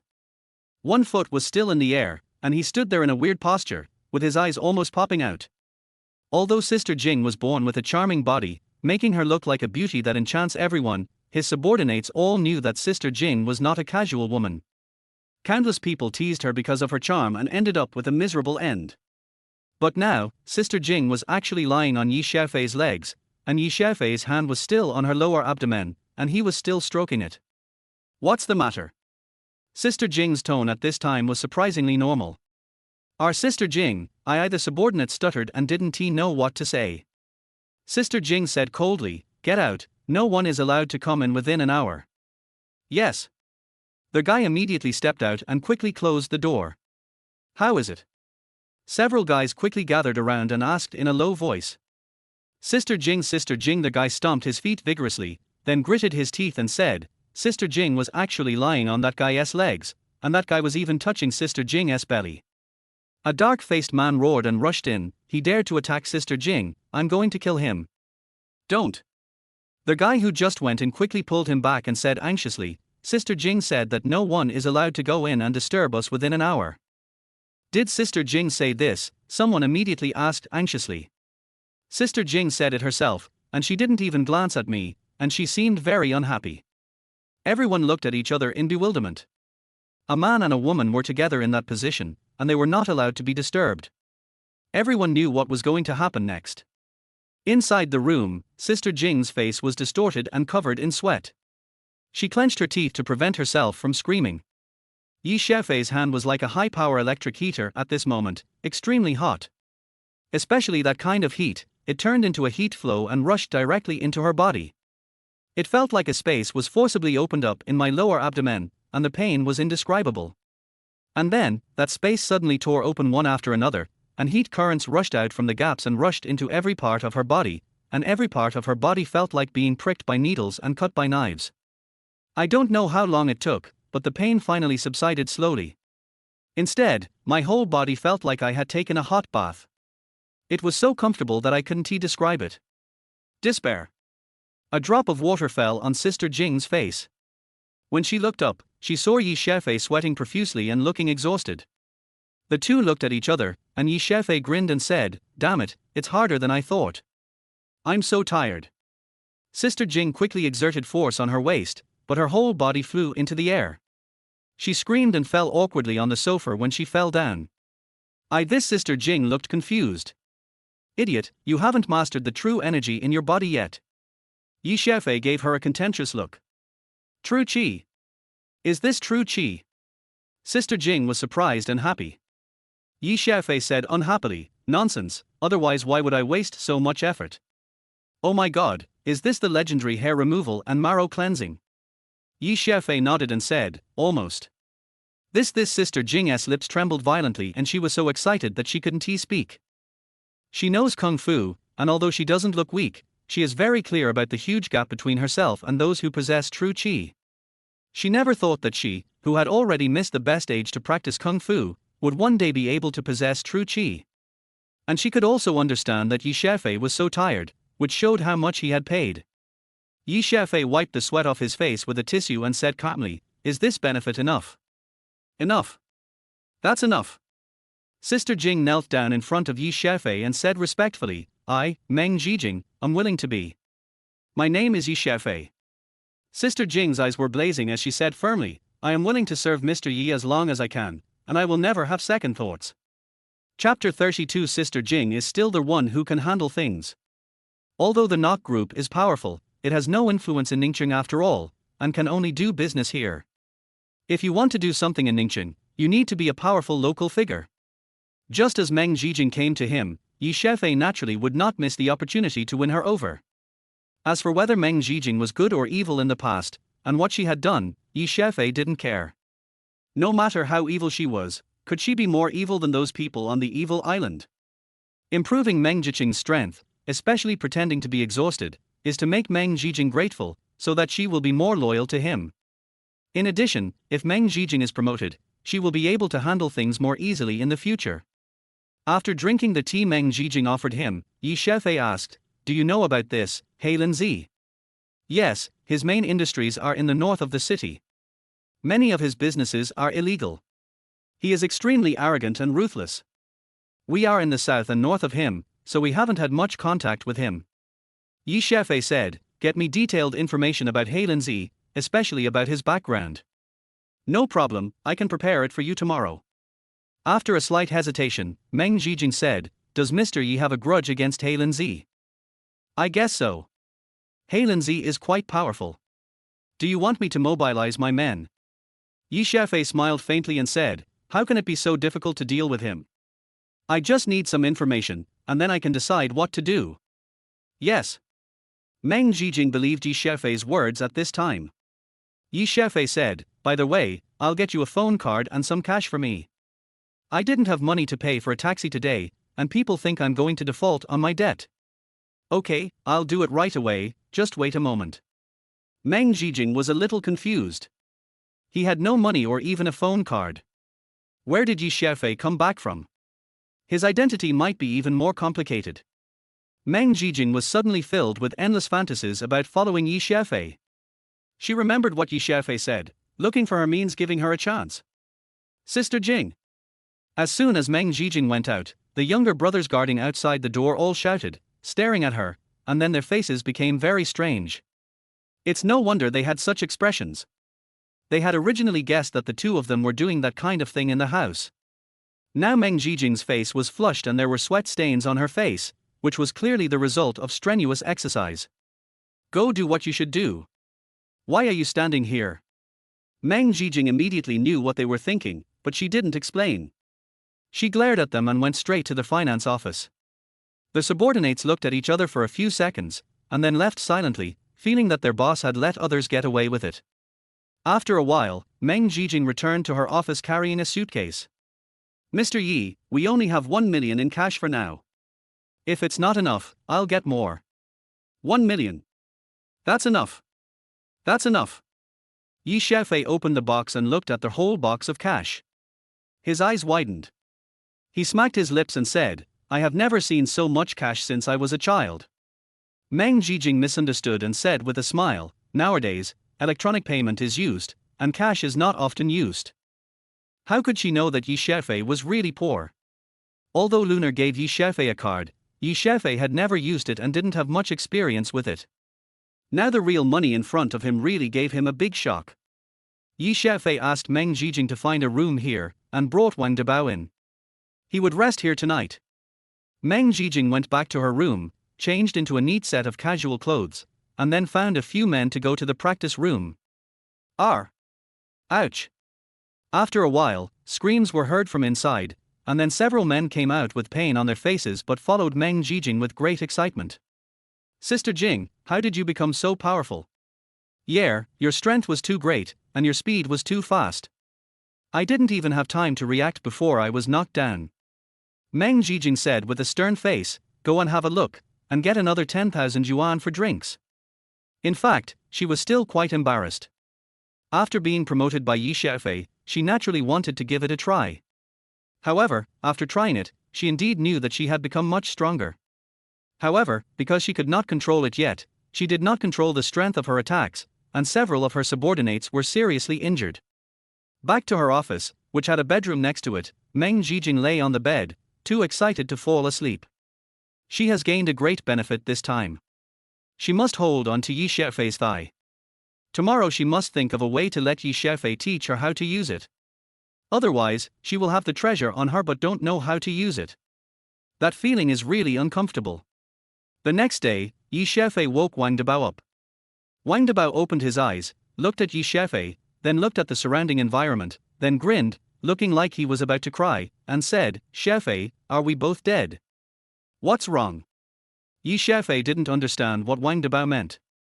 Wang Debao twisted his body on the bed, and suddenly laughed again, saying, after death, people can actually come to such a nice place. I have never lived in such a nice room when I was alive. If I had known this earlier, I would have died earlier. But it's just right now. I'd be lonely dying alone, and you can still accompany me, har har. Go to hell. Yi Xiaofei kicked Wang Debao and said with a smile, we are doing fine. We are now living in a room in the bar. Xiaofei, just die. Anyway, we are brothers together, and maybe we can do well here. Why did you hit me? Wang Debao covered his arm and grimaced in pain. You still feel the pain? Yi Xiaofei glared at him unhappily. It hurts. Damn, I'm not dead, I'm not dead. Wang Debao sat up suddenly, looked at his arm, then looked at his leg. My arm is not broken, my leg is not broken, har har, I'm still fine. Didn't you say that death would be good? Yi Xiaofei asked jokingly.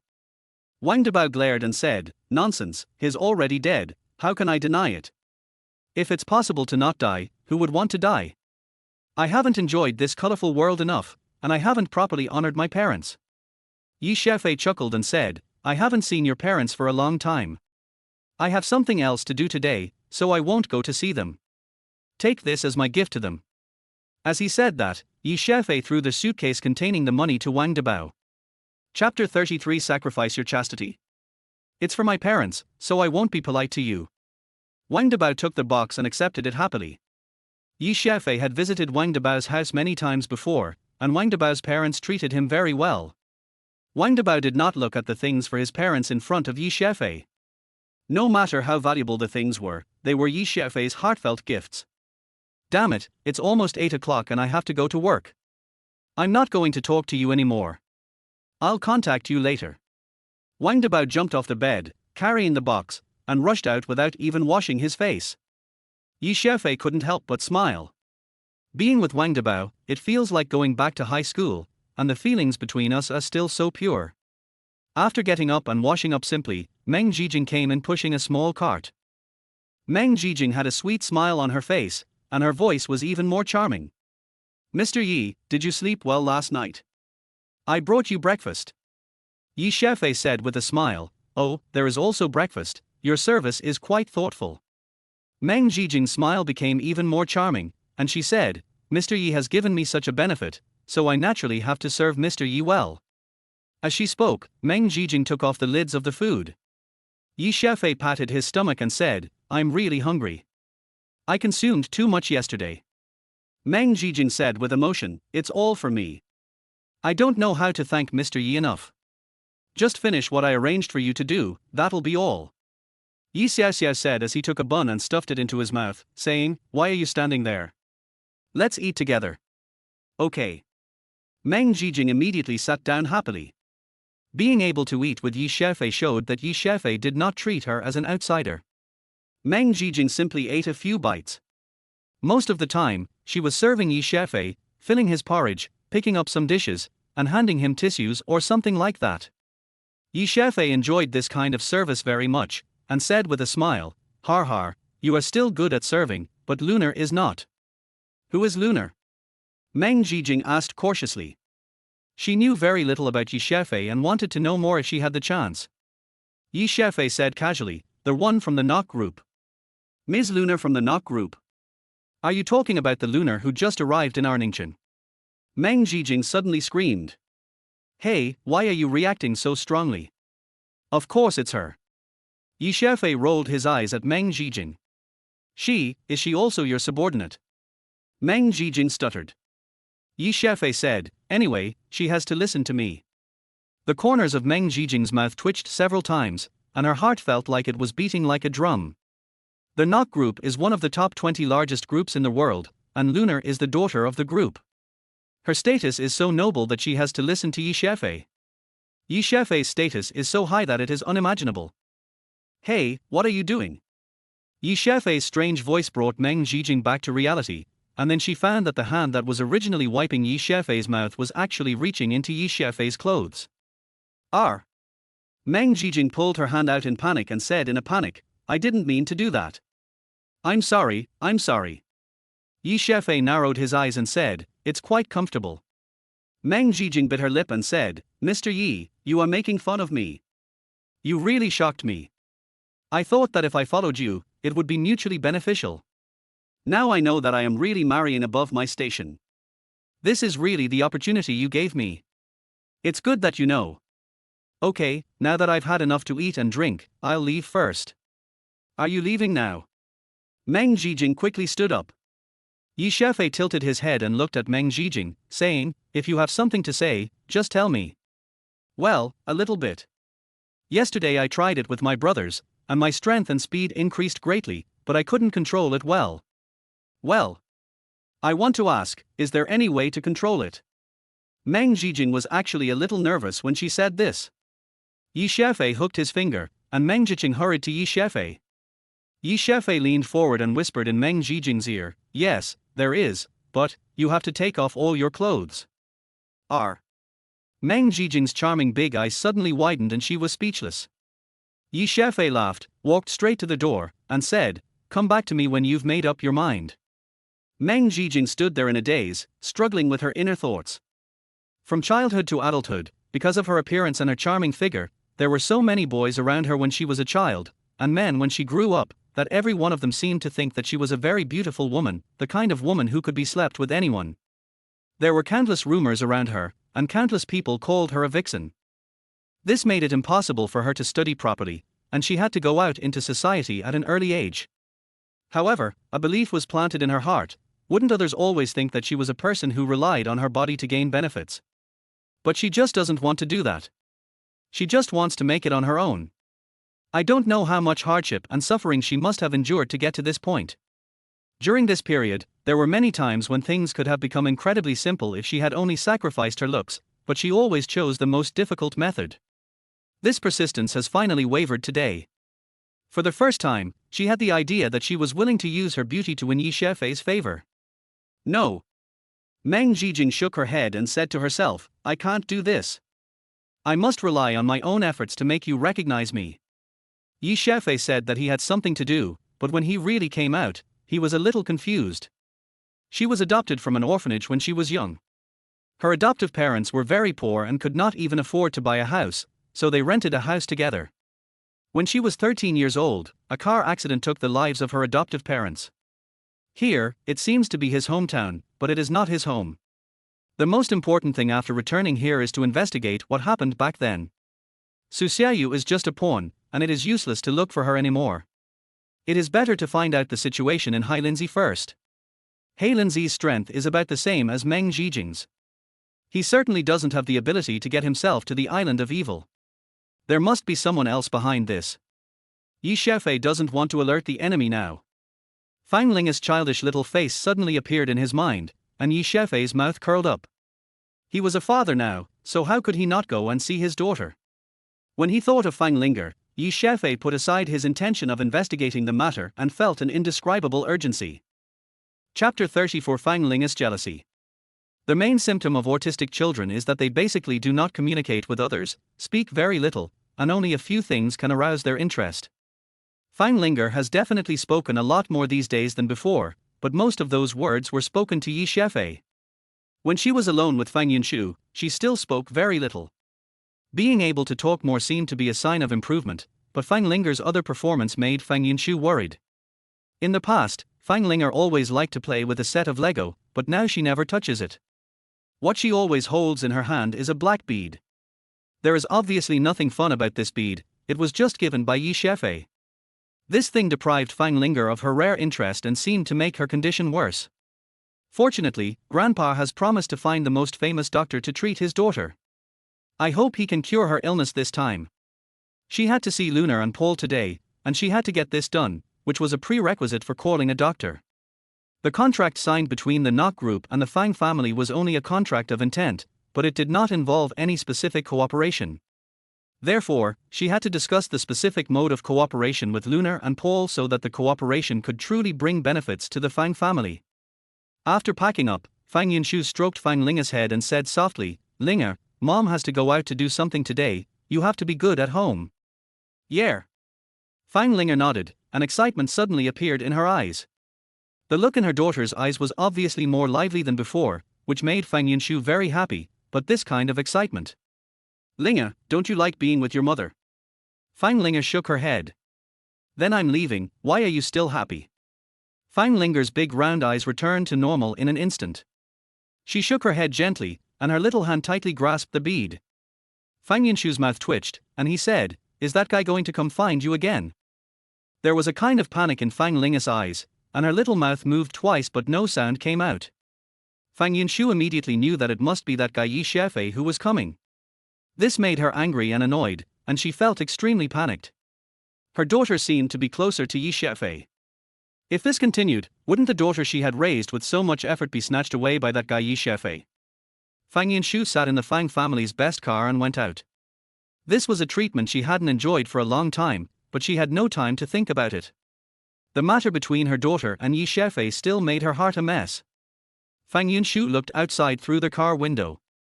What she had to do today was so important that she couldn't think about anything else. Coincidentally, she saw Xiaofei at this glance. Xiaofei was standing at the door of a bar with a woman standing next to him.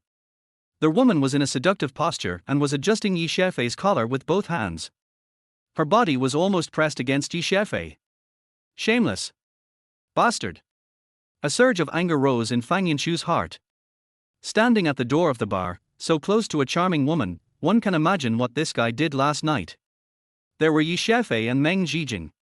Meng Zhijing stayed in the room for 2 minutes, then ran out quickly, just in time to catch up with Xiaofei who had not left yet. "Mr. Yi, where are you going?" "I'll drive you there." "That's fine. It's really inconvenient to take a taxi." Xiaofei did not refuse. It would be much more comfortable to have someone serving him. Meng Zhijing saw that Xiaofei's collar was a little messy, so she reached out to help fix it. At this time, she didn't think about seducing Xiaofei or anything, it just happened naturally. But women like her have a natural charm, and when she does this, it seems to others that the two of them are extremely intimate. Xiaofei's values are very sensitive. Even through the car window, Xiaofei felt a sense of hostility from Fang Yunshu's gaze. He frowned slightly and said to Meng Zhijing, "Do you know that car?" Meng Zhijing immediately looked in the direction and said, "That's the Fang family's car." "The Fang family?" Xiaofei raised the corner of his mouth and immediately stopped taking it to heart. Except for Fang Linger, no one in the Fang family was not hostile to him, especially Fang Yunshu, who was even more hostile towards him.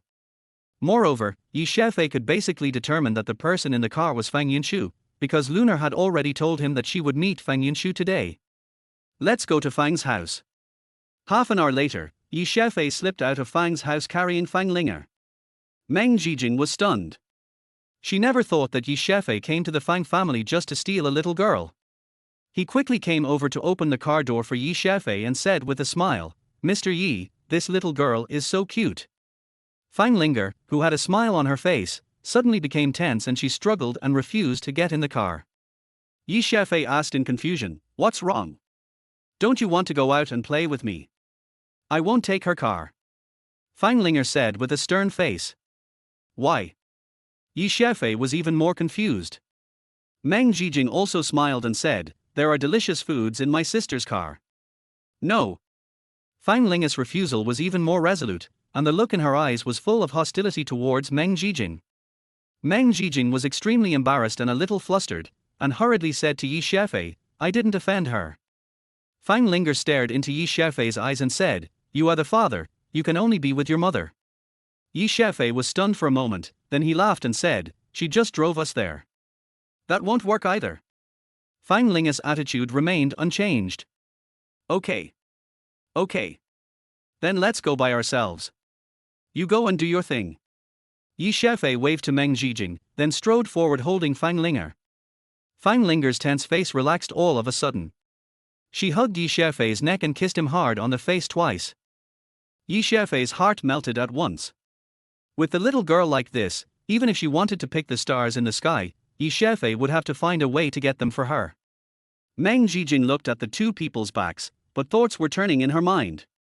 This little girl turned out to be Xiaofei's daughter. The Fang family, only Fang Yunshu secretly gave birth to a daughter. If you see Fang Yunshu in the future, you must be careful and never offend her. Yi Xiaofei did not take Fang Linger out to play, but went to a secluded place first. The main reason why Fang Yunshu was held hostage by the Fang family was Fang Linger's illness. However, he had come into contact with Fang Linger so many times and had not found any disease in her body. This time he wanted to check carefully. But after the examination, Yi Xiaofei was shocked. There was a problem inside the little girl's body that he couldn't solve. Chapter 35, Can't Let My Daughter Down. There was actually a ball of energy hidden inside the Baihui point on Fang Linger's head. When Yi Xiaofei's true energy reached there, it disappeared immediately, as if it was dissolved by the breath ball, or as if it was directly absorbed. "Dad, I have a headache," Fang Linger called softly. Yi Xiaofei quickly stopped and asked with concern, "Do you usually have a headache?" Fang Linger shook her head. Yi Xiaofei thought carefully about what was recorded in the Heaven and Earth secret, and couldn't help but be secretly surprised. When true qi gathers at Dantian, it becomes the earth. When true qi gathers at Baihui, it becomes the sky. Yi Xiaofei's true energy is now only gathered in Dantian, and it is still a long way from gathering in Baihui. However, Fang Linger, at such an old age, has already formed her true energy in Baihui. This is definitely a genius, no. This is a natural born of Eldest. In the art of heaven and earth, the most brilliant technique requires the heaven to be the foundation, that is, the true energy must be gathered in all places. Although Yi Xiaofei cannot practice it now, he can teach it to Fang Linger. Yi Xiaofei picked up Fang Linger again with a smile and said, "Linger, do you want to become very, very powerful?" Fang Linger tilted her head and asked, "Like Poseidon, Dad?" Yi Xiaofei's smile deepened as he said, "That's much more powerful than Dad's." Then, Fang Linger tilted her head and thought for a while, then shook her head gently. "Don't you want this?" Yi Xiaofei didn't expect Fang Linger to refuse. Fang Linger pouted and said, "No, I want my dad to play with me." Fang Linger is still just a child, so it is naturally difficult for her to be interested in these things. Moreover, if she wants to practice kung fu, she will definitely have to suffer. Yi Xiaofei suddenly felt that it was a very cruel thing to let such a young child suffer. "Then Dad will take you to play." Yi Xiaofei learned his lesson this time and left 10,000 yuan from the box containing the money. He also applied for WeChat for his mobile phone card, but he could not bind it to the bank card that Lunar gave him because the card had to be bound with real name, and the card was in Lunar's name. Yi Xiaofei took Fang Linger to the amusement park in a taxi. Seeing Fang Linger's excitement, Yi Xiaofei asked with a smile, "Didn't your mother bring you here before?" Fang Linger pouted and said, "I don't like coming with my mother." "Why?" Fang Linger pointed at the carousel in front of her and said, "Mom only takes me to play this, and I don't like it." Yi Xiaofei asked curiously, "Isn't this good? Why don't you like it?" "It's just not fun. I want to play that." Fang Linger pointed her finger diagonally in a direction. "You want to play this?" Yi Xiaofei's eyes almost popped out, and he asked again, "You want to play bungee jumping?" "Yeah." Fang Linger nodded vigorously. Yi Xiaofei's mouth twitched, and he couldn't help but secretly complain, "This little girl is really different from ordinary people in every way. How could this woman Fang Yunshu give birth to such an evil daughter? And Fang Linger's bastard father, what powerful genes he has." After buying 2 tickets, Yi Xiaofei took Fang Linger to the platform, but the staff stopped him. "Sir, you can't bring children up here." Yi Xiaofei said, "I'll dance with her." "You want to jump with him?" "No, it's too dangerous." The staff member shook his head like a rattle. Yi Xiaofei immediately said, "Don't worry, I can guarantee her safety." "Guarantee safety? What can you guarantee?" The staff looked at Yi Xiaofei as if he were a monster, and said directly and rudely, "He is so young, and you take him bungee jumping. Is this your child?" "This is my father." Fang Linger immediately hugged Yi Xiaofei's neck and put her face against Yi Xiaofei's face, showing their relationship. The staff member's eyes widened even more, and he said, "Is there a father like you? Not to mention the danger, what if you scare the child while playing this?" Fang Linger puffed out her chest and said, "I'm not afraid. That won't work either. People under 14 are not allowed to jump here." Seeing that the staff member's attitude was so firm, Yi Xiaofei knew that it would not work and he could only take Fang Linger away. "Then let's play that." Although Fang Linger was a little disappointed, she immediately pointed to a pirate ship. When she asked there, she was told that Fang Linger was not allowed to go up there either. The seatbelts there were not designed with children of this age in mind. After walking around for a long time, Fang Linger wanted to play things that were both exciting and thrilling, but there was nothing that Fang Linger was allowed to do. Moreover, almost every employee regarded Xiaofei as an unreliable father. Those with a good attitude tried to persuade him in a kind way, while those with a bad attitude directly scolded Xiaofei. But Xiaofei couldn't get angry. After all, he was doing it for Fang Linger's good and was also responsible for his work. Fang Linger became more and more disappointed. She pouted her lips, lowered her head and said nothing. Xiaofei couldn't help but feel distressed, picked her up and said, "Linger, we can't play today, wait a few days, I will definitely let you play." "Really?" Fang Linger's eyes suddenly lit up. Xiaofei kissed her little cheek and said, "Of course it's true. How could I let my little Linger down?" Fang Linger immediately smiled, without any doubt about Xiaofei's words, and said excitedly, "Okay, then I'll play again in a few days." After buying 2 ice creams, Xiaofei and Fang Linger came to a lawn. Fang Linger was attracted by the butterflies on the lawn, while Xiaofei took out his phone and called Meng Jijing. "Find out who owns the amusement park." Meng Jijing immediately replied, "That is the Li family's property. I want to book this amusement park for a day. Can you do it?" "Book the amusement park for a whole day." Meng Jijing was really surprised by this request. It seemed that no one had ever wanted to book this before. "That's right, you try it first. If it doesn't work, I'll let Lunar do it. I can definitely get it done," Meng Jijing assured quickly. What a joke. If she asked Lunar to do it, wouldn't that mean her ability was not as good as Lunar's? After a while, Meng Jijing called Yi Xiaofei back. Meng Jijing said, "Mr. Yi, if you want to book the entire amusement park, you can only do so on Monday 3 days later. The amusement park will not be open to the public on that day." "Good, very well done," Yi Xiaofei praised immediately. Meng Jijing immediately said excitedly, "It is my honor to work for Mr. Yi. It's just 10 million, the money is worth it." Yi Xiaofei glanced at Fang Linger and his expression changed suddenly. Fang Linger was sitting on the grass, with a fat boy of about 6 or 7 years old standing in front of her. The fat boy was holding a half-eaten ice cream in his hand and making faces at Fang Linger. Fang Linger was bullied. Chapter 36 beat him up. Yi Xiaofei quickly came to Fang Linger, squatted down and picked her up. He breathed a sigh of relief when he saw that Fang Linger was not injured.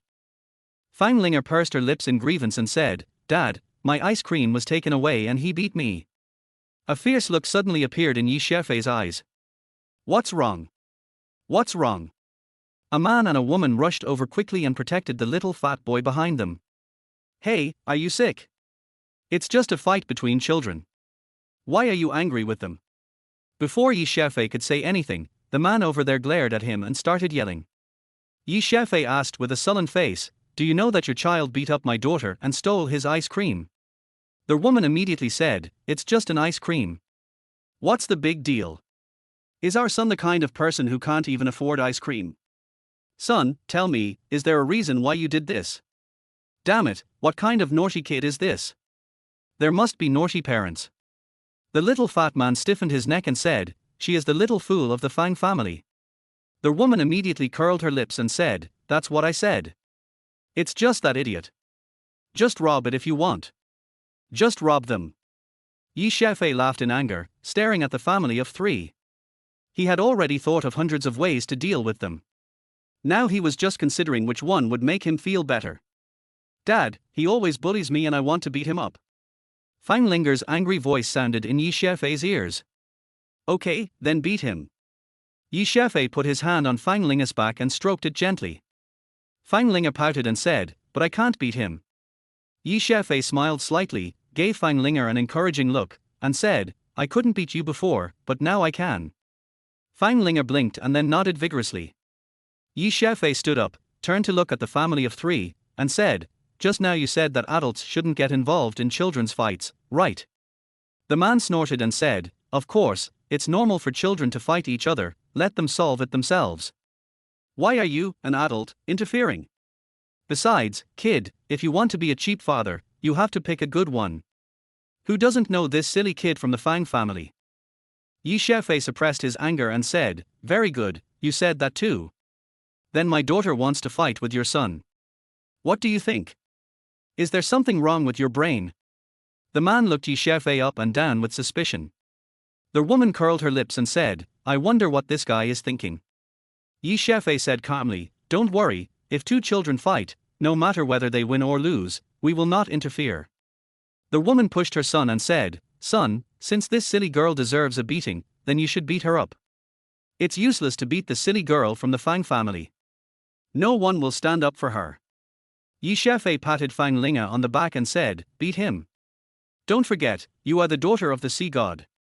Fang Linga was feeling a little weak at first, but when she heard these words, she suddenly became energized. She puffed out her chest, clenched her fists, and ran towards the fat boy. Fang Linga is half a head shorter than the little fat boy, and her weight is much different, at least 30 kilograms. The age gap and gender gap between Fang Linga and the fat boy are simply not on the same level. There was no technique involved between the kids, they just bumped into each other. But an unexpected scene occurred. Fang Linga's small body actually knocked the little fat boy to the ground. Fang Linga herself didn't expect this and stood there in a daze. Good. Linga, you are the best. Xiaofei praised loudly. The fat boy's parents actually started shouting in anger. Idiot, you were knocked down by a silly little girl, get up quickly. The little fat boy got up quickly, his face flushed red, and rushed towards Fang Linga again. Fang Linga was suddenly full of confidence at this moment, and rushed towards the fat man again. This time Fang Linga knocked the little fat boy over again, and then she rushed up like a little mad tiger, directly rode on the little fat boy, and hit him randomly with her fists. I let you call me stupid. I asked you to push me. I'll let you steal my food. Fang Linga was beating and shouting loudly at the same time, as if she was venting her accumulated emotions. Get out of here. The couple was very anxious and rushed over, trying to push Fang Linga away. Xiaofei immediately stopped them, glared at them, and said, what are you doing? The kids are just fighting, why are you adults getting involved? The two men's faces froze, this was exactly what they had just said. The man said angrily, stop talking nonsense, make this silly girl stop, otherwise you will be in trouble. Xiaofei waved his hands casually, making it impossible for the man and woman to get close to Fang Linga. He smiled and said, this is what we agreed on beforehand, and it cannot be changed. The woman yelled angrily, damn it, how can that silly girl's life be compared to my son's? She beat my son up, even if that girl has to pay with her life, it's not worth it. Hey, your son can't be beaten, but my daughter can be beaten as she pleases. Xiaofei was so angry that he laughed, and there was a chill in his voice, Linga, you should beat back the way others beat you, and you should bully them back the way they bully you. Okay. Fang Linga agreed loudly, and her two little fists rained down on the little fat boy. The two men rushed forward, cursing at Xiaofei, but no matter what they did, they could not get to Fang Linga. The fat boy was beaten so hard that he cried for his parents. The man finally realized the key to solving the problem, and he stopped immediately, saying anxiously, no. No. We are wrong, tell her to stop. Har har, you still know you are wrong. Xiaofei said with a sneer. The man hurriedly said, we know. Please, don't hit my son. Okay, Dad, I've had enough. Fang Linga stopped on her own initiative at this time, jumped off the little fat boy, clapped her hands, and then came to Xiaofei with a triumphant look. The couple rushed over to check on their son, and the little fat boy was howling like a ghost. The man's expression changed at this time, and he said viciously, boy, you actually let this silly girl beat my son, we are not done with this matter. Xiaofei raised his chin and said, okay, you're welcome to come find me anytime. Let me tell you, my name is Xiaofei. Fang Linga also raised her chin and said, he is my father. Chapter 37 What is there to be afraid of if we are right? Dad, am I good enough? Fang Linga was like a victorious general, with her hands on Xiaofei's shoulders and her chest puffed out with pride. The look in her eyes showed an expectation of waiting for praise. Amazing. My baby Linga is the most amazing in the world. This sentence was not just a compliment, it was also Xiaofei's true inner thought. It was mentioned in the heaven and earth secret that those who were born with the foundation of heaven were definitely rare to come across in a century. However, if a person with this kind of talent does not make proper use of it, then after he or she is over 10 years old, this foundation of his or hers will disappear. Fang Linga is just a little over 4 years old now. Yi Xiaofei also has the magical book, Heaven and Earth Secrets, which can guide Fang Linger to develop the foundation of heaven. It will be no problem for Fang Linger to become the most powerful among her peers in the world. Yi Xiaofei feels indescribable pride to have such a daughter. Fang Linger's eyes were full of admiration, and she said, "Dad is still more powerful. Dad just slapped me like that, and I became so powerful. My daughter is really smart, but this is only temporary. You will soon become the same as before. Do you want to stay so powerful, or even better than now?" Yi Xiaofei narrowed his eyes and coaxed her. Fang Linger tilted her head and thought for a while, then said, "Then, does Dad have to come and teach me?" Yi Xiaofei nodded and said, "Yes." Fang Linger immediately said, "Then I will learn. If Dad doesn't teach me, I won't learn. You little brat." Yi Xiaofei touched Fang Linger's head and loved her even more. He said, "Dad has to study hard how to teach you. We'll start in a few days." Yi Xiaofei knew there was a way to deal with Fang Linger's situation, but that method was very far away from him, so he himself did not understand it. How to teach Fang Linger was indeed a very challenging thing now. Although she didn't have a good time today, Fang Linger was still very happy. Seeing that it was almost time, Yi Xiaofei took Fang Linger back to Fang's house. Otherwise, if Fang Yunshu knew about this, he would definitely get angry. But when the two of them sneaked back to Fang's house, they happened to see several people with a child entering the gate of Fang's house in a threatening manner, and Fang Yunshu happened to have just returned. Fang Linger and Yi Xiaofei looked at each other, and the little girl said with a bitter face, "Dad, it's over." Yi Xiaofei pinched Fang Linger's cheek and said with a smile, "Don't be afraid, we are right, what are we afraid of?" "Yes. We are right. What are we afraid of?" Fang Linger's chest immediately straightened up. The Fang family's place is usually where the old man of the Fang family lives. The rest of the Fang family members basically have their own businesses and homes outside. They usually live outside and only come here for important matters. This looks like a very good villa compound, but it lacks the prosperity and convenience of the city, so most young people are unwilling to live here. Fang Yunshu has been living here because she has no property of her own. Fang Yunshu knew these people. They were from the Tang family. The Tang family was also a famous big family in Ningchen, and its strength was basically comparable to that of the Fang family. But the Tang family's strength is on the rise, while the Fang family is in decline, so it seems that the Tang family has been more popular than the Fang family in the past 1 or 2 years.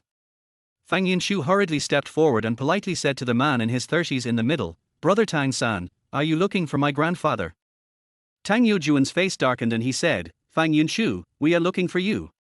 Fang Yunshu said hesitantly, "Brother Tang-san, I don't know how I have offended you." Tang Yujuan's wife immediately screamed, "Fang Yunshu, why are you pretending to be confused? Look at what your daughter has done to my son."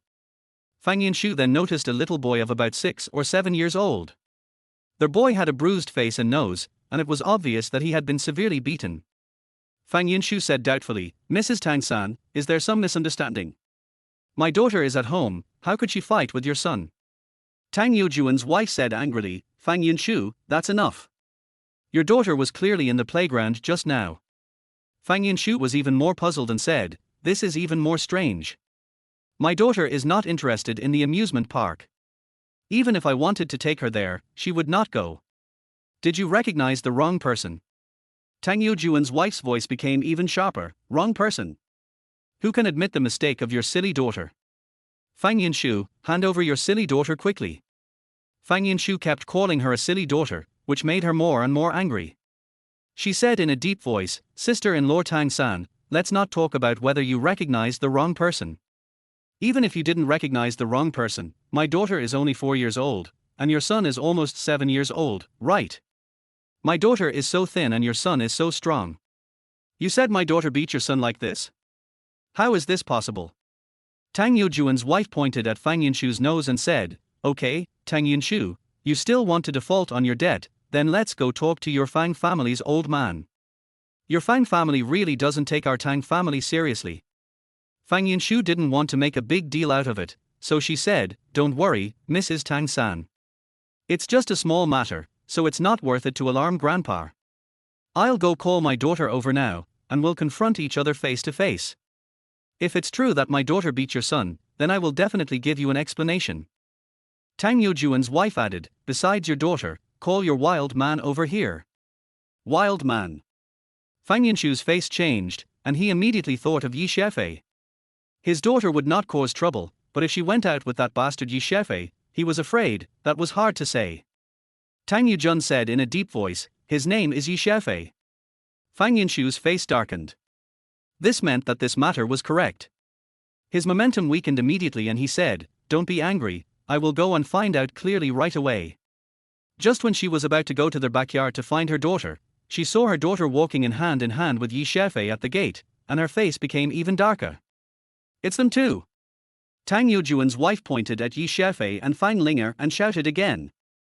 You two, come here. Fang Yunshu's voice squeezed out from between his teeth.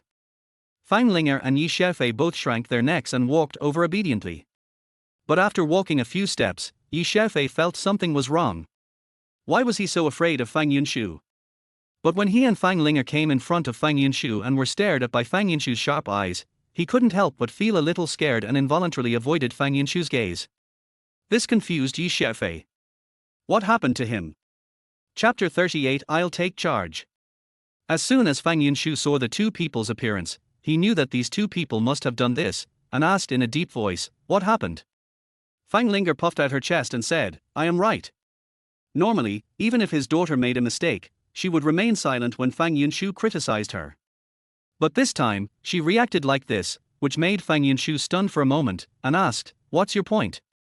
Fang Linger pointed at the little fat boy and said, he stole my ice cream, hit me, and scolded me. So you fought with him? And beat him up like this? Fang Linger raised her chin proudly and said, we had a fair fight. He couldn't beat me, but his crying when he can't beat me, you idiot. Tang Yujuan's wife screamed in a shrill voice, did you hear that? Did you hear that? It was your daughter who beat your son like this. Are you from the Fang family bullying us because we have no one in the Tang family? Fang Yunshu couldn't help but feel a headache. He had never dealt with such a thing before. In the past, they and their daughter were always bullied by others and they could only swallow their anger. But today, their daughter beat up someone. Mrs. Tang-san, a fight between these two kids is not a big deal.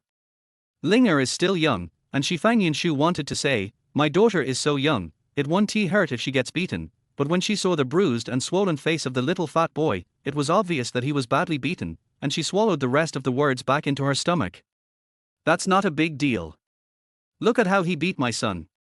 Tang Yujuan's wife scolded, this silly girl, it's obvious that she was born by her mother but not taught by her father, otherwise why would she be so rude? Fang Yunshu said hurriedly, I'm sorry, I apologize to you on behalf of my daughter. We will pay for your son's medical expenses. Tang Yujuan's wife insisted, is that it? Your silly girl from the Tang family beat up my son. If this gets out, will our Tang family still have face? Xiaofei sneered and said, har har, you are so arrogant. When your son bullied our Linga, you said it was just a matter between children. When you couldn't win the fight, your Tang family stepped in. Do you think Yunshu is easy to bully? Tang Yujuan's wife glared and shouted, nonsense, how can your silly daughter of the Fang family compare with our son? She is the eldest grandson of the Tang family. She is the person that the Tang family will focus on training in the future. A single hair of hers is more valuable than the life of your silly daughter. Xiaofei's face turned even colder, and he said, since you say so, then I'll tell you, we'll fight, and what can your Tang family do about it? Tang Yujuan's face darkened and he said, boy, who do you think you are? How dare you challenge our Tang family? Xiaofei's eyes flashed with coldness, and he said, I'll tell you once again, my name is Xiaofei, Fang Linger is my daughter, and all her affairs are borne by me as her father. If anyone dares to bully my daughter, I, Xiaofei, will let you know how serious the consequences are. What a arrogant tone, Fang Yunshu. Can he represent the opinion of your Fang family? Tang Yujun looked at Fang Yunshu. Fang Yunshu was a little dazed just now. She had worked so hard in the past few years. Xiaofei's care seemed to give her a sense of security. But Tang Yujuan's words shocked her. Although their Fang family was not necessarily worse than the Tang family, if the Tang and Fang families became enemies because of a trivial matter between the children, then she would be held responsible. Fang Yunshu hurriedly said, don't listen to his nonsense. He can't represent our Fang family at all. Brother Tang-san, this has already happened. Let's talk about the aftermath. Brother Tang-san, Sister Tang-san, if you have any requests, we will try our best to meet them. Tang Yujun said, our request is very simple. We don't want your money, nor do we want your Fang family to do anything. We just want our son to beat up your daughter. Yi Xiaofei said teasingly, fight again. Sure, as long as your son can take it. Tang Yujuan's wife said viciously, listen carefully, my son is going to beat your daughter up, and your daughter is not allowed to fight back. No. This time, Yi Xiaofei and Fang Yunshu shouted in unison. Yi Xiaofei's eyes were filled with murderous intent, are you looking for death? Tang Yujun sneered and said, oh, if you don't agree, then we'll just wait and see. I want to see if your Fang family will become an enemy of our Tang family just for a silly daughter. What a good enemy. Well said, I will be your enemy till the end today. Yi Xiaofei sneered, suddenly raised his hand and slapped Tang Yujun in the face. Then he slapped Tang Yujuan's wife in the face again with his backhand. Bold. Tang Yujun also brought 2 bodyguards from the Tang family. They shouted loudly and rushed towards Yi Xiaofei together. Yi Xiaofei swung his arm and pulled the 2 men out, then stretched out his hand again and grabbed Tang Yujun and his wife by the necks, dragging them out like dead dogs. The 2 people's shrill screams resounded through the sky. Fang Yunshu was shocked and rushed forward, angrily saying, Yi Xiaofei, you are crazy, stop it. Stop what? Yi Xiaofei turned his head and glared at Fang Yunshu, shouting, don't forget, you are the head of the Fang family now. If you can't even protect your own daughter, how can you take on this responsibility in the future? Fang Yunshu was suddenly speechless. These bastards have come to our doorstep to bully us. Why would we stay here to eat if we don't beat them out? Let's just offend the Tang family today. If you, Fang Yunshu, as a mother, don't dare to bear the responsibility, then I, Yi Xiaofei, as a father, will bear it. Yi Xiaofei's words shocked Fang Yunshu, and she watched helplessly as Yi Xiaofei threw the 2 men out of the Fang family's gate. Tang Yujun and his wife were going crazy at this time. Tang Yujun struggled to stand up, pointed at Yi Xiaofei, and shouted, you Fang family actually dared to attack our Tang family. We, the Tang family, will never let you go. Yi Xiaofei's eyes were fierce. In this world, no one is allowed to dare to touch Linga's hair. It would be fine if the Tang family behaved honestly, otherwise I will make their Tang family disappear from the earth completely. Tang Yujun gnashed his teeth and said, okay. Okay. Boy, just wait for me, our Tang family will fight your Fang family to the death. Tang Yujuan's wife jumped up and down and yelled in frustration, kill him. I must kill him. Yi Xiaofei narrowed his eyes, and even smiled, saying, you are welcome to come and kill me, but you'd better be aware of this. Whoever wants to kill me, I will definitely kill him. The words, kill him, came out of Yi Xiaofei's mouth, making Tang Yujun and his wife feel an inexplicable chill. Chapter 39 Educating Fang Yunshu. In Fang Yunshu's room, Yi Xiaofei and Fang Linga stood side by side. Fang Yunshu stood in front of them, looking at them with gritted teeth. Yi Xiaofei, what exactly do you want to do to me before you stop? Yi Xiaofei no longer had the momentum he had just now. In front of Fang Yunshu, he once again looked a little weak and said, how am I harming you? I just don't want you and Linger to be bullied. You really have good intentions, don't you? Fang Yunshu's teeth were chattering as he said, do you know that if you do this, it will cause a conflict between the Tang family and the Fang family, and will bring great losses to the Fang family? Yi Xiaofei snorted and said, so what?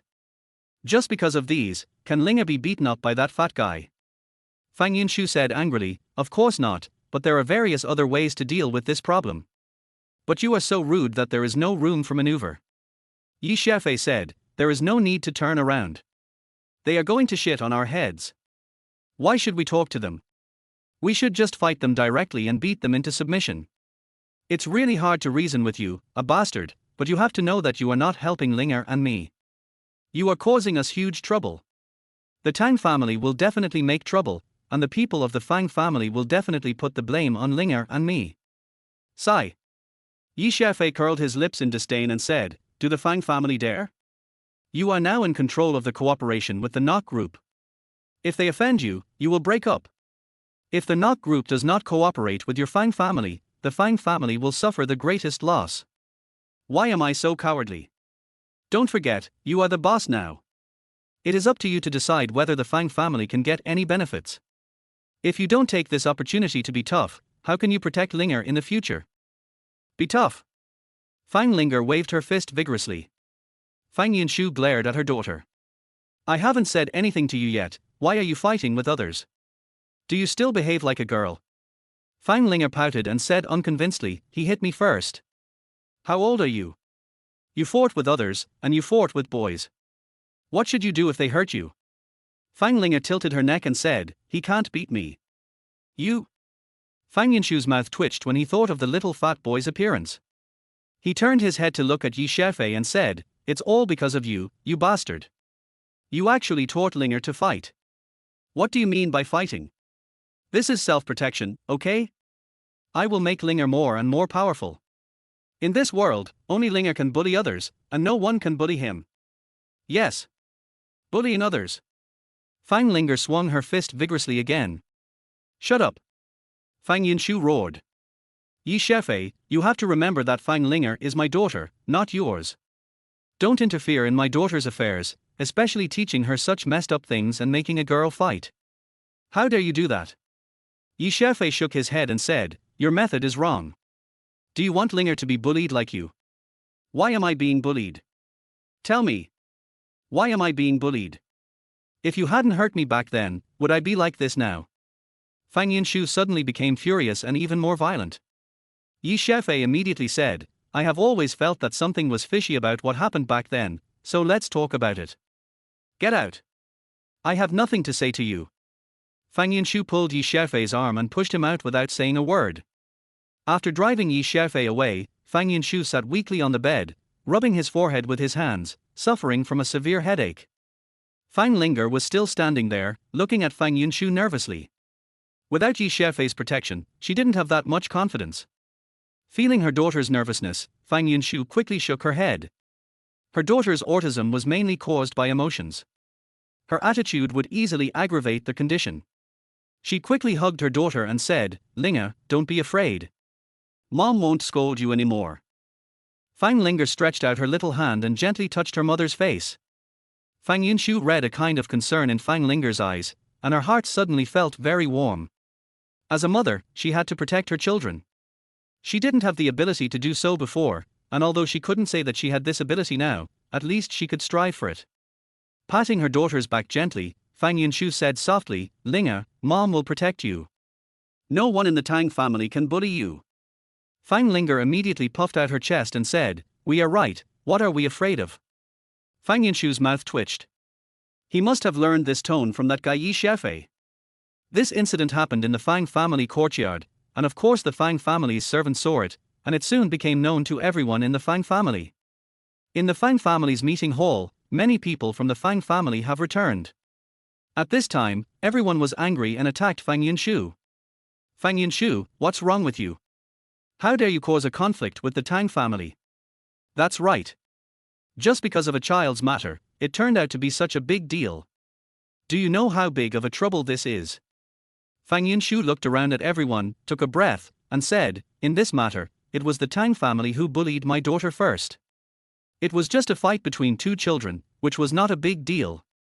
But the Tang family actually came to our house and asked us to beat my daughter. If I agree, then where is the face of our Fang family? Doesn't it mean that anyone can come to our house and act wild in the future? Fang Yunjuo curled her lips and said disdainfully, what if your silly daughter gets beaten up?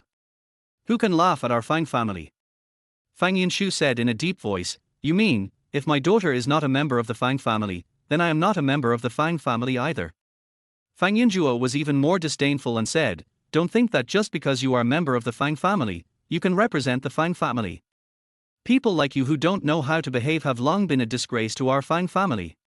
I think we should ask you to bring your daughter to the Tang family to apologize in order to avoid this conflict. Har har, Fang Yunshu sneered and said, it's not difficult for me to apologize. Letting my daughter get beaten up is also fine. But from now on, I won't have the face to contact the Nok Consortium on behalf of the Fang family. Their hall suddenly became quiet, and everyone looked at each other in surprise. Fang Yunshu is now the representative of the Fang family. If this is true, it would represent the cowardice of the Fang family, and the cooperation with the Nok group would be greatly affected. Fang Yunshu looked at the faces of the crowd and couldn't help but let out a breath, feeling indescribably happy.